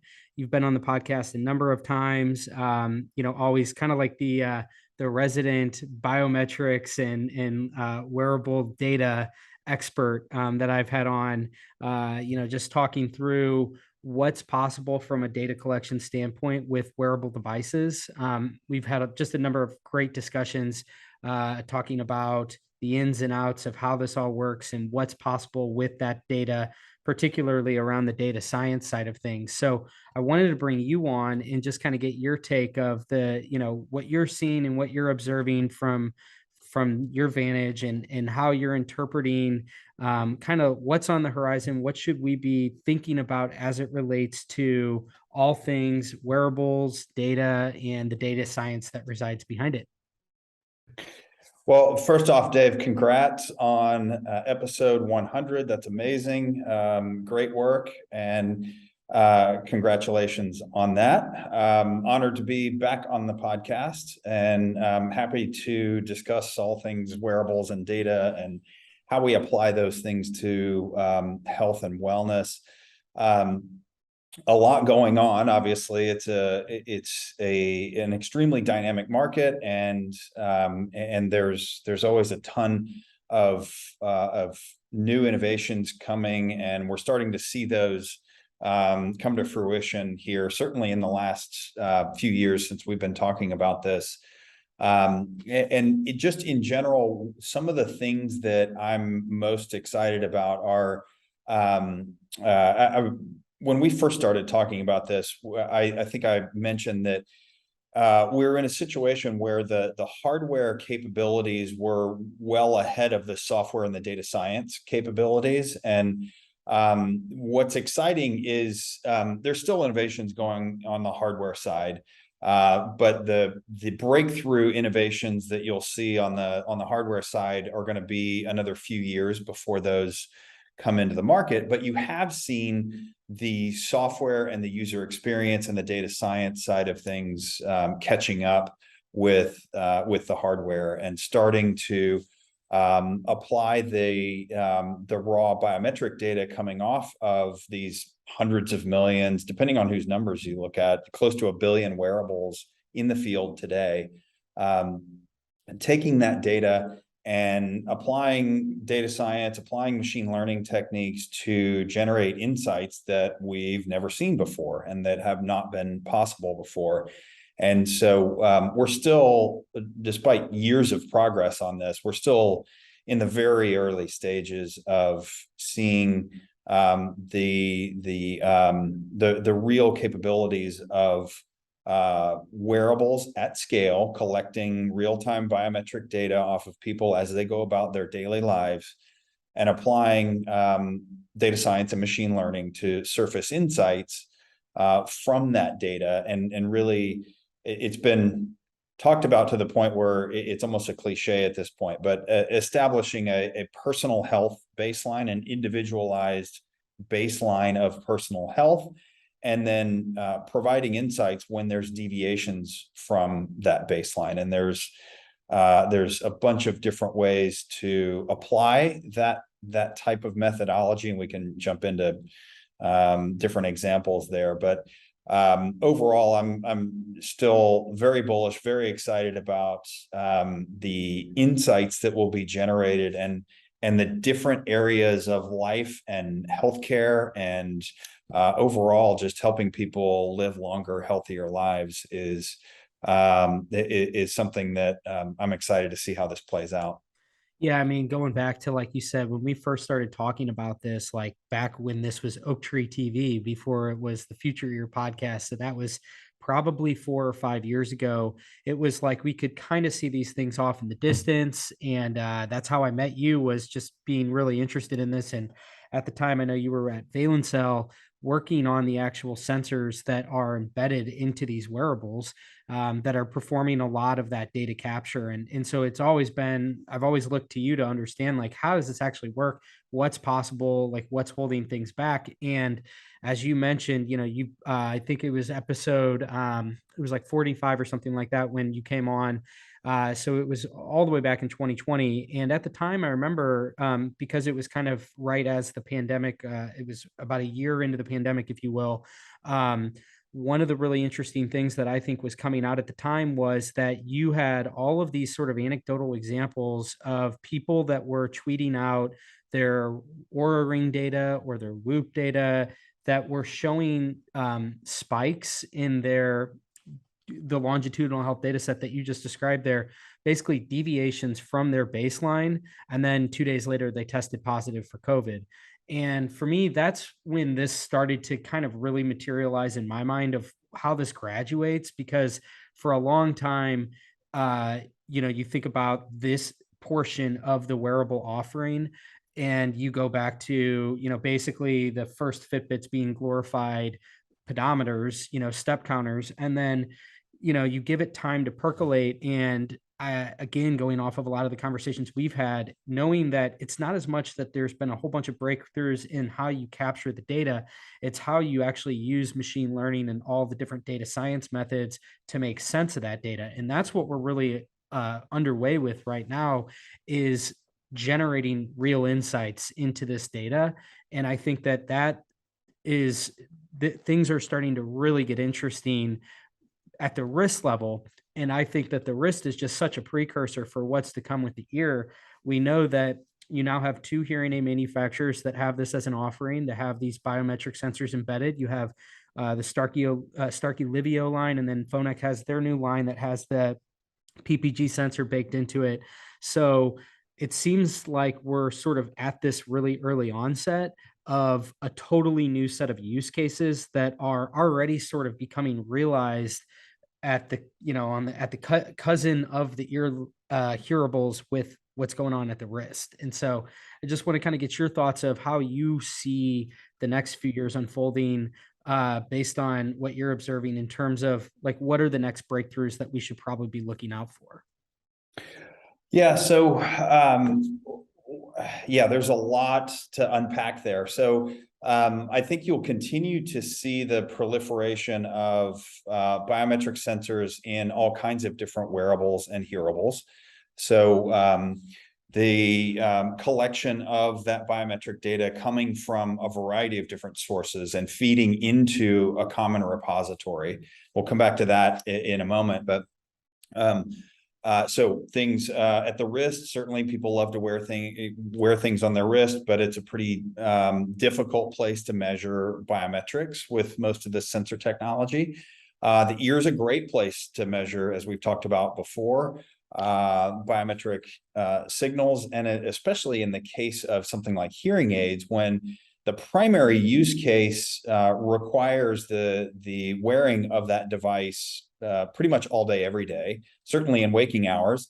And that platform provides a unique value proposition from a biometric standpoint to collect data at one of the best places on the body to measure biometrics and feed that data into an analytics platform that can surface insights, especially in a user population that generally has some health concerns, or it generally has a trajectory towards some higher prevalence of health concerns, if not multiple comorbidities. And so the insights that can be generated from those types of platforms in that patient population provide a much larger opportunity. So you start to see this proliferation of devices that are collecting data and feeding that data into, unfortunately, a bunch of different repositories right now. And that leads to the next question of this next phase of value that wearables and hearables will drive is really around surfacing insights from the data collected from those devices that has never been possible before, because we haven't applied data science and machine learning to large populations at scale of this data coming in. And so we're going to see insights that have not been seen before. And that's both a blessing and a curse, in that you don't necessarily know what you're looking for, but there's not necessarily clinical value. So you get back to, what is the use case for this? Is it a more of a consumer-based use case where you're trying to just improve your fitness levels, or increase your energy levels, or get better sleep, or something along those lines that falls into the general wellness category in the consumer sector? Or do you get more into the medical claims that can really help people live longer, healthier lives and help address very real health and medical concerns? The challenge there, of course, is that anything that is a medical claim requires FDA clearance in the US and other regulatory clearances in other locations in the world. And that requires clinical research and validation of outcomes that can be proven with peer-reviewed clinical science that takes a lot of resources, a lot of time, and in many cases, the companies that aren't in that world of medical devices or in the regulated environment, in many cases don't have the resources or the appetite or the interest in going down those paths. So not to say that there aren't companies that don't do that and don't want to do that. It's just that generally requires, at a company level, requires a very different skill set, very different risk profile, and certainly is resource intensive. Yeah, because I know that one of the things that I think makes this whole thing either feasible or not is there a place where all of this data resides, more or less? Because I think that, to your point, I've actually been really surprised at how actionable, I guess is the right word, for how the insights that are generated by like Whoop, for example, I think is a really good example of like what's possible even with a limited amount of data. So if you just have your heart rate variability and you have the sleep score and you have these different things, it kind of, what they've done and where a lot of the kind of innovation seems to be is on, like you said, it's not really on the hardware as much as it's on the way that you take the information and you make sense of it in some compelling way. And I think they've done a really good job with that, with creating these different scores. And so you have, through these combinations of things, you kind of get a sense of, like what's going on with all of these different metrics when you combine them. And so again, that's just in one set of data. So I kind of think about like, okay, who's best positioned for a more broad repository? And to me, the most likely example is Apple. And I'd be curious to get your thoughts on this in terms of, is this in Apple's future, you think, of kind of being home to lots of different inputs of data, whether it be wearable data, but also your electronic medical records, things like your medical history, vaccinations, your audiogram that you upload into there, right? Like, and that's where it's like, wow, if you had the ability to, combine all of these different things, like the kind of insights that you could generate from that, that seems to be a really compelling set of use cases. And honestly, maybe motivation for people to want wearables, in the sense of, I want more inputs into my repository for even more robust insights. Yeah, absolutely. And I think you're right in that Apple is ahead of the game there with Apple Health, and they've obviously been at that for years. But I don't think people realize how much data they have coming into Apple Health, and that also they are making available via APIs to other applications in other use cases. Certainly they've added in the EMR data. They've obviously got the wearables data. They'll pull in nutrition data from nutrition apps. They'll pull in environmental data from environmental sensors. So you can see the collection of a variety of different contextual data that has the potential, at least, to be extremely valuable. I think it's going to be very interesting to see what they end up doing with that, because Apple's still very much a hardware company, and so far they have used Apple Health as a way to make their hardware ecosystem stickier and get more people to either come into the ecosystem or stay in the ecosystem. And so if they were to try to monetize that data in any way, they would need to be very thoughtful about how that is brought to market, and what that means in terms of their user base and their user experience, and how they would actually utilize that data to, again, back to the use case thing. What are they going to enable for the use cases in their users to help them solve a problem or multiple problems in their lives? So you can also see, though, that their focus on privacy is a big will be a big factor in whatever they end up doing with Apple Health and in monetizing that data in some way or another.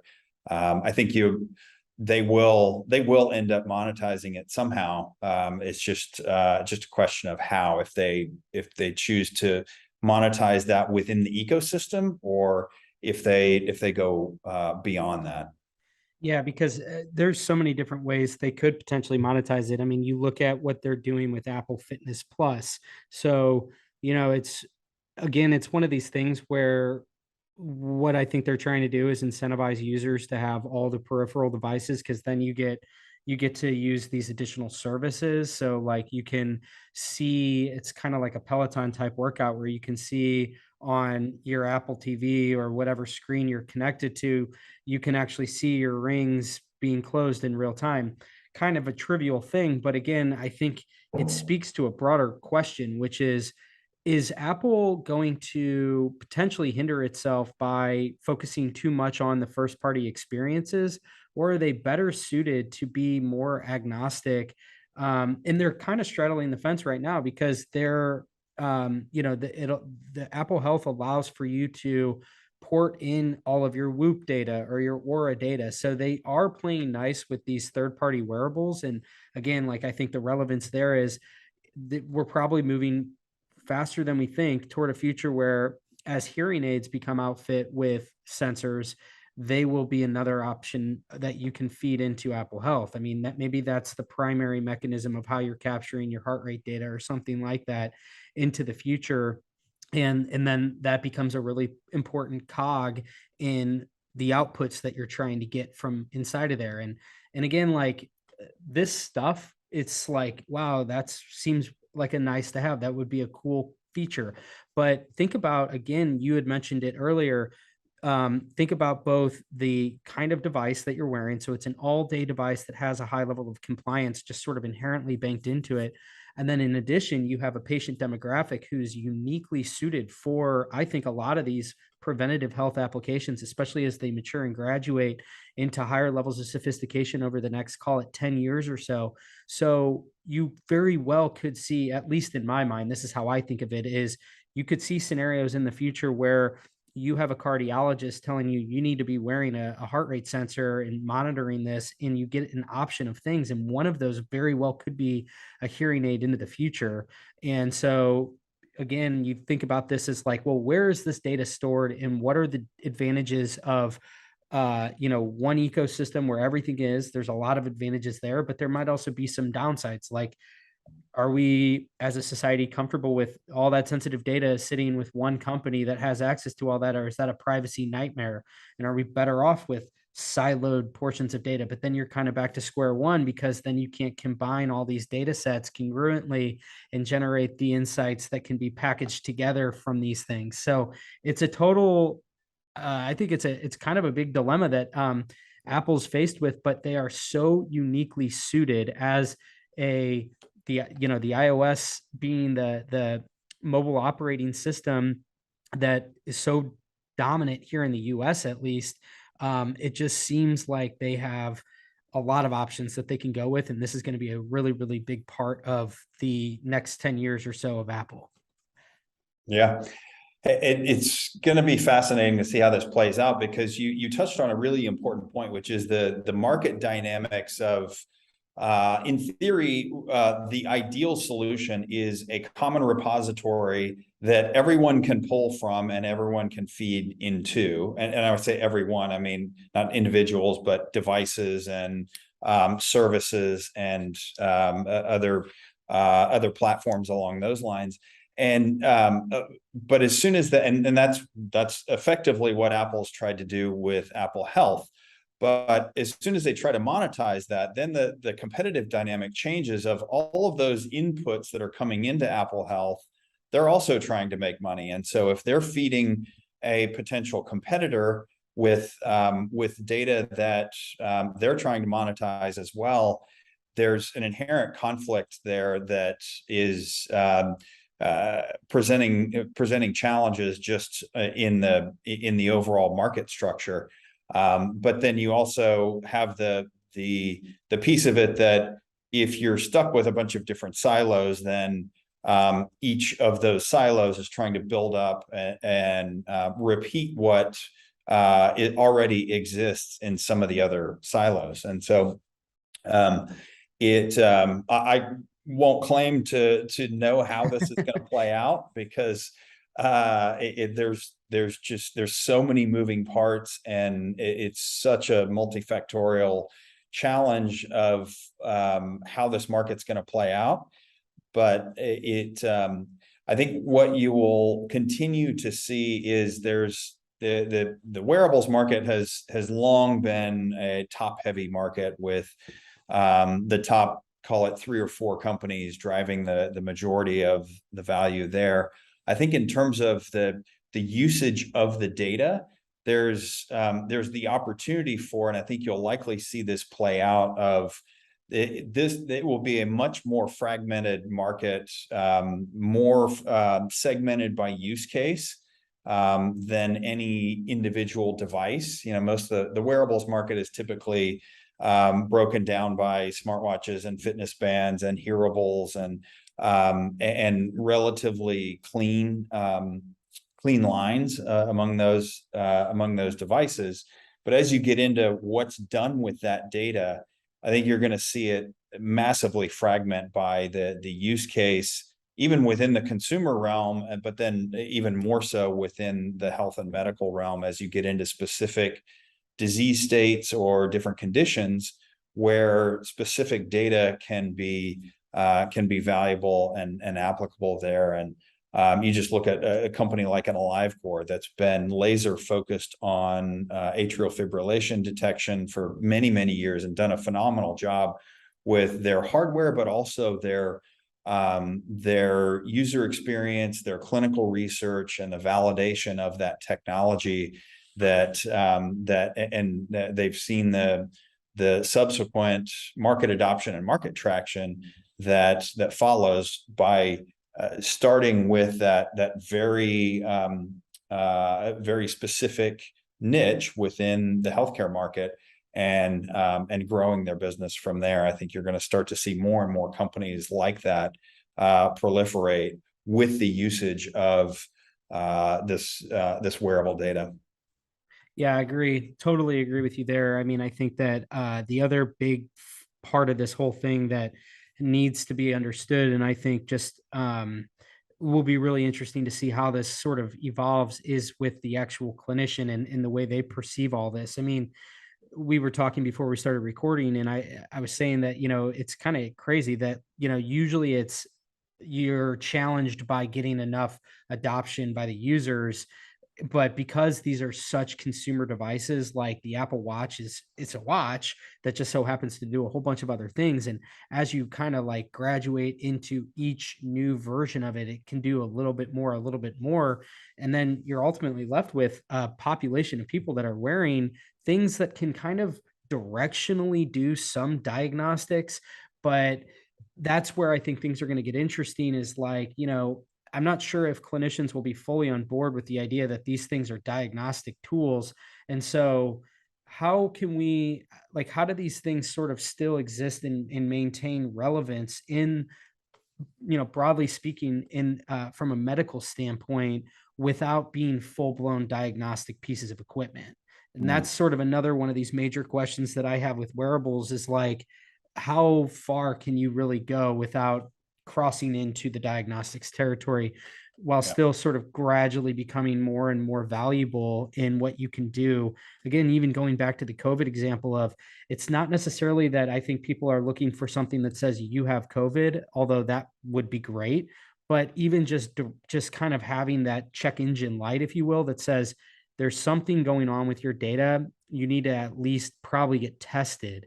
And it seems like there's a lot of different examples like that of, just having a semblance of what's going on is better than having no idea what's going on. Yeah.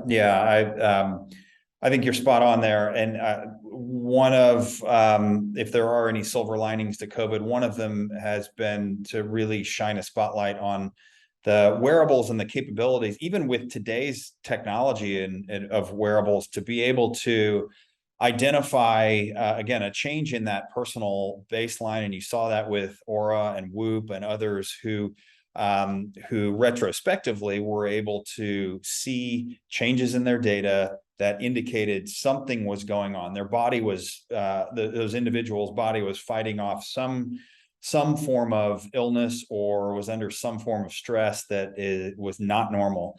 And so, to your point around check engine lights, we're there. That the capabilities of existing wearables are there today to be able to, just with resting heart rate and heart rate variability and maybe a temperature sensor, the ability to show, okay, something is going on. Your body's fighting some kind of illness or disease, and you should go get checked. I think we're certainly within that realm, and I think we're going to be there for a while. I think we're a long way away from any devices and services on top of these devices getting to the level of diagnostics. That's extremely difficult to do at scale without human intervention at this point with the current state of the technology. So I think there's always going to be, or certainly for the foreseeable future, there's always going to be a need for further diagnostic testing and some kind of clinician intervention. One of the areas that will be interesting to see also is clinicians are historically very slow to adopt new technology and change. Just you go back to the Hippocratic Oath of first do no harm. So that their default is to continue to do what they've always done. And so it takes not just a lot of clinical evidence and certainly regulatory clearances, but it takes a lot of time and effort and personal experience with these devices and with the data that they can produce to really convince clinicians at scale of even one single use case, one single example. That will go back to AliveCor. They've spent years convincing clinicians that this device that is, well, now they have one that's the size of a credit card.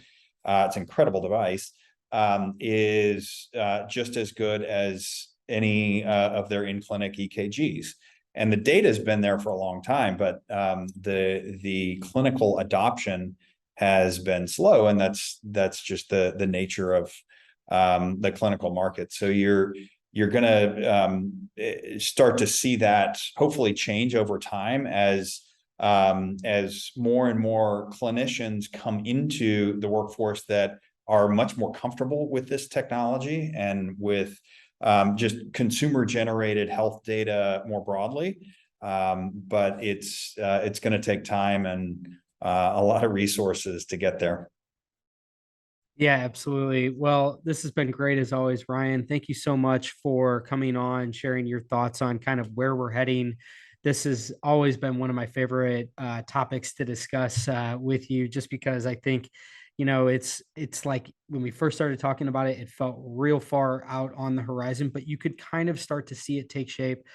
And now here we are, and it's just really exciting to see hearing aids starting to take on this new feature and functionality. It's going to be a long trek. It's not like this is going to just suddenly happen overnight, but I think that we're moving in a pretty cool direction where there's about to be a new set of use cases unlocked by these kinds of sensors moving up to the ear. And I'm just really looking forward to having more conversations with you in the future about how this all continues to evolve. So thank you so much for coming on here, episode 100. Thanks, Dave. It's great to be here, and congrats again.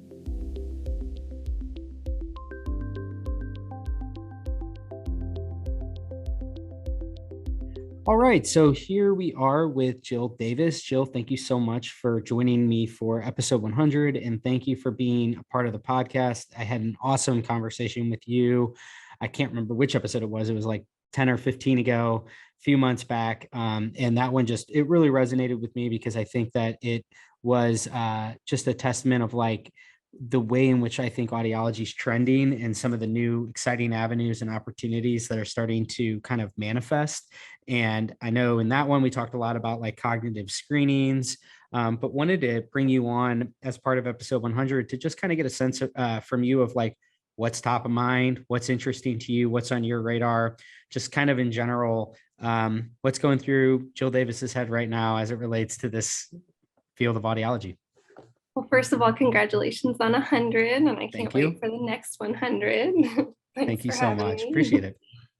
Well, there's a shift happening in audiology. Can you feel it? Like there's definitely this change going from the device-driven retail dispensing model into the service-oriented medical audiology, and that's what I'm most excited about. I think it took over the counter to kind of give us the kick to look at the value that we're bringing to our patients, and we're implementing more services. So private practice can do cochlear implants, we can do tinnitus testing, treatments, we're doing auditory training, auditory processing, like all of the other things that we've been trained to do and to practice to the top of our license. That's what's going to separate us and put us into that kind of medical community. And that's what I'm most excited about. So we are working right now to create best practices for referrals with a neurologist behavior neurologist, primary care doctor, because audiologists are going to be in the front lines. We're going to have a seat at the table with those other medical communities. And, we need to know best practices of how to work with these patients, because they're going through a lot, and it's up to us to kind of identify and send them the right place. And so that's what we're working on right now. It's really exciting. Yeah, I love that. And I agree with you. I think that there's you can feel it. It's like palpable. It feels like we're in like a little bit of a renaissance in audiology right now. I mean, I've only been in this industry for like 6 years, but it definitely feels like, whether it's OTC or just maybe like this underlying frustration of like the status quo. And it seems like there's a pretty seismic shift happening. And it's interesting because it's not just like in one like specific direction. It's kind of like you said, kind of more of this like broad movement more toward medical.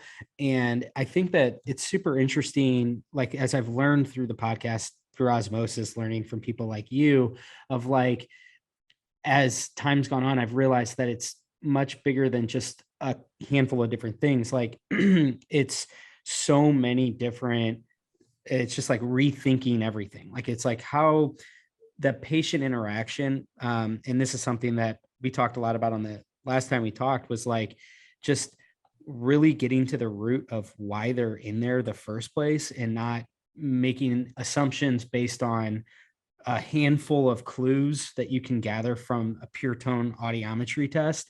I just am so excited by this, because I think, to your point, it really elevates the audiologist, I think, in some new exciting directions, and provides, like you said, kind of like that seat at the table. And it's cool to hear that like neurology specifically is something I keep hearing more and more. And like, again, that's part of this shift, where even like a year or two ago, I don't think I ever really heard anyone mention neurology in the same breath as audiology. And now I hear it more and more. And it makes a lot of sense that these are kind of like the tertiary, adjacent medical fields that we're working closer with, which I think is just going to lead to some really, really exciting opportunities. But to what you were saying is like, one of the first things you got to do is kind of establish that connection. So I think it's really neat. Can you build a little bit more on like what this referral network looks like, and how it works? And I'm just curious to learn more about this. Yeah, it's not going to be hard to change what we're already doing. It's asking just a few more questions with our patients. We're already talking with them, getting the history, like asking a little bit more about what else is going on with them is going to open the door to get to communicate with the other physicians about diabetes, hypertension, polypharmacy, risk of falls, all of the cancer treatments, things that our patients are going through. We need to start thinking that the ears are just one piece of the puzzle, just one small part of the equation. And in our world, it's the biggest piece, but our patients are going through a whole lot of other things as well. There's comorbidities involved. And when we can just ask those questions, that gets the conversation started with those physicians. And so, hopefully we can get this MASA going through, where we have direct access to our Medicare patients. We get that practitioner status because our patients are trying to come to us, and we are going to be the ones that can start asking a few more questions. And once we have a little bit more information, we know, do we get primary care involved? Do we get cardiology involved? Do we get neurology involved? And so what we're working with right now, because primary cares are a little too busy to implement a whole lot of preventative stuff, we're going to bring to the table what we can provide and show them, the screenings that we're doing and what we're looking for. And that way they can tell us next steps to neurology or to them, and just kind of creating this triangle of trust of who gets the patient after the audiologist identifies some of these comorbidities. And so it's going to be something we get to train primary care, we get to train neurology. And so it'll be exciting. We're doing a beta in Austin to start, and this might be like a national initiative just to kind of show people how easy it could be to just ask a few more questions and get the patient taken care of a lot sooner than later. I really like what you said about the physician's pretty busy, and it almost seems it's like serendipitous that kind of like part of this macro narrative of what's happening in this industry right now is this, the writing seems to be on the wall that like maybe some of the time that was previously allocated around the programming and the fitting of a hearing aid is going to kind of diminish. So the question is like, well, what do you do with that time? And it's kind of fortuitous that it's like, you have some of these new things that are presenting themselves where audiology makes a lot of sense because of the bandwidth, and it's sort of naturally like conducive to the conversations that are already being had, where you can do things like those cognitive screenings, but also a lot of the follow-up questions and gathering that information. And so again, like that's so exciting in my opinion, is that it allows for you to then build inroads with all these other medical professionals. And I think that like that's where you're going to just see kind of like a flywheel effect, where it just like referrals lead to more business, leads to more word of mouth marketing. And it's like a really positive effect that seems to be kind of like bubbling up right now. Wow, it's so exciting. And yes, we keep talking about adding value and showing the patient our worth and, doing the extra step to show the value that we bring to programming devices and all of that. And what I'm finding is that cognitive screening piece tells you kind of what you're doing with the patient as far as their ears are concerned. And so you don't have to go into as much detail with them of what you're doing and why you're doing it, because based on evidence, you kind of know best practices to fit them. So you can spend that time, like you said, it opens up some of the time to talk about other things. So where we want the patient to talk to their friends and their doctors about how we were different than Costco and we were different than, someone down the street because we added value. Well, they are, because they're saying she asked about a concussion that I had. She was curious about the list of medications that I was on. She really looked at me as a whole and not just focused on this device and how I was programming it. And so I think that's also a way that we separate ourselves, is that holistic picture that we're bringing. Couldn't agree more with that. I think that's so exciting. And I just think that there's a lot more like sustainability and longevity going in that direction than the commoditization that's seemingly kind of underway right now with the devices themselves. So it's like, it doesn't mean that you as a private practitioner or something like that like the opportunity to dispense and sell hearing aids is going to go away. It's just, to your point, you have to figure out a way that is tangibly different than what all of these other new avenues of distribution are. And I think that you need to lean into the fact that, like, especially if you're an audiologist, like lean into that. You have a real strong point of differentiation right there. But I think that speaks to kind of the, like, this status quo of like, well, for a long time, there's only been one way in which you can get hearing aids. It's through your hearing healthcare professional and your dispensing professional. And so now it's like, as that sort of gets reduced, it's like, now is where the rubber meets the road, where I think that this is like, we're going to have to figure out ways to kind of repackage that value. And I think that it is very much tied to this whole idea of like you said, like treating the patient holistically. And that is just really exciting for a number of different reasons. Mm-hmm. Absolutely. Yeah. Those physicians are what's going to get us through this, They're the ones, the patients ask their doctor, what do I need? Well, you need to go see Dr. Davis, and, we'll take it from there. So. Absolutely. Well, Jill, thank you so much for coming on, sharing your thoughts about what's on the top of your mind and how things are changing. I really appreciate you being part of episode 100 and for helping me out with the podcast to get to this point. So thank you. Of course. Thanks for having me. Congratulations again. Take care.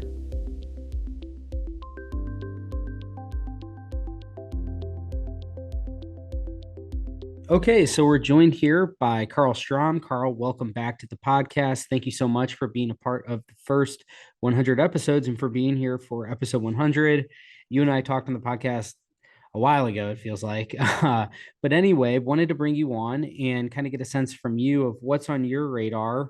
Big tip of the hat to you and a shout out for the move. I know that you were the editor-in-chief over at the Hearing Review for a long time, and you've just recently made the switch over to Hearing Tracker, which kind of, I think, frames what we can talk about today, which is kind of like the shifting focus of, just from looking at it from an industry perspective and now with OTC and everything that's happening, kind of framing it more of what's going on with the consumer too. So I feel like this is all kind of timed nicely, but wanted to get your thoughts about what's on your mind right now.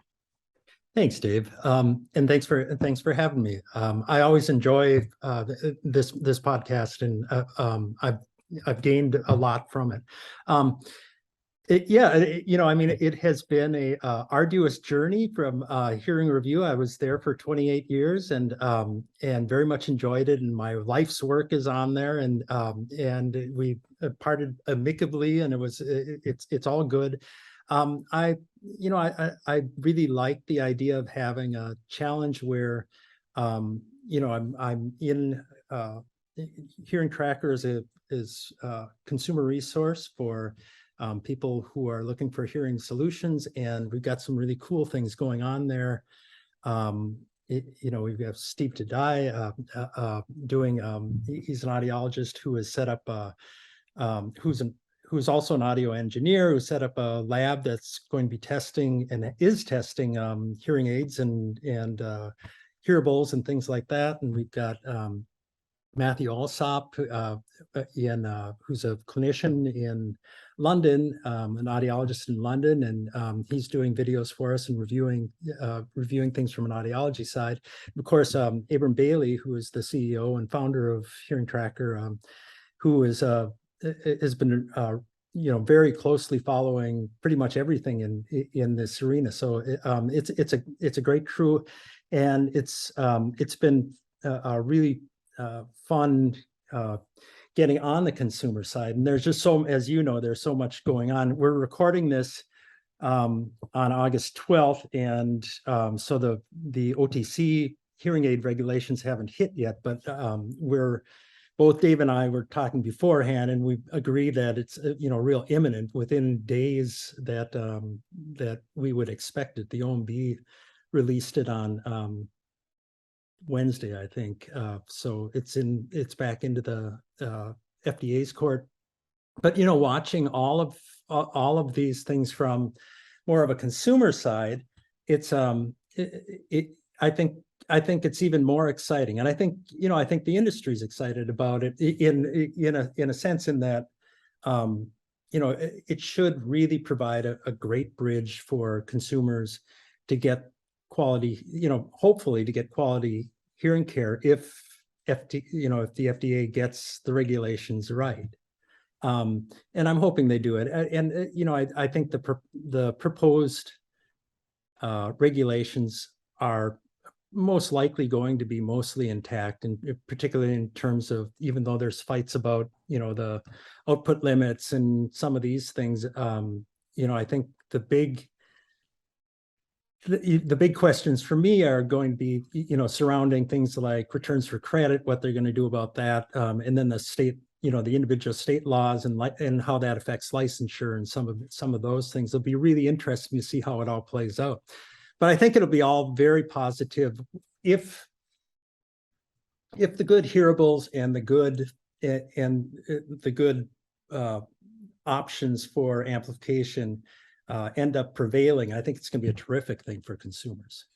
Yeah, well, I agree with you. I think that it's funny because it's like, when I joined this industry, more or less, the PCAST thing, from Obama had just come out, and so it's like, for the entire time that I've been working in this industry full time, this has been sort of happening in the background. And here we are, quite literally, probably days away from, all of this time and all of the paperwork and the legality and figuring out what these FDA guidelines would ultimately look like.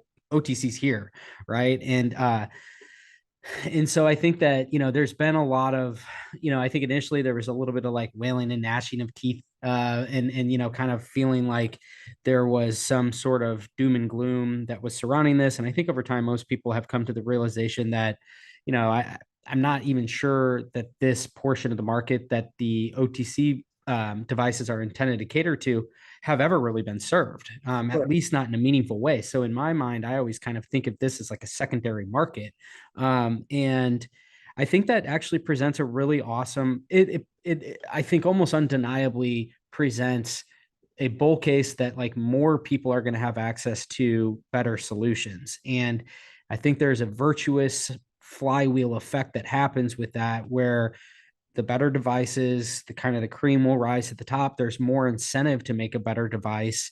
And so I think these devices will be good. I'm not sure what that sort of like definitive line of what is self-serve, do it yourself, OTC, and then what's going to be in the medical side of things. And I think the big question that I have is, what is the role of the professional for these what would be perceived to be kind of like not full-blown medical grade devices that the consumer though might still have an interest in some kind of premium service, the demand for audiological care more or less. And I think that's a kind of a big toss-up of like, what is that going to look like, and what so like, how do you make money off that, and how do you fit this into your day-to-day? Well, and I think that's a really huge issue right now. Is where do we fit in? I think there, once you get to a certain level of hearing loss, and most the vast majority of people who come into a hearing care office have determined that, gee, I've got some sort of problem. They're not there to waste your time or to drop, a couple $1,000s just for nothing. It's they view it as we talked about it. It's a medical problem. It is a medical problem. It's a medical condition, chronic hearing loss. And, but we definitely need that bridge to get people into that system. And to your point, Dave, how professional care can insert itself into that process and become an integral part of bringing these people along. I think that's the big challenge for hearing healthcare right now. Being that intermediary, being that authority, being that coach for getting people through that process is really important, and getting them onto the, we're always talking about how, technology is like 1/3 of what the value of a hearing aid is, and the service is 2/3, and why we should have best practices and all of that, right? But when we're talking about this kind of nascent population of professionals, that will be seen by professionals, we have to have different care models for that. Obviously, you have to make money on it. I mean, you have to charge money for your time, and so I think that's where the big challenge for audiology is right now. Yeah, because I think that, if you look at the sort of the status quo and the traditional way in which, you as a provider, the revenue generation opportunity tends to be around device sales. But in OTC world, with this nascent market like you just described, the question is like, well, if you sort of completely remove a lot of the margin and the opportunity on the device sales side, that then basically begs the question of like, does this then mean you provide a service care package? And this is what I think will really emerge and materialize over the next few years. Is I think it's going to be, chances are it will probably go one of like 2 or 3 different ways. Like, one is the market ultimately determines that there's not a role for the professional within this market. It's truly do it yourself. And there is a well-defined line of when people constitute the care of a professional. I think the next alternative would be that there is some sort of role. And I think that it's a matter then of how do you commercialize that, and how do you effectively implement and integrate that into your practice? So it could be that these are 30-minute consultations that are much more around where you are at within your overall like health profile from a, your audiological status, and, making them aware of here are tips and here's strategies to cope with whatever loss that you currently have, how to preserve it. So it's that consultative type thing. And I think that like, if that's the case, which I personally believe that will ultimately win out. I think it will take time for this to manifest and for professionals to figure out within a 40-hour work week, how do you triage these kinds of people? How do you schedule them? I think that's where a lot of the work's going to be done, is working out those kind of details. But I do think that it's ultimately going to come down to the consumer. And I think that the industry and the professionals have, I think, a real opportunity here to present themselves as a premium offering, if you will, within this space, because I think most consumers are going to look at this and let's call a spade a spade. Like, we know that the self-fitting software and algorithms, they're already pretty good, and they're probably going to get increasingly better. And so a lot of this is self-serve.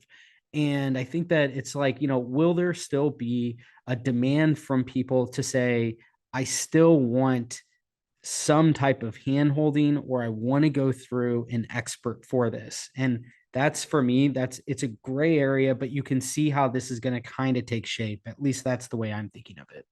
And, you've talked a lot about the, war, what is it? The war dividends of the peace dividends of the smartphone wars. Thank you. But I totally believe that. These are the gains that we're seeing from all of this, this kind of technology that's all kind of siloed and all come together in our cell phones, and it's getting better and better. The one big component to that is telecare, and how telecare is integrated into hearing healthcare offices and practices and networks, I think is going to be crucial for whether or not we're players in that, that the professionals are players in that, if it makes sense for them to be players in that. You've talked about this too. Hearables, if you look at, the Apple iPod Pros and, some of that, they're pretty impressive. And up until a certain hearing loss, in my belief anyway, some of you can easily see some of that stuff being very helpful. And they don't have to build themselves as being necessarily for hearing loss. They're helpful hearing features, right? Yeah, exactly. So that begs another question of where things are going. But to get back to that point, there, at some point, people are going to struggle with different situations, the workplace, or or family gatherings and that kind of thing. And their hearing, in my opinion, is going to deteriorate to a point where they just have to get professional care. They won't be able to do they won't be able to treat it through a hearable or what we view as even what will be an OTC hearing device. I don't, for those types of losses, again, to the previous point, once you get to that more severe level, you've got a medical problem. Before that, you've got a nascent medical problem, right? And how much interplay between the professional and those people are in those milder losses, I think is a real good question. My personal opinion is that professionals should be interjecting whenever they can, whenever it makes sense, and to pay for your, to have people pay for your services. Yeah, I think about, like, we've seen that pyramid before, the adoption pyramid, where you see, up at the top triangle, you have the highest levels of severity, profound hearing loss, severe hearing loss, and you have a high adoption rate along with that, because obviously it's a more severe medical issue that you're going to seek treatment. And then you go one tier down and it's like 50-50. And then you go down and it's, according to the data, it suggests that, like 90% of the people that fall in that mild threshold, about 10% of them are seeing professional, or they're being fit with hearing aids.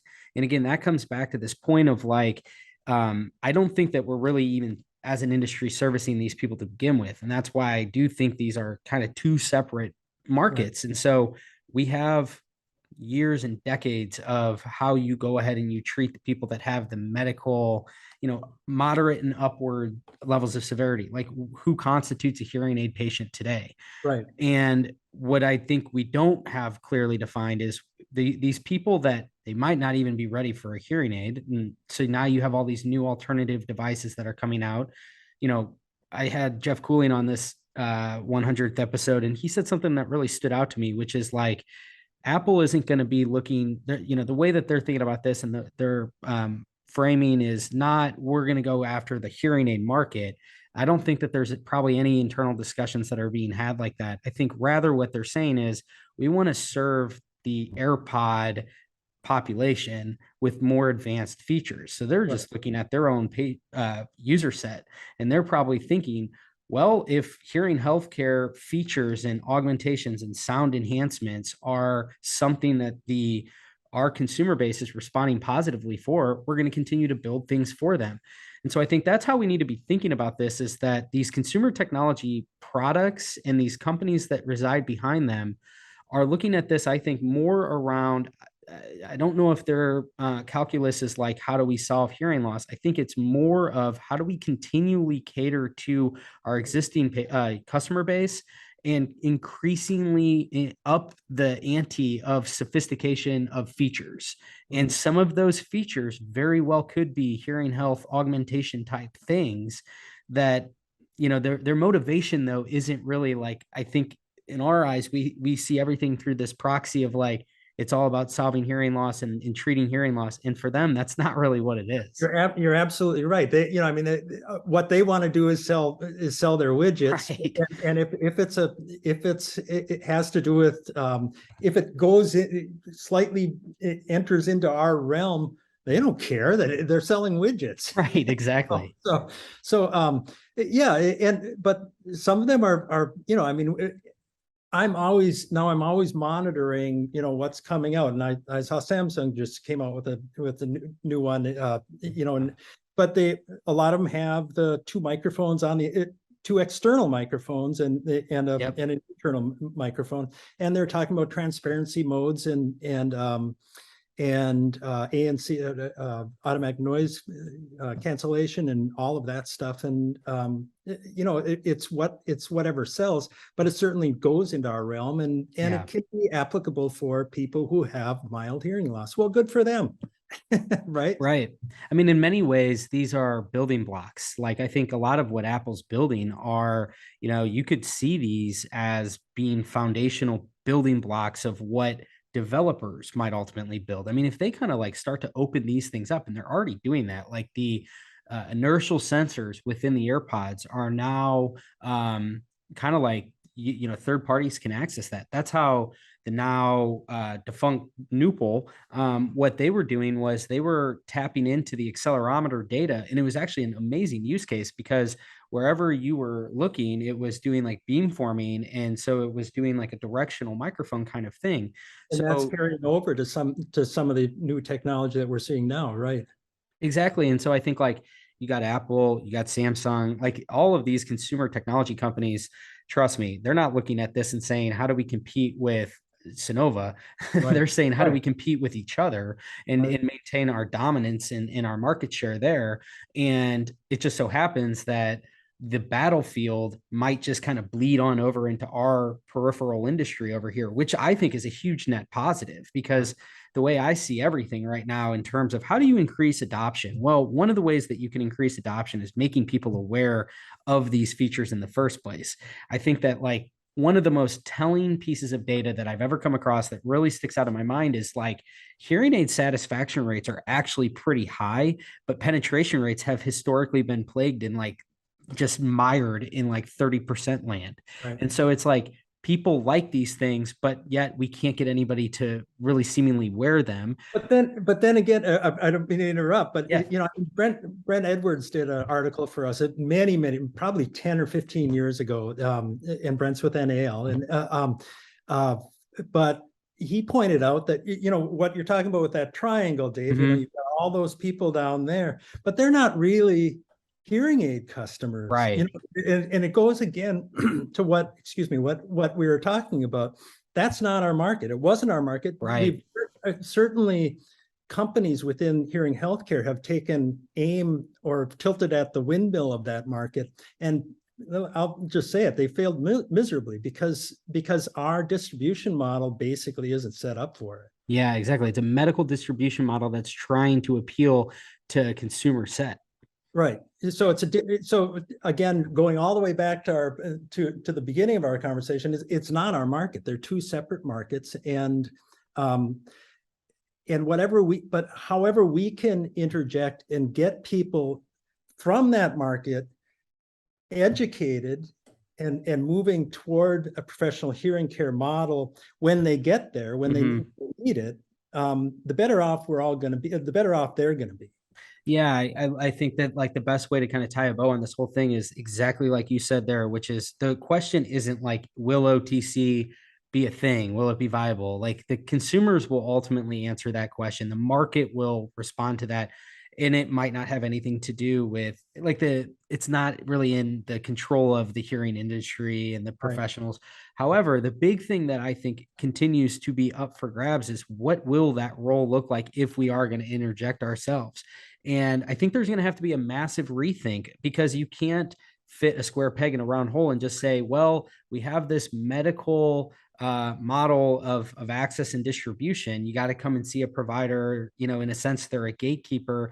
It very well might have to be something that is very much online, remote care, these things that we just have to think differently in terms of what's going to appeal to the customer. Will it be convenience is king? And so don't you dare suggest that you need to bring people into a clinic because that's going to be a huge detractor and a non-starter. And will it be something that is more like almost like an Uber, but for hearing care, just on-demand thing, like next person available, I want to speak to an expert? Or might something develop where we have a common common programming platform similar to like a Hi-Pro type of thing for over-the-counter and hearables that somebody could tune into. And given that, might there be and I'm just speculating, but might there be a technician in literally a hearing aid technician or wouldn't even be called that in your back office who handles those types of things for a fee?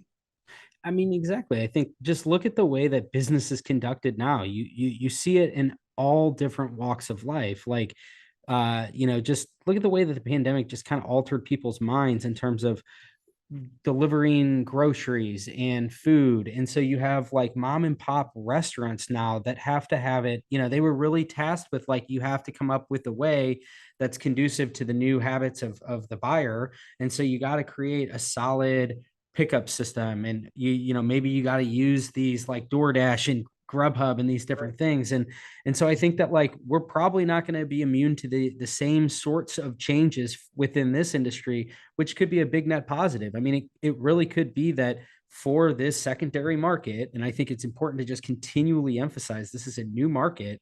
What are you going to have to do to interject yourself? And are you willing to do that? Like a lot of people might look at it and say, no. Right. Yeah, so anyway, well, Karl, thank you so much. I think this has been really great. I always appreciate your insight. You've been covering this industry for a long time, and it's really cool to hear, your perspective kind of start to shift a little bit from just looking at it from an industry standpoint, which obviously always had consumer undertones, but to now really see you focusing on that with Hearing Tracker. And just a total shout out to the whole team, because you guys are doing amazing work. It feels like you just continually increase the quality of the stuff that you guys are producing, from the videos to the writing content and all that. So good on you. It's really cool to see. Great. Thank you for having me, Dave. And I appreciate all that you do for the industry. Cheers.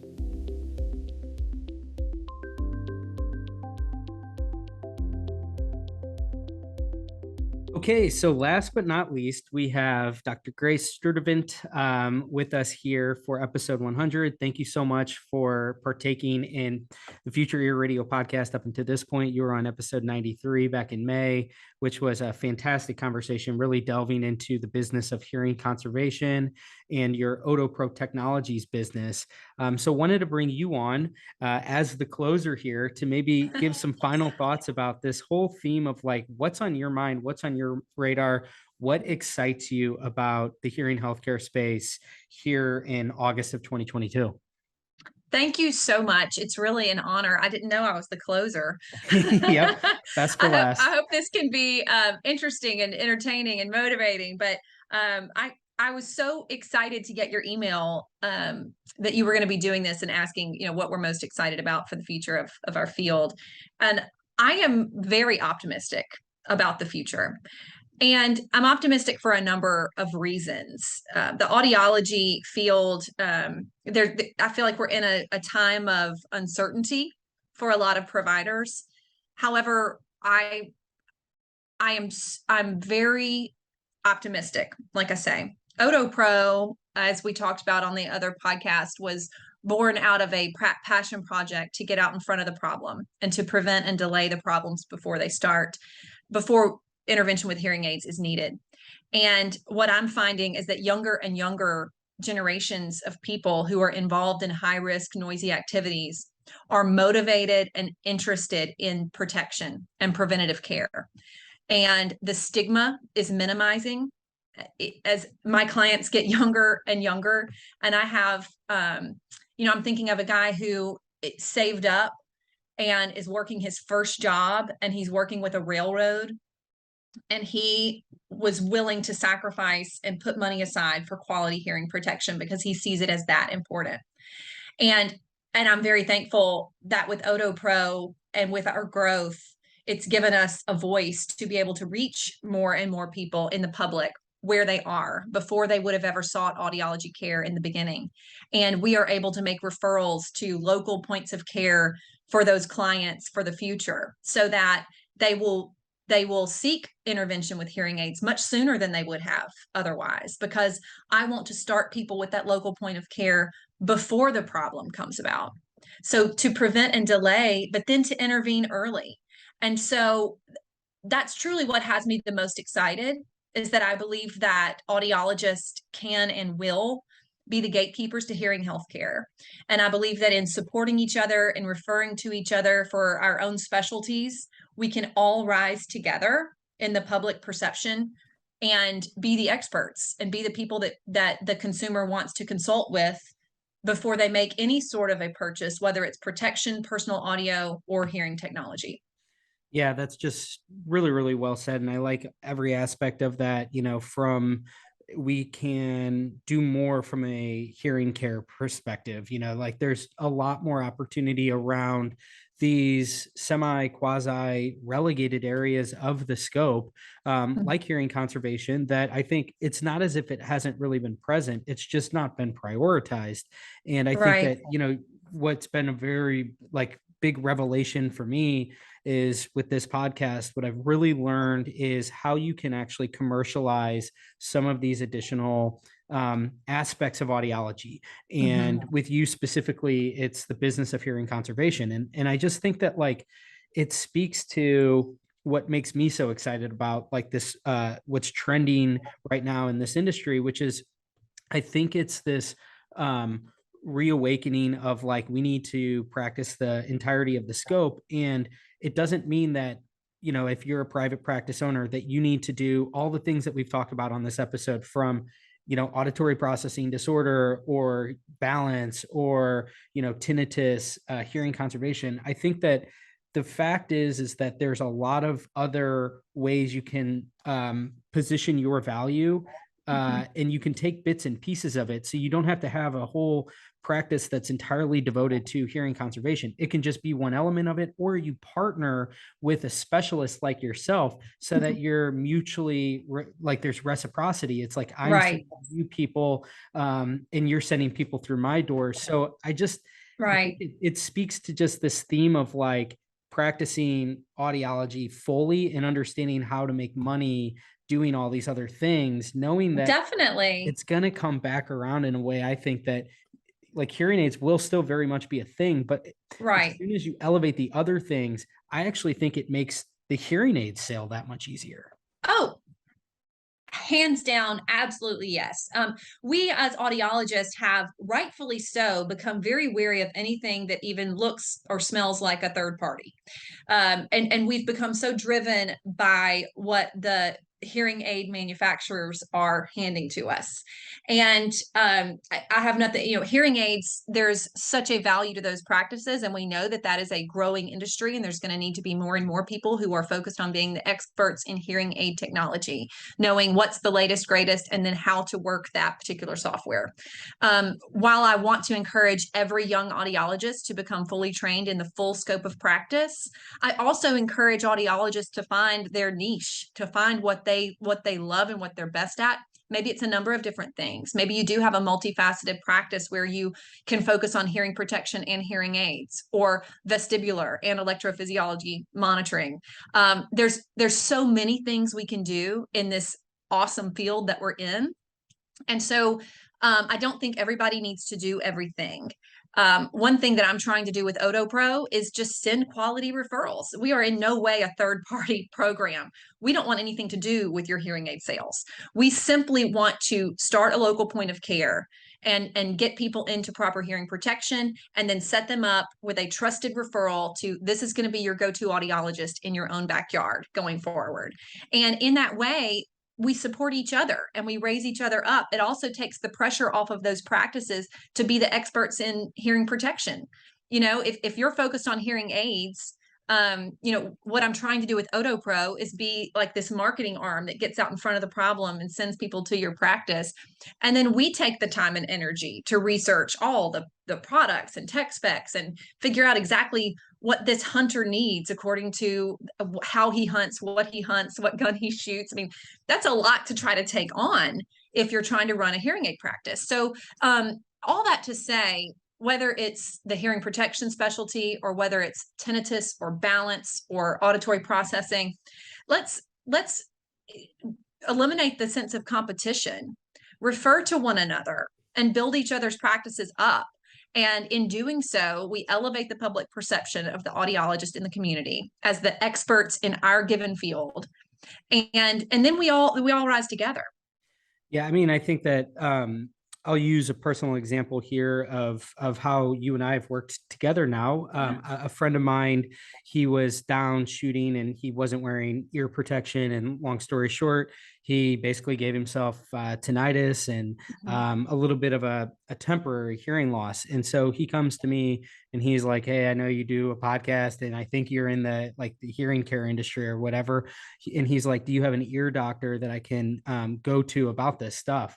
And so I contacted you. I was like, "Do you have anyone within your OdoPro network in the St. Louis area?" Sure enough, you did. You sent me to, you basically connected me with this group. So I sent my friend there. And I think that's such a testament of first of all, now he knows he has an audiologist in the St. Louis area, which is huge because he knows that for life. He wasn't aware of, that there were various degrees of hearing protection that you can get custom ear molds. And, it's it wasn't like there was any objection to it. It was truly ignorance. So you just created another candidate of somebody that might be interested in this. And then last, it's this, I think, is the opportunity, is that symbiotic relationship of you help to drive people into the clinic. They establish that patient for life. They can do tests on him. They can provide the impression. There's billable things right off the bat, not to mention the long lasting relationship that you can establish. And so I look at this and I see, okay, so this is just a very specific isolated example of hearing conservation, but you can see the exact same pattern playing out where it's for vestibular. It's I need somebody within the St. Louis network that does balance and for cognition, down the line, APD, tinnitus. And so I think that that's what's so cool about this, is that you're gonna, I think, see a lot of opportunities for audiologists to work collaboratively with themselves to identify who is a specialist within this geography. Right. Because we know that more and more of the patient acquisition, I think, is going to happen online. It's going to be finding you through Instagram, finding you through YouTube, finding you through whatever. And so it's a matter of how do you connect them to local care? And that is that to me is where there's tremendous opportunity that I think are at day one of tapping into, because it's this beautiful combination of social influence mixed with networks that you can connect one provider to another. And that gives me a lot of hope. Absolutely. And, as that example that you gave, I don't necessarily stand to gain anything from that referral. It's just the fact that I appreciate and respect what this practice in your area is doing. And I'm more than happy to send that patient to them, whether or not that patient knows my name at the end of the day or not. And I think that a lot of times what I've run into with some clinics is this sense of competition of, are you going to try to steal my sale, or are they going to try to circumvent? And it's all just silly at the end of the day. We all got into this profession, I dare say, because we wanted to help people with their hearing. We wanted to help people with the ability to connect with the world and with people through hearing. We wanted to help people restore that. And it's like we need to get back to the basics. I know it sounds kind of Pollyanna, but truly, if we are in the business of helping and bringing hearing healthcare to people, then there should be less of a focus on who gets the sale, more of a focus of building that equity and trust with each other so that we can send those referrals back and forth. Because you know what, that practice that we sent that referral to, I'm just a firm believer of what goes around comes around. And I know that they will in the future be willing, and I'll be more at the front of mind for these great referrals, that they'll be telling patients, hey, you need to talk with Grace with Odo Pro, because she might be able to build out something special for you for hearing protection in this unique situation. Eliminate the competition, build each other up. The public is eager for what we have to offer. And if we can get out in front of it, then we will have a highly sustainable long-term field of experts in hearing care. Again, like, just think about the example that I described. He didn't know what an audiologist was. He thought it was like an ear doctor. And, so it's like, I think we shortchange just the sheer magnitude of the amount of people that need these services, but don't know where to go. And I think that this is why I think it's really important that you have really visible people that are the face of these kind of like different tangents of audiology. And I've had a bunch of these people on the podcast like you, where it's like, I think that you yourself are doing a tremendous job of bringing awareness to the importance of hearing conservation, what goes into that, how it all works, what kinds of offerings are available to people. And to your point, we, I think, need to take the long-term view here. Like, I look at this and I think what you did there throughout this thing is so you basically established a really good local person that I could send people to. So my one friend, he's going to now know, okay, this is a great ear doctor, and he's going to be able to speak to that, to his whole network of people. And so you have no idea the amount of residual business that's going to come from this. And I guarantee that it will, that a single sale will pale in comparison. He had that issue because of an episode when he was shooting guns, right?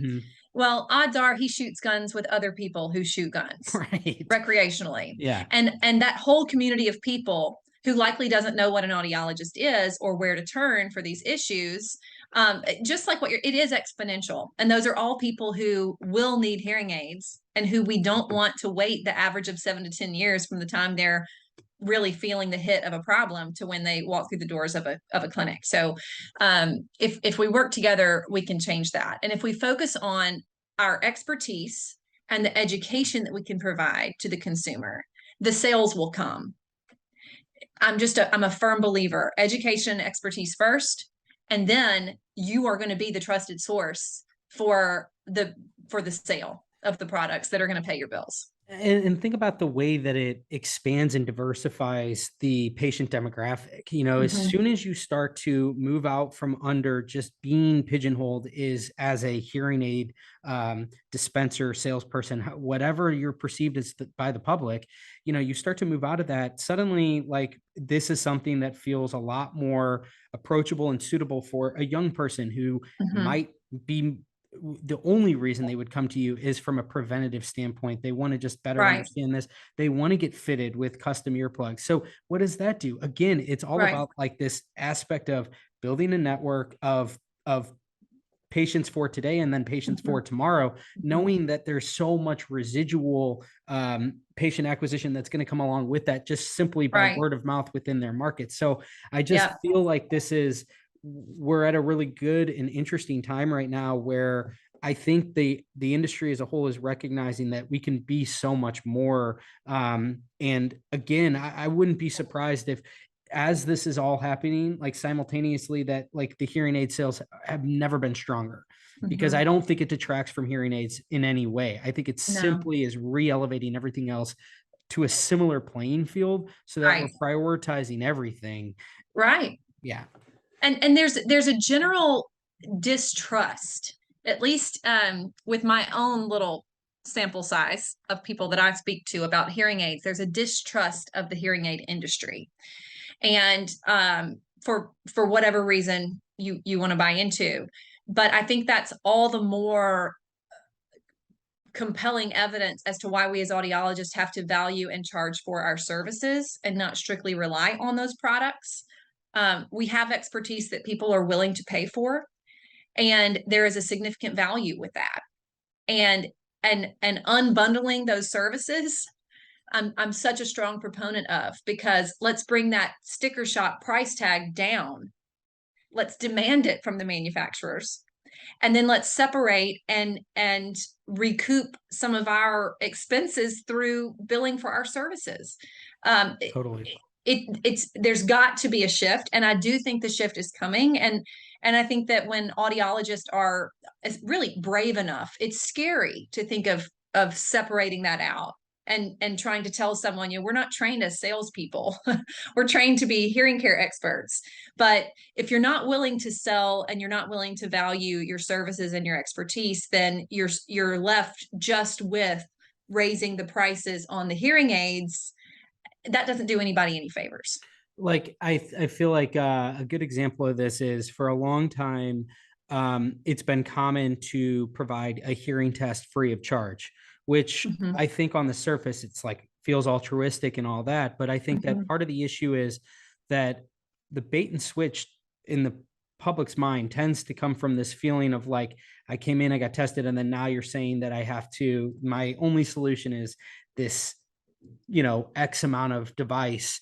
And I think that, what audiology, I think, could and should do is be really upfront about the expectation to say that you are going to be charged for my time, for my services. But the reason being is I'm going to give you a medical evaluation. It might transcend just the single pure tone audiometry test, and it might really get into all of the other things that you can glean in that initial patient visit. And so I think that it goes back to what you're saying, which is like, how do you properly monetize your time? Well, it starts with setting the expectation up front and saying, I'm different than the other place that provides this for free. I know that's, if that's what you want, then that exists. And like, by all means, that's great.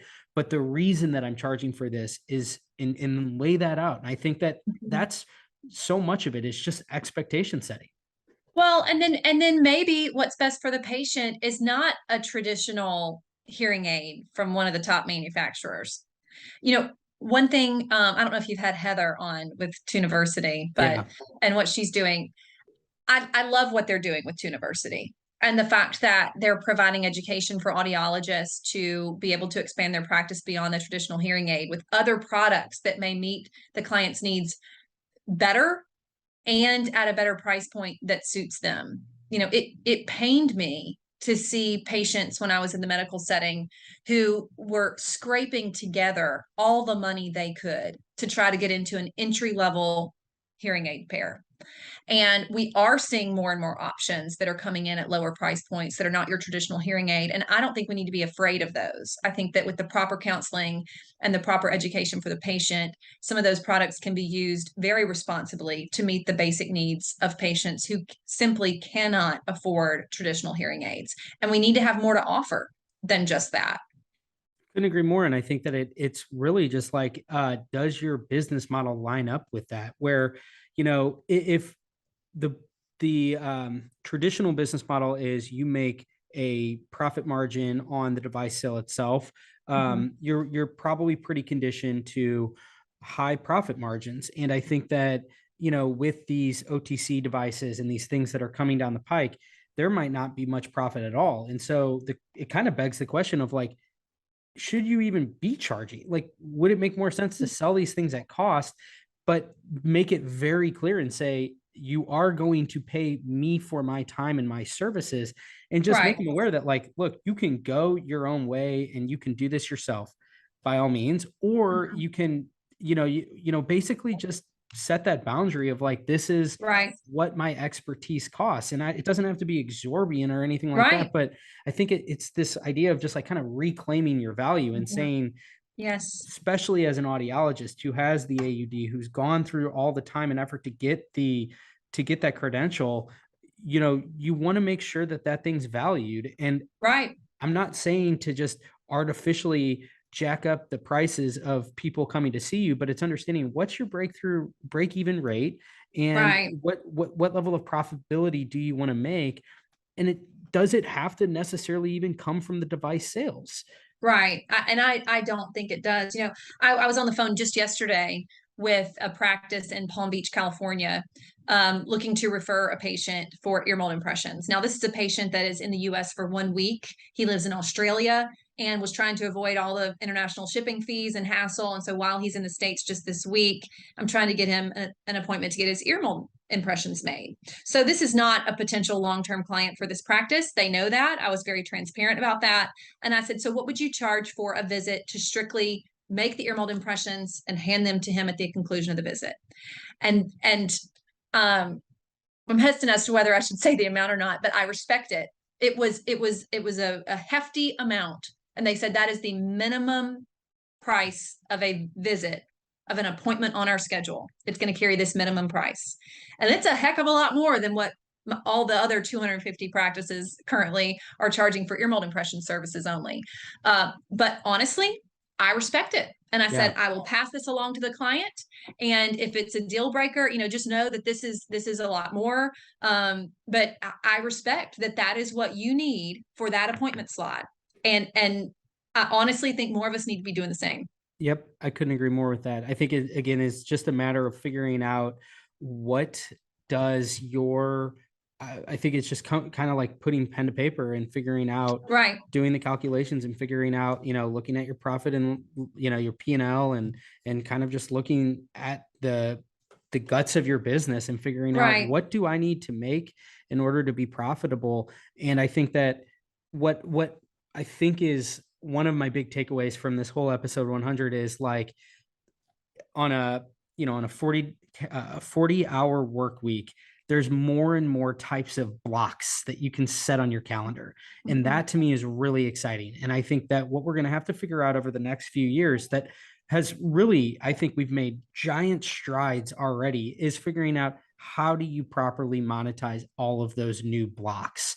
And I think that's the devil in the detail that we're going to have to figure out is like, I think as an industry, it's becoming really apparent that there are some really exciting new services that you can provide or existing services that you can elevate. But it's, I think now a matter of figuring out, well, how do you properly monetize all this in a way that it's not egregious? It's just simply, this is what my fair market value is. Well, and there's also a big challenge that comes with that. If you're going to charge a premium for your services, you have to be committed to the continual study and your own continual education and adherence to best practices and more. If you're going to charge for those services, you can't just do down 10, up 5, SRT, and then hit automatic program on those hearing aids. You've got to actually bring the value and take the extra steps and provide the expertise that's worthy of that dollar amount. And that is something that, when I was so appreciative of my time working in the academic medical center where I had fourth-year externs working with me. And it was always interesting to ask them, how were you just taught how to do this? What speech and noise measurements were you doing in your program? What outcome measures were you taught? And learning from each other. And so if you have an opportunity to bring students into your practice, it's a great opportunity for you to ask them questions and for it to be very symbiotic.